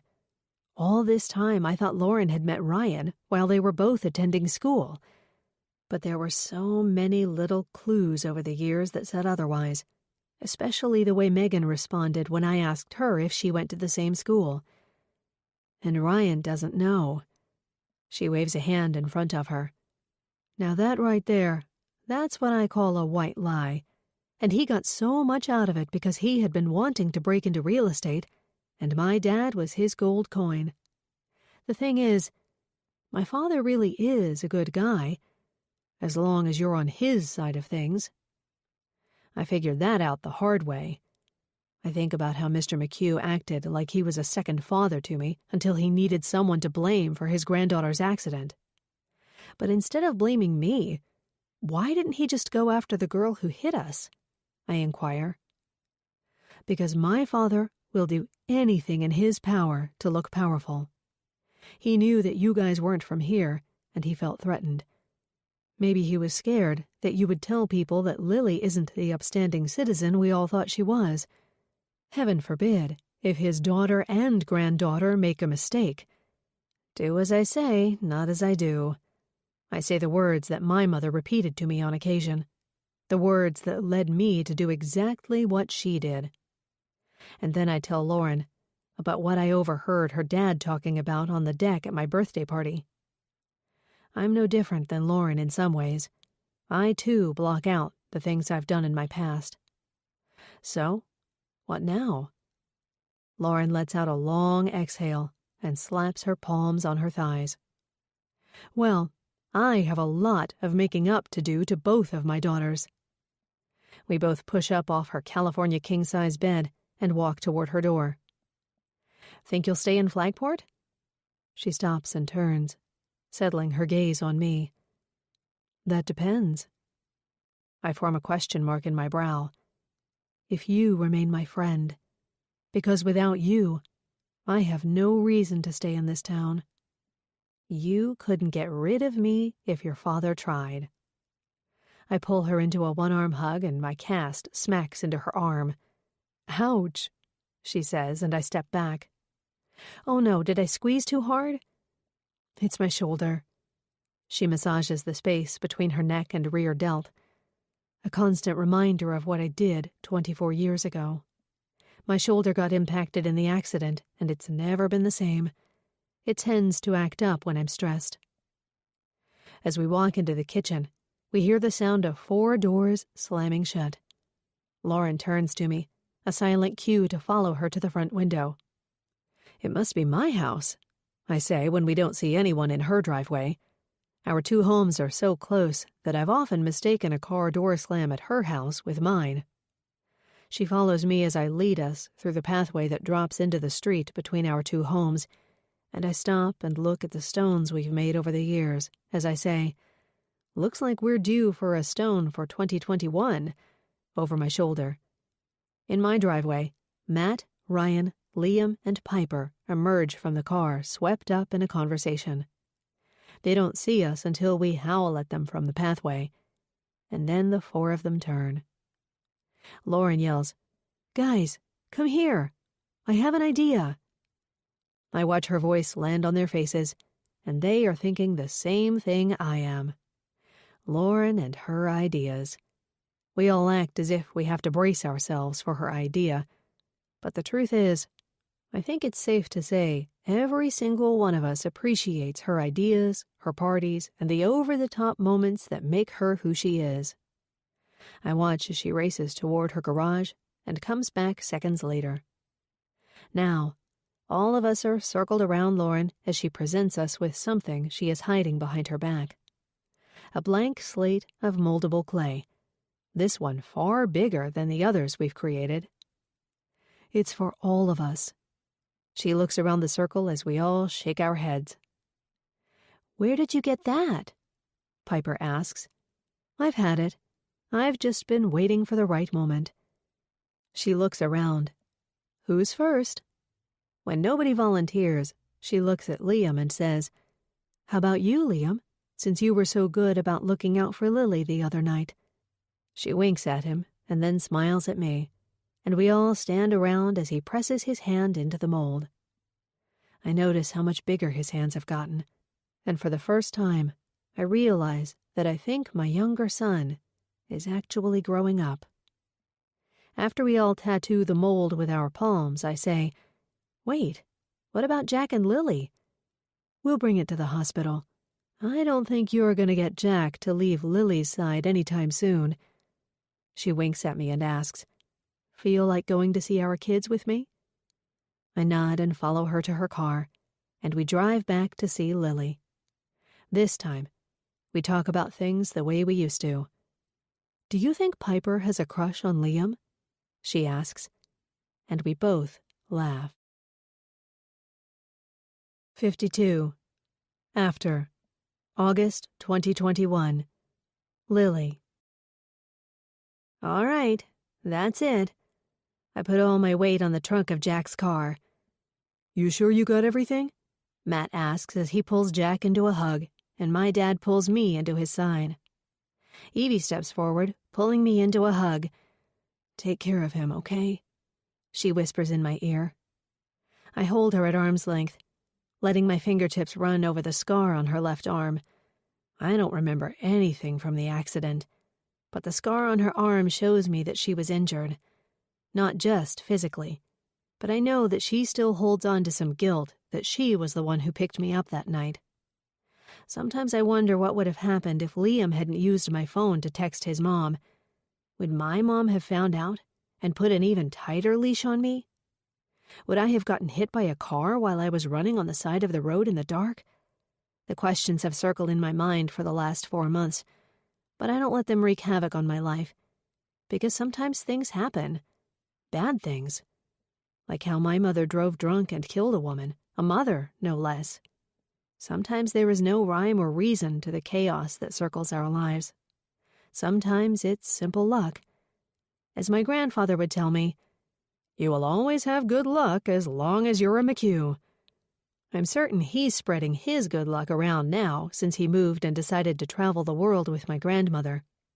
I never in a million years thought they would leave Flagport, but people change. Speaking of, I look at my mom, who is standing furthest away from me.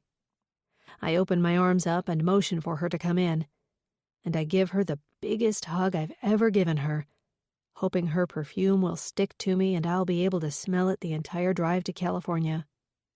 Maybe I won't wash this t-shirt, so I can always hold it up to my nose and know that my mother is with me.